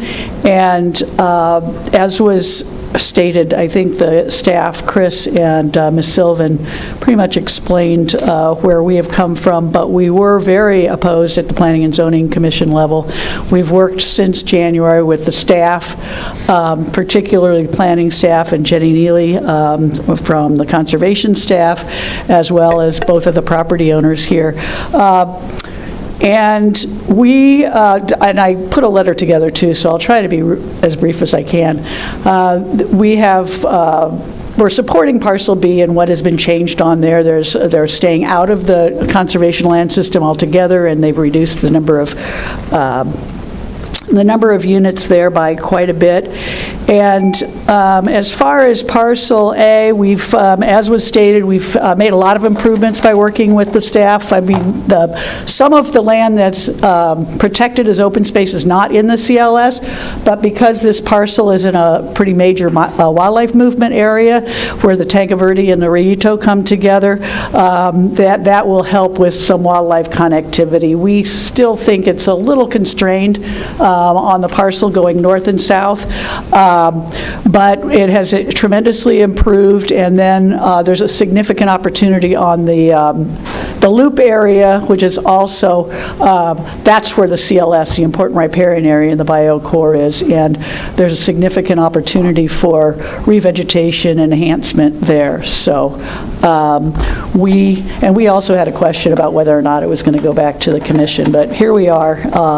So with what Ms. Sylvan added about the fencing, which seemed to be a miscommunication, we are fine with this proposal, so thank you. All right, thank you very much. That is the last of our speakers. Supervisor Scott. Madam Chair, given one of the concerns that was raised during speaker comments, could we have staff outline for the board and the public how people are notified, both at the Planning and Zoning Commission level and then at the board level? Yes, Madam Chair, Supervisor Scott, we do the same type of notice twice. So what we do for the commission, we also do before the board. So at least 15 days prior to the hearing, we put up physical posters, and we put them up surrounding the site. Depending on the size of the property, it could be 2 posters, maybe 3 posters. This one, I posted the first time. I don't recall whether there was a 2 or the 3, but we put them up at the site, directly surrounding the site. We try and place them in the most conspicuous areas that can be seen. Sometimes it is subjective. You know, in this case, with it along the loop, we want to make sure there is one visible from the loop, but also we probably would want one closer to the parking lot. That's where most people gather and have probably the best chance to see it. So we do the physical posters, we put them up. If Mother Nature comes and there's a monsoon storm and they blow them away, it doesn't invalidate the fact that we put them up. Because in addition to the posters, we also do direct mailing to every property owner on record within 1,000 feet of the property, of the entire site of the property. And we also run an advertisement in they call it the newspaper on record, which is the Daily Territorial. That meets our regulatory and zone required notice requirements. And I just got a note that we did put up 4 posters for this project. In addition to it, we also try to really leverage our website. This is above and beyond the code and regulatory requirements, and we try to emulate how the Board of Supervisors posts their agendas, where then we put in the information, we actually embed the information, the staff report, for example, into the agenda item. So we try to do that. We really have a robust website to try and get information out there. Then, after the commission, before the Board of Supervisors, we do it all over again. We put up 4 new posters, we send out another batch of letters, we run another advertisement in the newspaper, and then we update our website as well. Thank you. And I wonder also, Madam Chair, if I could ask staff to address the concern that was raised by the gentleman who called in about access points to and from both parcels. Because this is an issue that's been raised with our office as well. Correct. So right now, there's an actual rezoning condition as part of the record. I believe it's condition 4C that states access between the 2 parcels. I think they're called parcel A and parcel B. So between the adult living apartments and then the subdivision, that will be emergency only. We have historically used that condition, been able to enforce that condition. So the way it normally works is when they come in to develop, they're going to put up some type of physical impairment to separate the 2. Typically, it's in the form of bollards and or a chain, where then keys are accessible or given to EMS. So we have historically successfully been able to require that as a condition and enforce it accordingly. If you drive around town, you might see a subdivision with your traditional paved streets, but then maybe on the edge of it, a more primitive dirt or gravel access point, but cut off with a chain and bollards. That's probably an emergency access point you're seeing. So it's pretty common that we can do that and require it. So I'm confident we can enforce that rule, that it isn't just pie in the sky. And the rezoning conditions, they run with the land in perpetuity. So even though right now we have Kerry Sylvan representing the potential original developers, if they ever sell the property, the next owner takes on all the conditions. So it's forever unless they come back before the public hearing process to change a condition. Thank you. And Madam Chair, just because the gentleman's been here all day, and I know he wanted to say something in response to what staff had just said. Could we recognize him? Okay. You got a minute. Thank you, Chair. I want to address this personally because it's a very personal item for me. I'm aware of the posting requirements, and a number of us, after seeing this accidentally on the loop, which was not near the parking area, which was back along the fence line behind a tree, 1 posting. We checked the area in all of the neighborhoods and found no other postings. Within 24 hours, not by an act of a monsoon, not by an act of God, the post and the signs were all removed. Of the neighbors we contacted personally, again, 80 to 90% opposed to this today in the immediate area said they had no knowledge of this and did not have time. We were trying to get people to respond. I think 90 versus 8 is the number that we heard from responses. Given more time, given more open discussion, given more notification of the neighbors, I think you would see an increasing groundswell of this. And I have to protest. I would like to see from staff where these were posted. I would like to see evidence of this, because I have evidence that it was removed within 24 hours of posting, personally. And I'm appalled with that. It's not openness, and it's not good for open discussion, the neighborhood, the county, or the residents. And I appreciate your time. Thank you. Ms. Lesher, could we ask staff to follow up directly with this gentleman, please? Thank you. Supervisor Scott. Madam Chair, I would like to move that we approve the comprehensive plan amendment and specific plan rezoning, but with the conditions that were outlined by the applicant that when she made her presentation. They changed conditions. Yes, ma'am. And closed public hearing? Yes, thank you. I always forget to do that. I'll second. Motion and a second to approve. Madam Chair, I want to in my remarks, go back to something that Supervisor Grijalva said, which is that I have a tremendous respect for the process that we follow when we're dealing with land use decisions.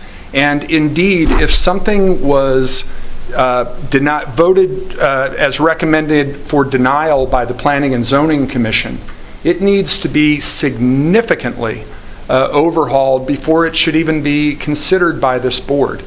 And in this instance, I feel that that's been done.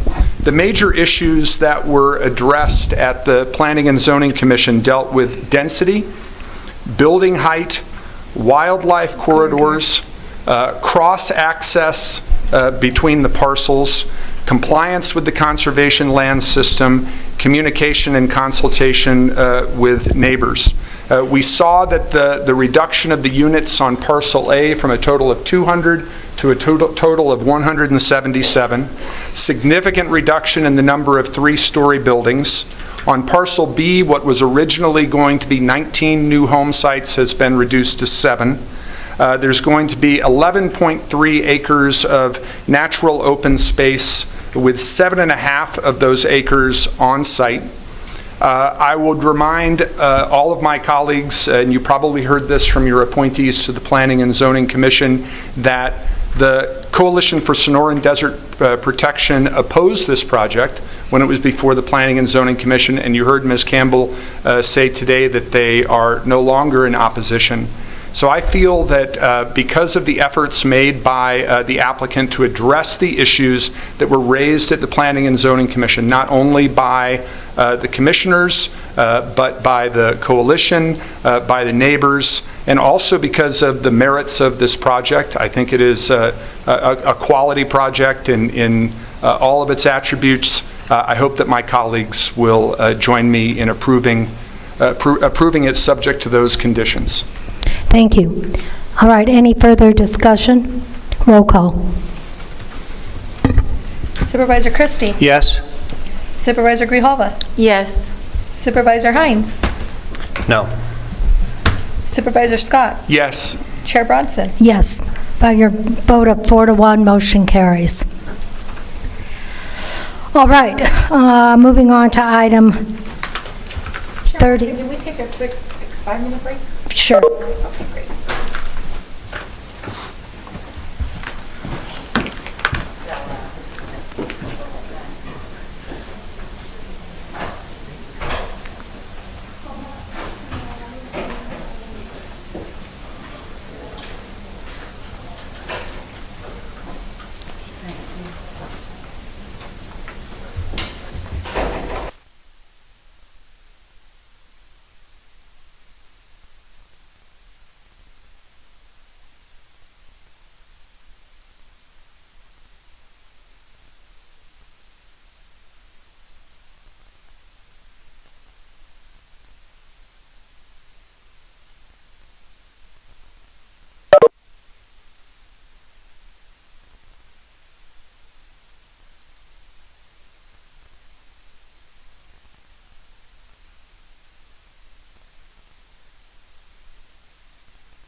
get on it.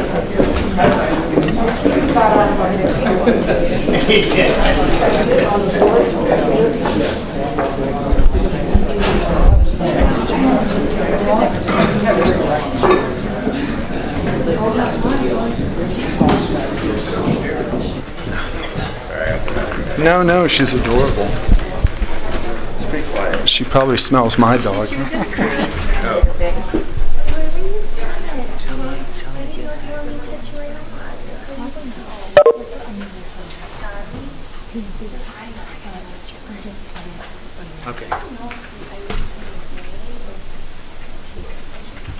All right, we're back in session. We're now going to move to item 11 on the regular agenda. This is a contract with Envisage Living Communities LLC. I'll move the item. Second. Motion and a second. Discussion? Objections? Hearing none, motion carries. And Chair Bronson, can we just review what this item is for people that are wondering how it's attached to 33 or 31 and 22? It's an exchange agreement and special warranty deed for 2 access easements for development that we just approved, adjacent to the north bank of the Rito River, west of the Loop, Craycroft parking lot, and Trailhead, and it's at no cost. So it's adding more parking, and that was one of the objections that we heard as well for this item. All right, there's no further... I think Mr. DeBonis wanted to say something about this. You're like, he does not. Madam He Chair, looked like it. I was just prepared, Supervisor. Thank you. All right, if there's no further discussion, any objections? Hearing none, motion carries. Moving on to item 22. This must be, well, we're considering it now after we approved 11 and 31. It's an abandonment by vacation.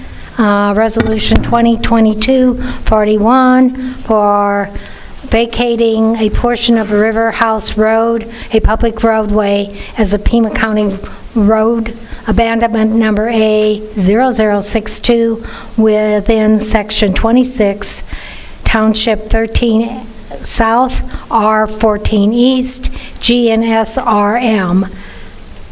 I'll move the item. Second. Motion and a second. Any discussion? Chair Bronson, if we can have staff just address how this is connected to the project that we've been talking about. I think we did, but go ahead. Well, no, this specific item.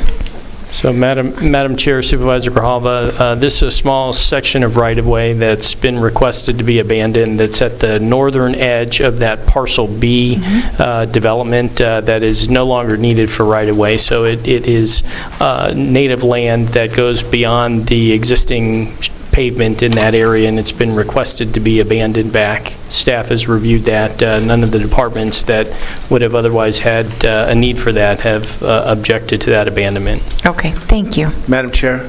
Supervisor. Real quickly, what on the east end of the north side of the Rito, next to the Craycroft Bridge, there's a large size house, and I think it's used, is it the Sheriff's Department that owns it or uses it, or what's the status of that house? Madam Chair, Supervisor Christie, so that home is owned by the county. It's at that site there. The sheriff uses it for search and rescue operations. Thank you. Staging mostly. All right, any further discussion? Any objection? Hearing none, motion carries. We now move on to item 32. It's a zoning code text amendment, P22TA00001, new and revised marijuana code text amendments. Quick staff report, and then we have several speakers. Yes, Madam Chair, members of the board, I will try to be brief before you request to amend the Pima County zoning code to revise and replace the current rules related to marijuana dispensaries. Currently, we only allow the medical marijuana dispensaries and their associated uses, the cultivation and manufacturing, exclusively in one zone, that's a CB2 zone, and with a very extensive enhanced Type 3 conditional use permit process. We are proposing to include the new recreational type dispensaries, kind of joining them together to create just one marijuana use in our code. We are looking to align our rules, especially the development standards, with the city of Tucson.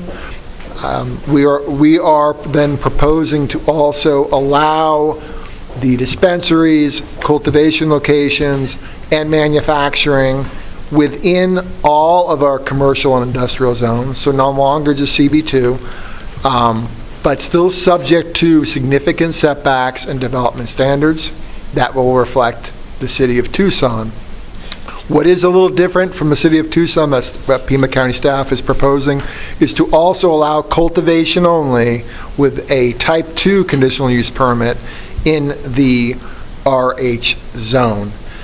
This was triggered by just, in 2010, when staff first brought a zoning code amendment before the board, it was in direct relation to, at that point, only medical marijuana. At that board hearing, the board did approve changes, but they also instructed staff to kind of keep an eye on things as the industry changed and to try to reflect things we learned through code changes. So it took some time, but after the 2020 ballot, where the Arizona voters also then voted to approve not just medical, but to include a recreational component, we then reacted and are now proposing the code change to you. The Planning and Zoning Commission essentially agreed with all of our changes except for one key difference. That is, they are recommending that we maintain a type 3 conditional use permit process whenever these are going to be located in commercial and industrial zones. That is a core difference from what staff is recommending. We are suggesting these things are no more impactful than the other hundreds of uses that are allowed. We call them by right in those zones. Something maybe like a Walgreens. If you find a CB1 or CB2 zone, it's already zoned, you could open a Walgreens and not trigger a public hearing. So we are still recommending that the board not include a type 2 conditional use. You mean type 3? Excuse me, type 3 with their commercial and industrial zones. That concludes staff's report. We will be available to answer questions. I believe there are some industry folks here that maybe will speak to the issue. Yes, we have. I think these speakers are the industry folks. So, Ryan Hurley.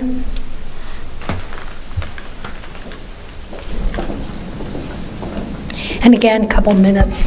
Good afternoon, Madam Chair, members of the board. Thank you very much. My name is Ryan Hurley. I am General Counsel for Copper State Farms. We are a vertically integrated cannabis company here in Arizona, focused only on Arizona. And for those of the audience who don't know what vertically integrated means. That means we operate both dispensaries and a large cultivation operation up in the Snowflake area. Okay. We've been doing this for over 5 years now. I myself have been involved in the cannabis industry for over 10, so happy to answer any questions that you might have about the ordinance that's in front of you, but also the program and the industry in general.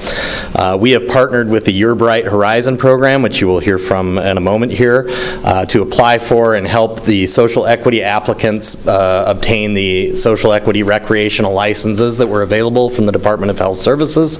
We partnered with them on a 51-49% basis, where they are in charge of the entity and we are their partners. Part of that partnership is that we require that we offer our services in helping them find locations to zone these dispensaries. They're extremely hard to come by. Right now, there are almost no jurisdictions other than a handful of rural jurisdictions that would allow a social equity only recreational license. So I applaud the county, I applaud staff for taking a look at this and for allowing these folks to open in your jurisdiction regardless. We are recommending that you go with staff's recommendation and approve staff's recommendation. We find that the conditional use permit process is unnecessary and in fact can offer a level of burden to these social equity recreational licenses that existing licenses may use to sort of prevent competition. So we believe that this is an unnecessary and extra burden, and we would ask you to approve staff's recommendation. Thank you very much. Patrick Barrett.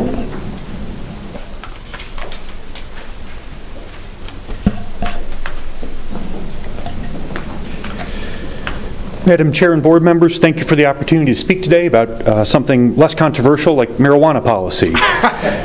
First, I would like to thank Pima County staff for their hard work and likely hundreds of hours that they've spent researching marijuana policy over the past year. Additionally, we would like to thank them for being available for questions and very transparent about your process. My name is Patrick Barrett and I represent Your Bright Horizon. We support staff's recommendation. Your Bright Horizon is a social equity mentorship program. We identified qualified applicants and provided the resources necessary for them to submit a strong application. We helped manage expectations as they applied. Some applicants experienced difficulties tracking down documents, and we provided support to navigate bureaucracy and COVID-related delays for getting records requests. Fortunately, 3 applicants were selected in April's lottery. We support staff's recommendation for 4 main reasons. First, staff's recommendation aligns with the will of the voters. Over 63% of Pima County voters supported Prop 207, which included recreational marijuana and the social equity program. The public has made their input clear that they believe adults should have access to recreational marijuana products. Second, staff's recommendation aligns Pima County's code with the City of Tucson and other jurisdictions like Maricopa County that allow by right zoning. Third, over a decade of marijuana land use in southern Arizona has proven that marijuana dispensaries have no greater impact on neighborhoods than any other type of retail business. All social equity marijuana businesses should have an equal opportunity for success in land use code. Finally, removing unnecessary red tape will level the playing field for social equity applicants. We have seen time and again that industry rivals or competitors have used antiquated zoning laws to limit competition. Staff's recommendation will prevent these unintended consequences by treating marijuana land use the same as other outright permitted uses. DHS has already vetted these applicants, and we don't think the land use code is an appropriate means to do more so. For these reasons, we support staff's recommendation, and I'm open for any questions. And I want to congratulate you on doing that in 2 minutes. No PowerPoint either. Yeah, thank you. Death by PowerPoint's not my favorite. This is a leave behind, and then we sent you PDFs, but the original letters from 2 applicants are included. Okay. There for everyone. Thank you. Thank you. All right, our final speaker is Isela Blanc. Isela Blanc? Isela? Isela, I got it right the first time, okay. I do not represent the industry. I just want to be clear. My name is Isela Blanc. I'm former state representative representing Legislative District 26, which is in Tempe. The reason I'm here is because when we were brought together stakeholders to discuss the marijuana initiative, I pushed really hard to include social equity. Full disclosure, I voted no against the initiative originally because in my opinion it did not go far enough, and also I knew that the social equity piece was really going to end up being slightly inequitable, which is why I'm here today.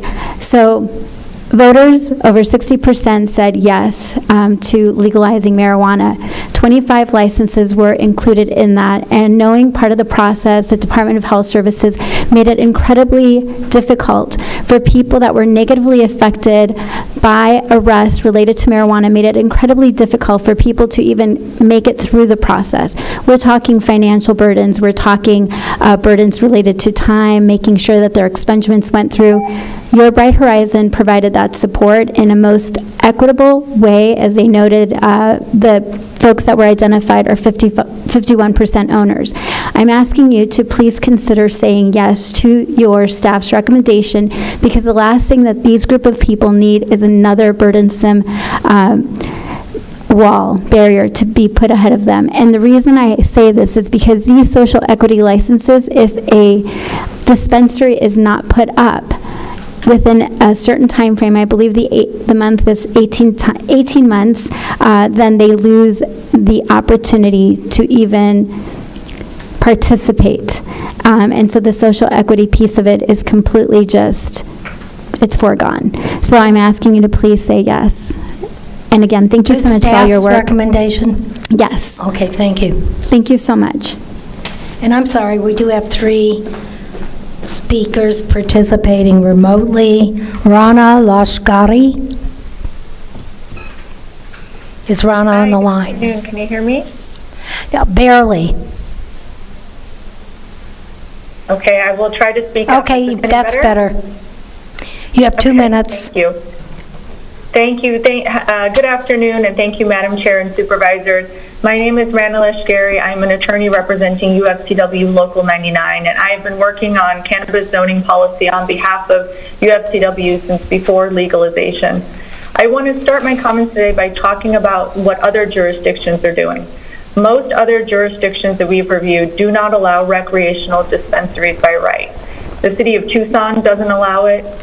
They don't allow them at all right now, but they are in the process of reviewing language similar to a Type 3 conditional use permit once they do decide to open up to recreational dispensaries, which are the same as those social equity dispensaries.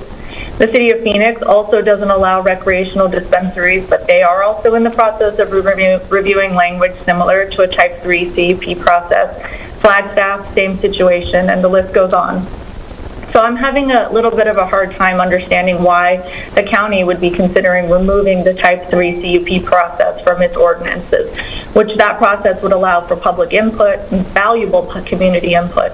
So why push out and silence the community on this important zoning issue? Whether you are a nearby homeowner, a neighboring business, a nearby school, this process would allow you to attend a public hearing and discuss things that impact you, like operating hours, security, lighting, signage, fencing. These are legitimate zoning discussions, and without the CUP process, this board would not even know whether a social equity owner is still involved in a dispensary or not. The 4-month permit process that the planning and zoning is recommending is fast, and the proposed application fee is not burdensome. Let me give you some context for that.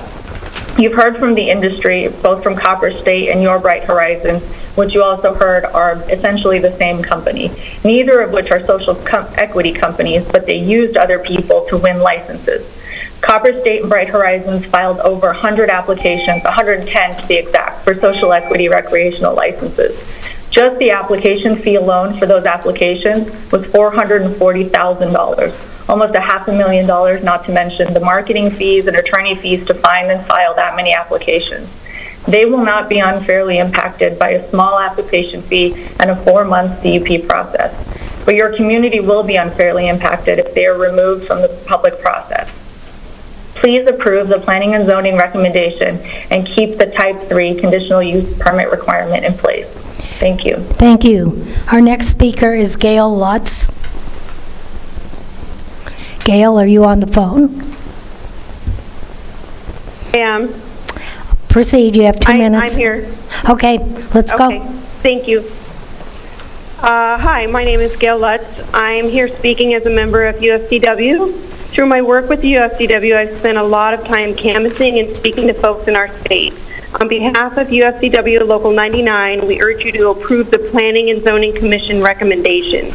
Any homeowner, neighboring business, owner, or property owner will want to keep a process in place which allows them to have a notice of dispensary coming into their neighborhood and an opportunity to be heard in a public hearing about zoning and land use decisions in their community.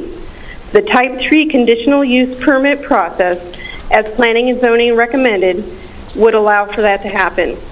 I read through the material in the agenda and see that staff met with industry owners, but I didn't see any reference to meeting with other community members. As a community-inclusive union, we believe there is value in having a public process that includes diversity of voices, perspectives, and opinions beyond just cannabis industry owners. UFCW Local 99 has led the discussion on fairness, equity, and transparency in the cannabis industry. And contrary to industry claims, removing the CUP process will not level the playing field. It will allow the deepest pockets to land grab as many locations as they want and push everyone else out. Please don't remove the public's voice by removing the conditional use permit requirement. Thank you. Gino Ranocchio? Gino? Hi, can you guys hear me? We can, very loud and clear. Perfect. So hi, my name is Gino Ranocchio. I'm speaking in support of Planning and Zoning's recommendation to acquire a Type 3 conditional use permit for all dispensaries. I've worked in the cannabis industry for a long time, and I understand that a lot of industry owners and their lobbyists are pushing to remove any oversight or public hearings from this process. The only support for this item appears to be from people who want to make it as easy as possible for their own financial interests. But as someone who has worked in the industry, I'm here to tell you that oversight and accountability is needed in the industry and will only make it better. Neighbors, nearby businesses, and community members will also be able to participate in public hearings. They can communicate with staff and your offices, and the result will be dispensaries that are better aligned with their communities. When business owners know there is oversight, they will be more respectful and communicative with their neighbors. That's how it's done successfully everywhere else in the state. Most other jurisdictions don't allow recreational dispensaries by right as well. Also, the 4-month review process for the conditional use permit is not really a big deal, that it's actually pretty fast compared to everywhere else and is worth it to ensure that your constituents are not cut out of an important land use issue in their neighborhood. Please support your Planning and Zoning Commission as they are right on the issue, and thank you very much for your time. Thank you. That does conclude our speakers. What's the pleasure of the board? Madam Chair, Supervisor Scott. could I ask a couple of questions of staff? Okay. First question is, if you could define for the board and the public that is still here the term by right that was used by a couple of the speakers, and then also if you could speak to some of the oversight and accountability by both state and local authorities for these businesses. Great. Madam Chair, Supervisor Scott, thank you for that question. When we use the term by right, what we mean is if you find the appropriate zone for that use. So right now, the commercial zone, CB1, CB2, they list hundreds of different uses that can go there by right. They're not so significant that they're triggering any extra hearing.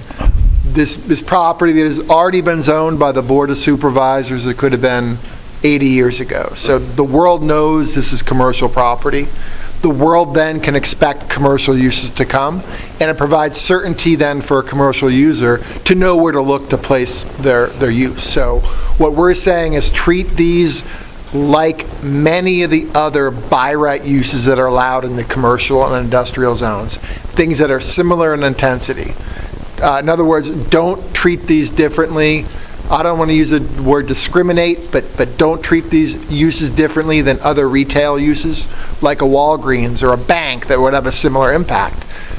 So right now, what is being proposed from the commission is to allow these, but require a Type 3 conditional use permit hearing. We're saying no. What we've seen and how things operate in the city, these things are no more, from a zoning standpoint, intense than other uses. And I do want to point out that it isn't going to be a blank check to locate these things throughout unincorporated Pima County in any of these zones. We're still proposing significant controls. There are hours of operations that any of these uses will have to adhere to. There's size limits. There's setbacks from all sorts of things like churches and schools and other dispensaries. So somebody selecting one of these sites in Pima County, if this gets approved per recommendation, they're still going to have to find the right site and make sure it works, make sure it meets all these standards. The other benefit we have in terms of why we're pushing it by right is the real governing agency here is the State Department of Health Services. They have a very significant, extensive vetting system on this use, unlike anything else allowed in the state. So employees have to get trained and vetted. There's security. There's all sorts of oversights offered from the state that we typically don't encounter with all sorts of other uses that are allowed by right. So, I hope that answers your question about by right. All right, Supervisor. Thank you, Chair Bronson. So, can you talk to me about what other jurisdictions in Arizona are doing? Do you know if they also require this Type 3? Good question. We've done some outreach, and specifically after the commission meeting, I did an outreach to a lot of my peers, the planning officials of other counties. Most of the other large, more urban counties, there is at least a path to allow these. There's not exactly apples to apples where they're doing a type 3, but the overwhelming large urban other counties like Santa Cruz, Coconino, Cochise, they said these can be achieved and opened in their counties. Maricopa County, though, specifically, they confirmed that they have a by right system like we do. And would also like to point out that until recently, until the end of, I think, 2020, the city of Tucson, who were sort of copying and emulating, they did allow the other dispensaries by right for almost 10 years. So we've seen But it's my understanding they're looking at a type 3 now. So what they're looking at is not exactly a type 3, but it's similar. It's a public hearing process. Yeah, they're exploring it. So what they did is they said, okay, for 10 years they allowed these as by right. And then that 2020 ballot came where then recreational was approved. So there, in the city, there was already, say, 5, 6, or 7 medical dispensaries already established. And they got to go there by right. The state, after the ballot initiative passed, they went ahead and said any medical marijuana dispensary across the state, you also got to be a recreational licensee. You got a dual use. So those in the city, they all got set up and they all then had their automatic dual use. Then the city said, okay, if there are any more coming, we need to be careful. Then they closed the door, and you're right, Supervisor Bronson and Supervisor Grijalva, right now they're exploring what they're going to do. But for 10 years, all the dispensaries that opened in the city got there by right. So just to follow up, there were, what, 25 licenses? 26. 26? I was like, it's in my brain between 25 and 27. So anyway, so that's statewide, and then we have a percentage that would be coming exclusively to the county, would you say? I mean, what I'm saying is the number is not a large number. So, Madam Chair, Supervisor Grijalva, I think there was 20, you're right, saying like 24 to 27 statewide. There, yeah. There's an estimate that 3 or 4 of those people that won the licenses live around here. They're not geographically tied. Right, so they can come. They could come from other places, or they could leave. You know, the 3 or 4 who live near Tucson could take them to Phoenix, where maybe a bigger market is, right? We're, guesstimating, we would expect probably 3 or 4 to then maybe locate in an incorporated Pima County if this is approved. Yeah. Okay.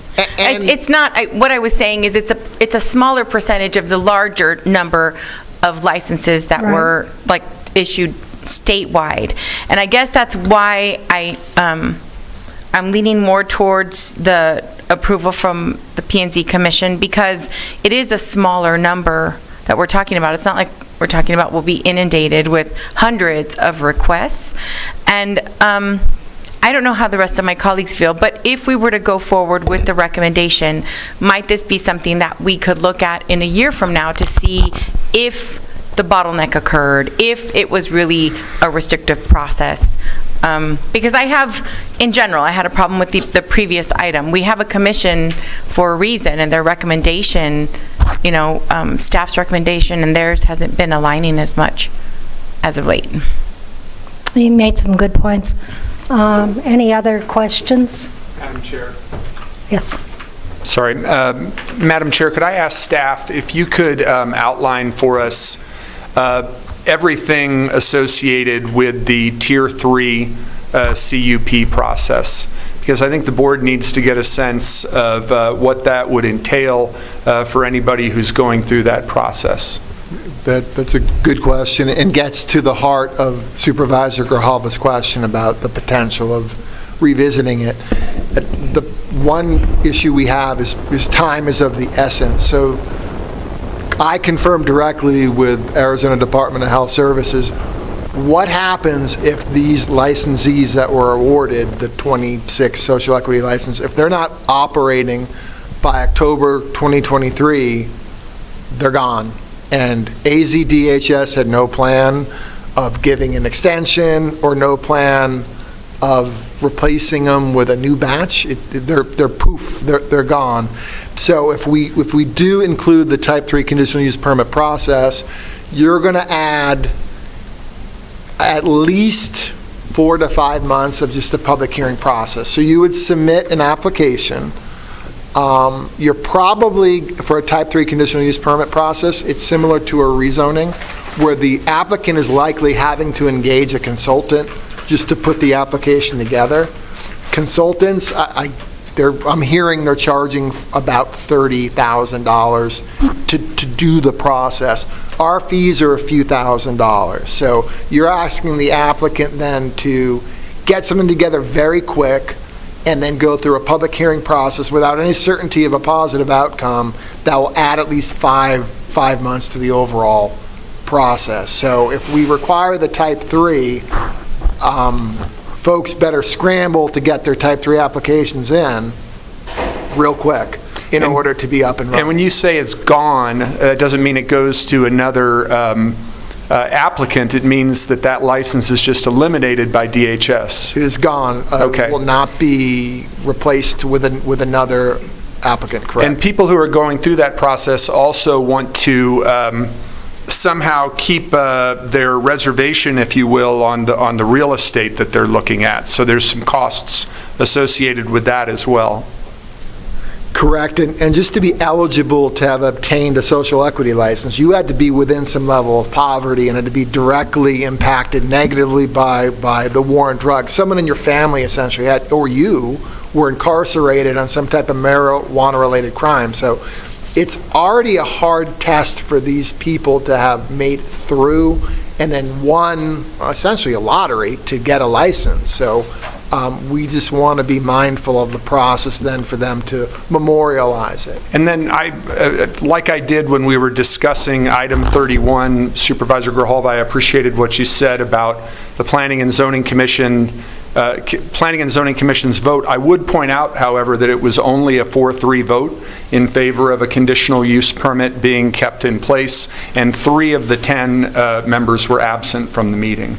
So it wasn't. It certainly wasn't an overwhelming endorsement for keeping a Tier 3 CUP in process. Thank you.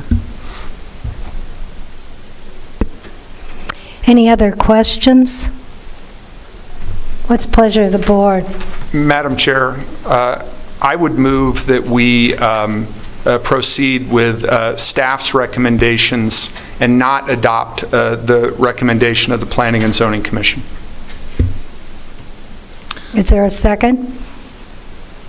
Motion dies for lack of a second. Chair Bronson? Supervisor Grijalva. I'd like to move that we approve staff's version but require a type 3 conditional use permit in the commercial and industrial zones, and request that staff bring this item back in a year so we can look at it and see if it's something that has caused, the kind of angst that I hear might happen. But I think that it would be good for us to go in that direction. Is there a second? I'll second. There's motion and a second on the floor. Any discussion? Madam Chair? Supervisor Christie. I'll be voting no on this motion. The more I listen to the speakers and those that are calling in, and to our staff, the more tortured it seems this whole process is, and it's not giving me too much confidence as to how we're going to proceed from here. Also, I'm hearing lots of big money involved and lots of timetables and deadlines and things that really are out of the realm of what I would consider a normal process for some sort of a quote-unquote business.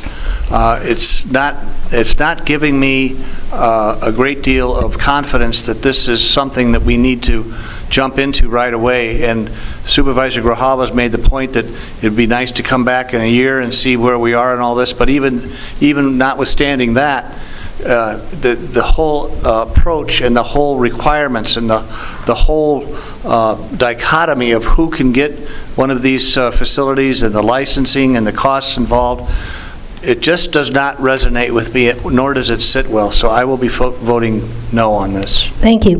Madam Chair. Supervisor Scott. I also will be voting no because it just doesn't seem to me that we should be asking prospective business owners to take on this additional cost, this additional time, when we wouldn't be asking the same of other people who would be trying to locate businesses in that same zone. To me, it is the worst possible example of government intrusiveness, and really, I think, mostly to deal with concerns as they were raised by some of the callers that should have been addressed at the state level. When these licenses were awarded. What we're talking about are local zoning decisions, and most of the arguments that I heard in favor from the callers, that I saw in the notes from the Planning and Zoning Commission, addressed issues that to me should have been addressed at the state level and not at this level. So I won't be able to support this motion. Okay. Any other comments? Roll call. Madam Chair, Supervisor Grijalva, just to clarify, your motion also includes to close the public hearing? Oh, yes, you forgot to close the public hearing. Yes, let's close the public hearing. Supervisor Christie? No. Supervisor Grijalva? Yes. Supervisor Hines? Yes. Supervisor Scott? No. Chair Bronson? Yes, motion carries 3-2.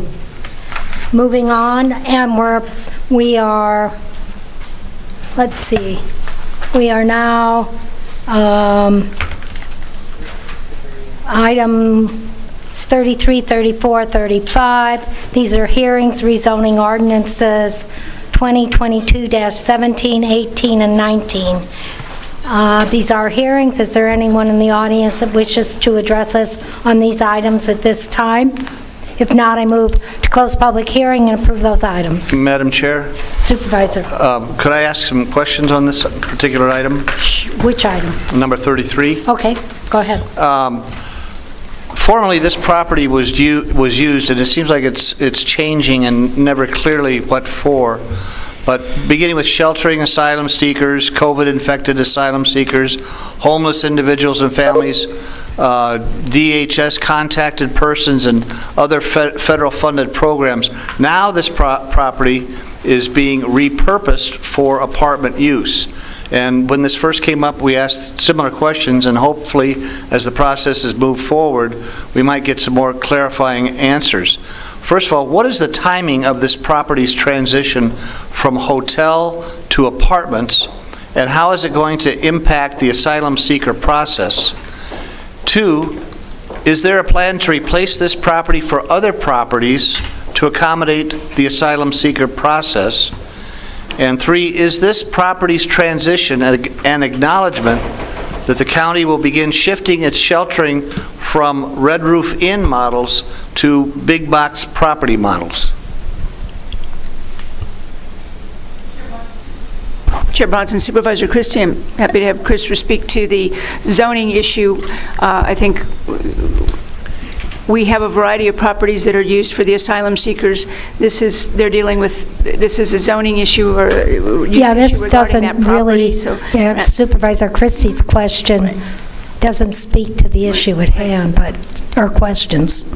Yes, Madam Chair, Supervisor Christie, before you right now, this item is specifically just memorializing a previous board action where the board approved a rezoning. That would allow it to become It's basically a ministerial action. It's at least 30 days after the board approves it, we bring the ordinance to the board. It is a quasi-ministerial action. So this is memorializing a previous board vote. Okay. So you would suggest that when it comes back to the board for final approval? This is the post-approval. So the board already approved the rezoning to give up the hotel use and let it become apartments. And this ordinance map simply is memorializing the board's approval from, I believe it was April.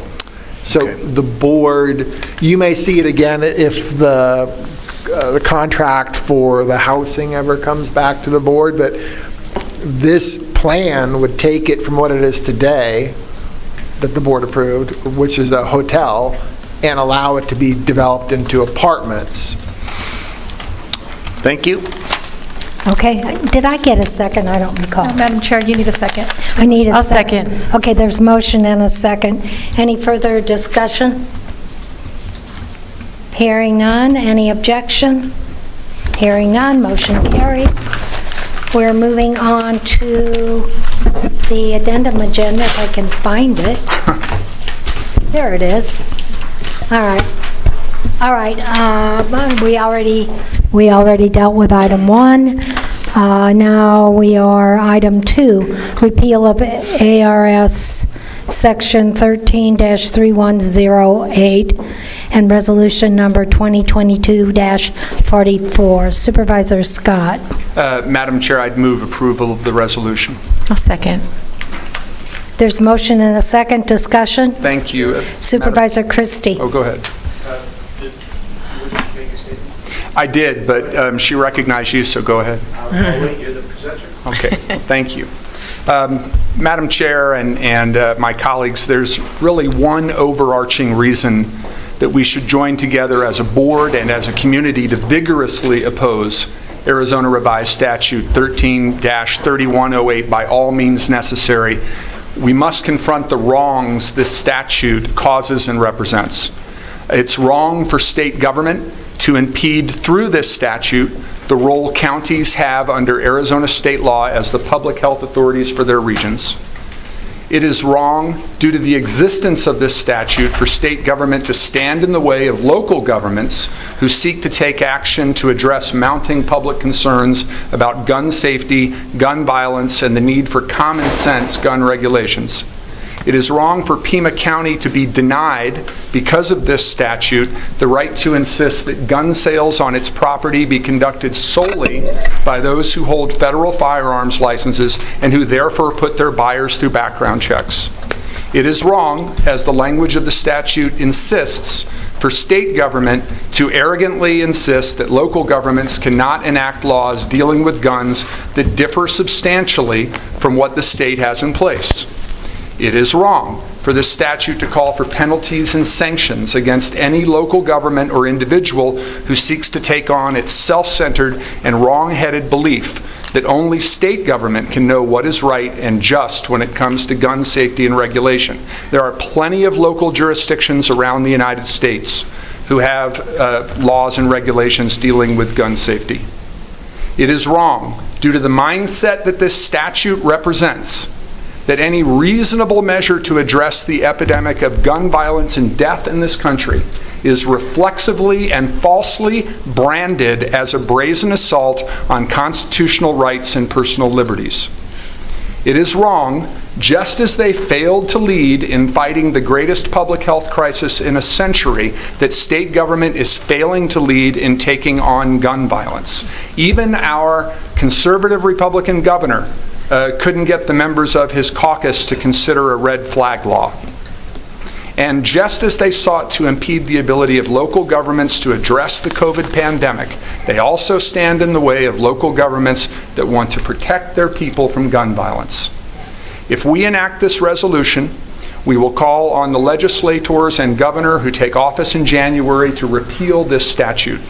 The resolution also directs Pima County Attorney Laura Conover and her staff to provide the board with the means to move forward with a lawsuit to challenge this statute.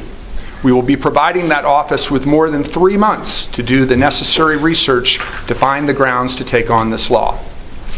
If the people who represent us in Phoenix do not act to repeal this statute, we will see them in court.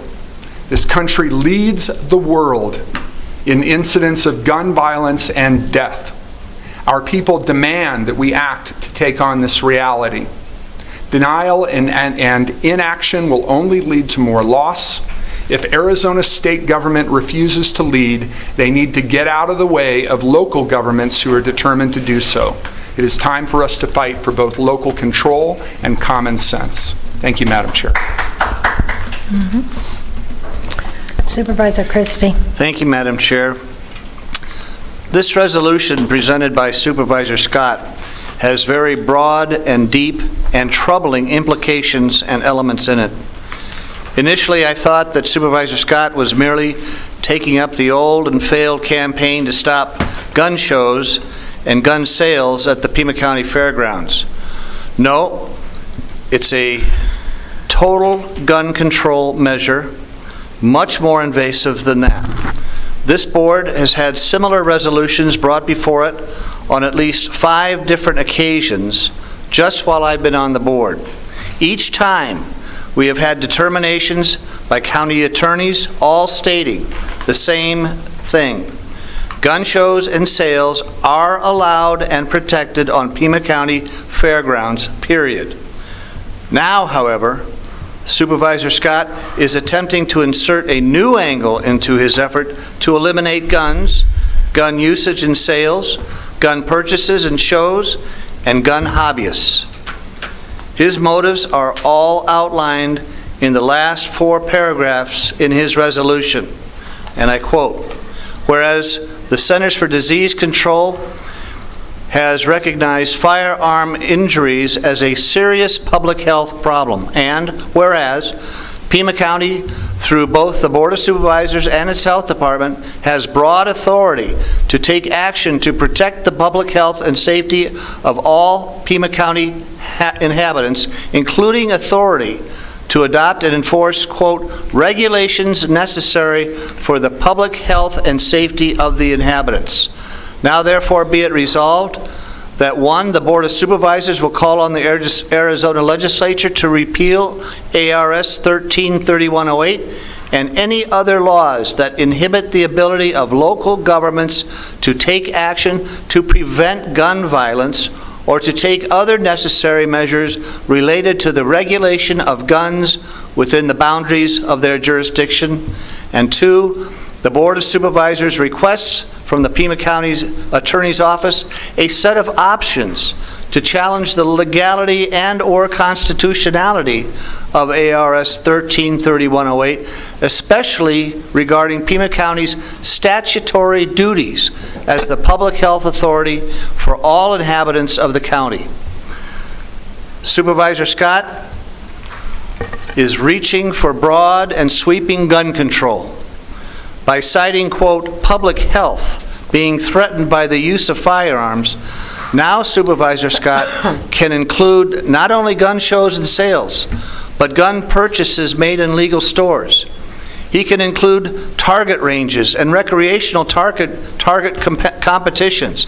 And since firearms are a threat to public health, hunting game of any kind must be abolished as well, because firearms are obviously involved in hunting sports and thus a threat and danger to public health, according to Supervisor Scott. Supervisor Scott's resolution before us is trying to twist and turn gun ownership and gun use prohibitions under the ham-fisted deception of citing public health. Why couldn't Supervisor Scott just be honest and state the truth? Through his resolution presented before us today, Supervisor Scott wants to take away everyone's guns. Finally, where there is a true and real and present health danger to the public, places like Chicago, Philadelphia, New York City, Washington, D.C., Baltimore, or Tucson, Arizona, all with skyrocketing gunshot deaths and injuries. Why doesn't Supervisor Scott go into those communities and tell those residents in those neighborhoods that firearm injuries are a serious public health problem? He can see just how well calling firearms a public health problem will go. Thank you, Madam Chair. Thank you. Any other comments? Yeah, Chair Bronson. Supervisor Grijalva. I just wanted to say that I don't think we have children entering our schools some are already in school, some in 2 days, all over Pima County. Each day, 12 children die from gun violence in America, and another 32 are shot and injured. Guns are the leading cause of death among American children and teens. We have to protect our community, and I am supportive of this, and I appreciate Supervisor Scott bringing it forward, because there needs to be some pushback at a local level if we can't get our federal government and our state government to do what's in the best interest of our communities. And I don't think our federal government is doing it either. No, I agree. Madam Chair. Supervisor. Thank you. I just wanted to say it's painting with a very broad brush for Supervisor Christie to say that I'm going after target shooting or hunting or any activities by law-abiding gun owners. That kind of rhetoric and tactics are familiar to anybody in this country who has called for common sense gun regulations. Because any time something like what I'm discussing today is brought up, immediately folks like my colleague from District 4 will say that we are coming after the Second Amendment in toto, that we're coming after your guns, that you're not going to be able to hunt, that you're not going to be able to do anything lawful. That is nonsense. It is not at all either implied or inferred. It certainly isn't directly stated in this resolution. What is directly stated is that because our state government, and as Chair Bronson just said, our federal government, although they did just pass the Safer Communities Act, which was a big step forward, are not acting, that it's wrong for Arizona state government to take away our ability to act. Especially given our role under Arizona state law as the public health authority for our region. Any other comments? Let's do a roll call. Oh, I guess I'll comment. I am not going to support this. I think it has unintended consequences. I think it will directly impact our state shared revenue. And I think it's too broad in its scope. If we're going to do something about gun violence, it needs to start with the federal government. So I will not be supporting this. Roll call. Supervisor Christie? No. Supervisor Grijalva? Yes. Supervisor Hines? Yes. Supervisor Scott? Yes. Chair Bronson? No. Let's move on to item 3, eviction rental assistance program. Supervisor Christie. Thank you, Madam Chair. Just a couple of questions on this. This is kind of a troubling situation that I just want some clarity on. First of all, when did the county agree to take over ERAP services on behalf of City of Tucson residents? Chair Bronson, Supervisor Christie, we have long taken over. We've been running the ERAP services for a period of time. I think that this, and I will have Dr. Garcia speak to this in depth, the city does some things, we do some things. The city was not doing it any longer. It continued that we were providing those services. We did not necessarily step in and pick up work that the city was doing. We have been provided funds from the federal and the state government to do the ERAP services, and that is what we've been doing. I think Dr. Garcia. No, but I don't think you've really addressed the question. Yeah. When the city decided they weren't going to do it anymore, how ministerially, or how at the administrative level, was it at the administrative level, I guess, that this decision was made that we would take it over for the city? Because that's what the optics look like to me. And Chair Bronson, we'll have Dr. Garcia explain the specifics of this, because we did not, I think there was some miscommunication at a board meeting a while back about picking up that piece. But Dr. Garcia. Chair Bronson, Supervisor Christie, since the beginning of the pandemic, there have been a variety of actions that the federal government has taken that have channeled funds through a variety of different entities for the purposes of keeping people housed. This started with the CARES Act. This has evolved in a lot of different respects. The most recent version of this are the ERAP funds. The ERAP funds actually come in two flavors, ERAP 1 and ERAP 2. And during the in 2020, when the ERAP funds first became available, there were conversations that occurred at the staff level with the City of Tucson's housing department and with our community and workforce development department about how to best put these funds into people's hands, into the hands of landlords and into the hands of families. And at that time, it was decided that we would do as much as we can in a joint fashion, and we proceeded very effectively and have had some significant successes. Because the missions and because of the staffing of each of our entities is slightly different, we have continued, even in the second ERAP to funding phase, we have continued to support eviction assistance and the provision of those services, again, to families and landlords. Our colleagues at the City of Tucson have also done a lot of things in order to prevent people from being unhoused. Most recently, you've seen the investment in hotels in the purchase of and operation of hotels to specifically address the needs of houseless or at-risk populations. So we all do different things in this space of keeping people in homes. We each have different roles to play. We continue to do what we believe was the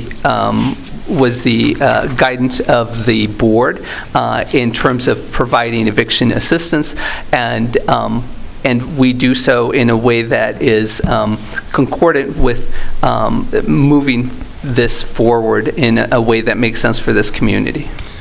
Madam Chair, Supervisor Christie. when Mr. Dan Sullivan was before this board, that's really when we first learned that he and his department were taking over the ERAP services. So it seems like it came not from the administration, not from the board, but from that particular department that he made, or someone somewhere made the arbitrary decision that the Pima County would take over the ERAP services. So I think that's where we get a little sideways, because I don't think it's up to any one department to make those decisions. So Chair Bronson alluded to the question earlier. Why did the City of Tucson decide to give it up? Chair Bronson, Supervisor Christie, I think that's a question for the city, but let me be clear. I think every portion of the ERAP contract to date has come to the board, and the receipt of all of those funds and the use of those funds for the ERAP program has all come through the Board of Supervisors. Would you agree that when something of this nature, the Pima County taking over a function that was jointly combined with the City of Tucson is now suddenly the responsibility of Pima County, that's a policy decision? And a policy decision of that magnitude or of that nature should come more specifically to the board, announcing that Pima County will be taking over the City of Tucson's ERAP program, and this is why. And Chair Bronson, Supervisor Christie, again, I do not believe we took over the city's ERAP program. I think that there was a portion of the ERAP program that the city had been doing. I know this sounds like a nuance, but everything that the county has been doing related to emergency rental assistance and the funding that's come from the federal government for this program has come through this board. And I don't know if you have any information about what the city's thinking was, Dr. Garcia. Well, I would never, Chair Bronson, Supervisor Christie, I would never speak for the city, and the city would speak for itself, I'm sure.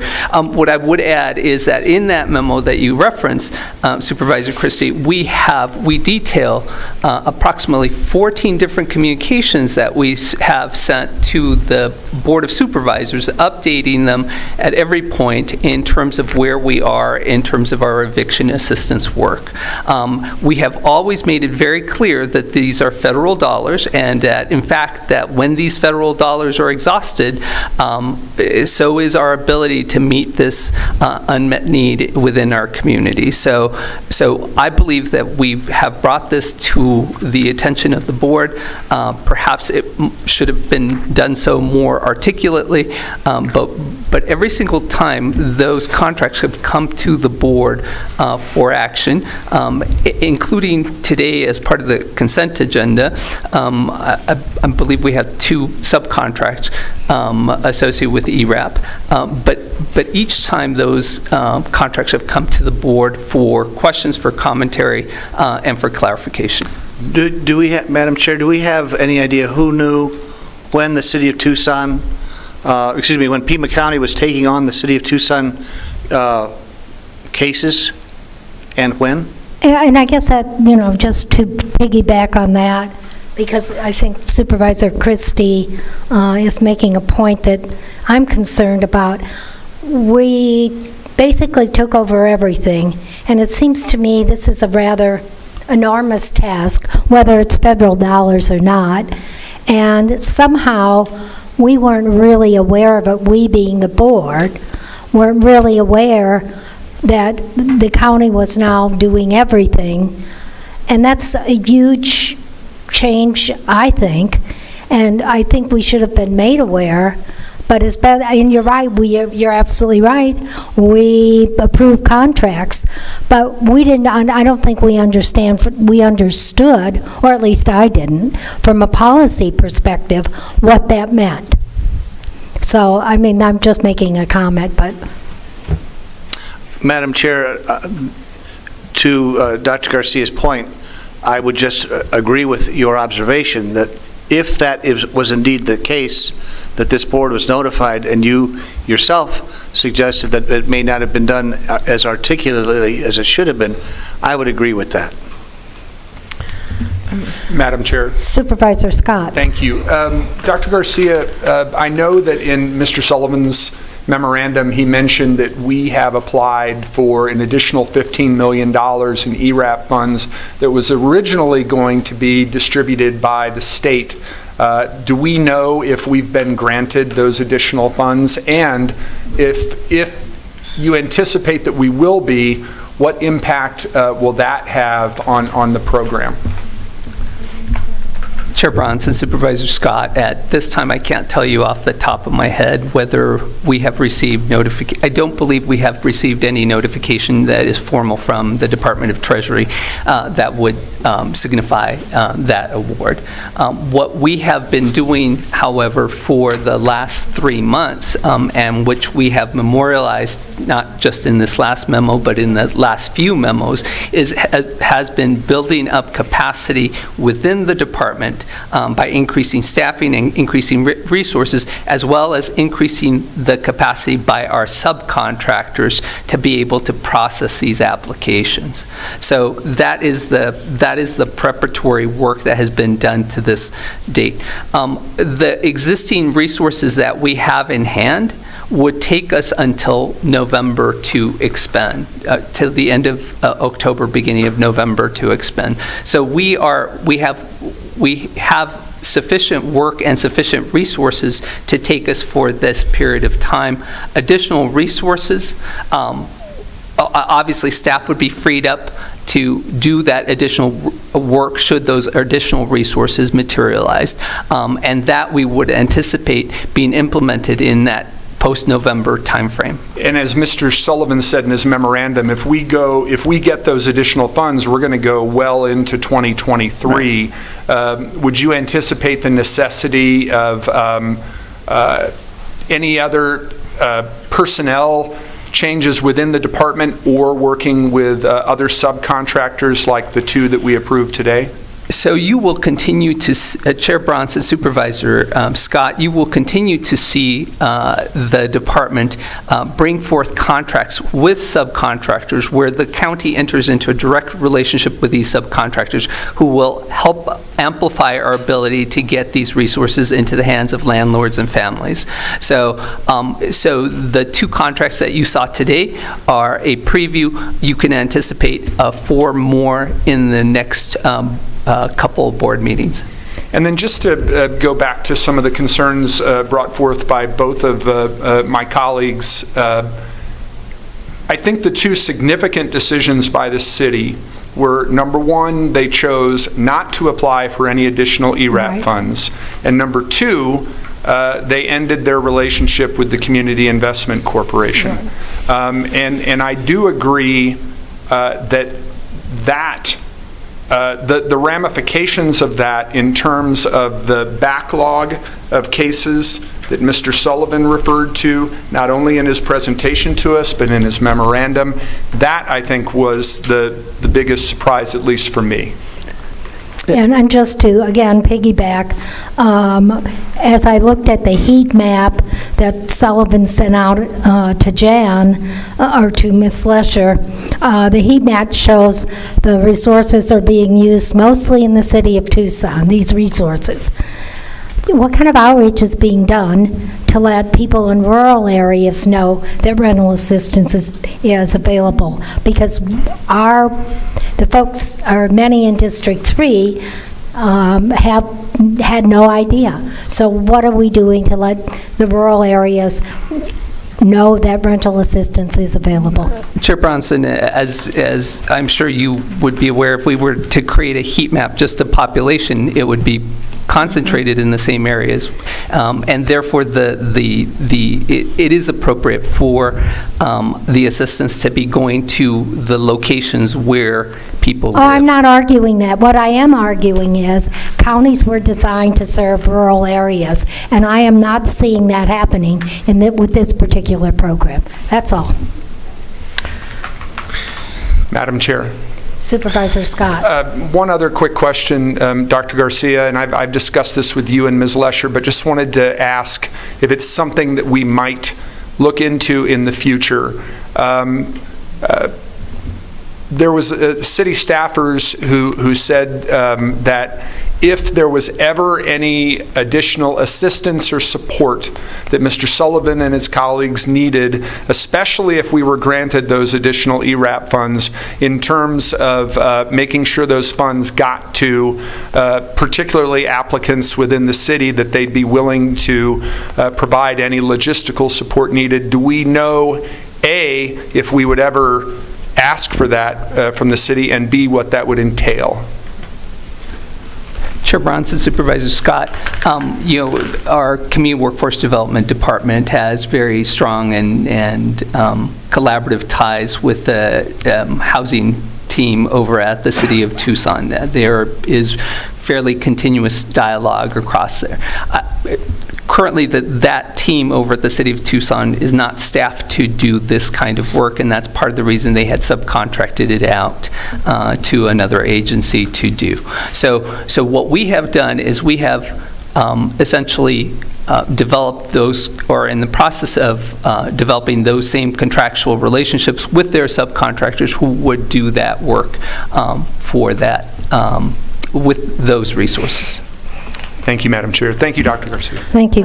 Chair Bronson. Supervisor Graham. Yeah, and I just want to make note that, City of Tucson residents are Pima County residents. We're still serving our community. I think that it is important for us to look at what the goals were when these programs were set up, and the fact that the mission is the same. We have to serve these members of our community, because the responsibility is still with the county, jointly with the city. So I'm glad that we've applied for additional funds, because I think they're going to be needed. I think we're going to be able to utilize them. And having had a tour with Dan and his team, and with EELS and Andy Flagg, I think they're doing really amazing work. They've set up a really effective system, and I think if we're better suited to be able to provide the service and we receive the additional funding, I don't see where the drawback is here. Okay, any other discussion? Supervisor Christie? Yeah, I just note that apparently the City of Tucson virtually dumped 3,500 ERAP cases on Pima County, and I think that's a huge burden that was arbitrarily determined to go to Pima County. No discussion, no policy decision, and this is, after all, supposed to be a collaborative effort apparently between the city and the county, but this doesn't reflect that. So I think it needs to be noted about that. And again, who agreed to do that and allow that, and when did that happen? It's very concerning, and I just hope that this isn't a trend. All right, have we exhausted the subject? Yep. Okay, let's move on then to contract and award, item 4, and then if nobody wishes to divide the question under board, commissions, and/or committees, items 5 and 6. Madam Chair, I'd like to You want to do 4 separately? bring 4 separately. Okay, I'm going to move items 5 and 6. Second. Motion and a second. Any discussion, any objection? Hearing none, motion carries. Item 4, I'll move the item. Second. Motion and a second. Supervisor Christie. Thank you, Madam Chair. This is kind of the perfect topic to end a perfect meeting. We're having a request here from procurement to provide $5 million to Maximus Health Services, which, by the way, aren't in Pima County. They're in Virginia or someplace, I think. Right. To provide contact tracing. And it just goes part and parcel with the entire program. We've just witnessed it, that Joe Biden is a poster child for why COVID vaccines don't work and have never worked as advertised. He's contracted COVID how many times now? 3. Face masks don't work and haven't worked. Mandatory vaccinations, curfews, business closures, social distancing, forced vaccinations, mass vaccinations, all haven't and don't work, and all, by the way, have been enthusiastically supported by my colleagues. Now, the most obvious exercise never to have worked is contact tracing. And today we are supposed to approve another $5 million in taxpayers' money, now totaling or up to $28 million, which is basically extending a failure in contract tracing. As of the background here, the contract is supposed to go all the way through January of 2023 with 5 additional 6-month renewal options. So obviously I'll be voting against this, and I read one of the last sentences in the background, that the rapid and thorough tracing symptom monitoring education is essential to limit the spread of COVID-19, and it is an effective and timely response following confirmation of COVID-19 positive cases, and they will decrease the number of potential secondary and tertiary infections. I don't think Mr. Biden would agree with that. So I will be voting against this procurement request. All right, is there any further discussion? Any objections? I object. 1 objection from Supervisor Christie. Any further objections? Seeing no further objection, motion carries 3-1. Supervisor Hines has left the dais. With that, we've concluded our board meeting for today. And if there are no objections, this meeting stands adjourned. Thank you.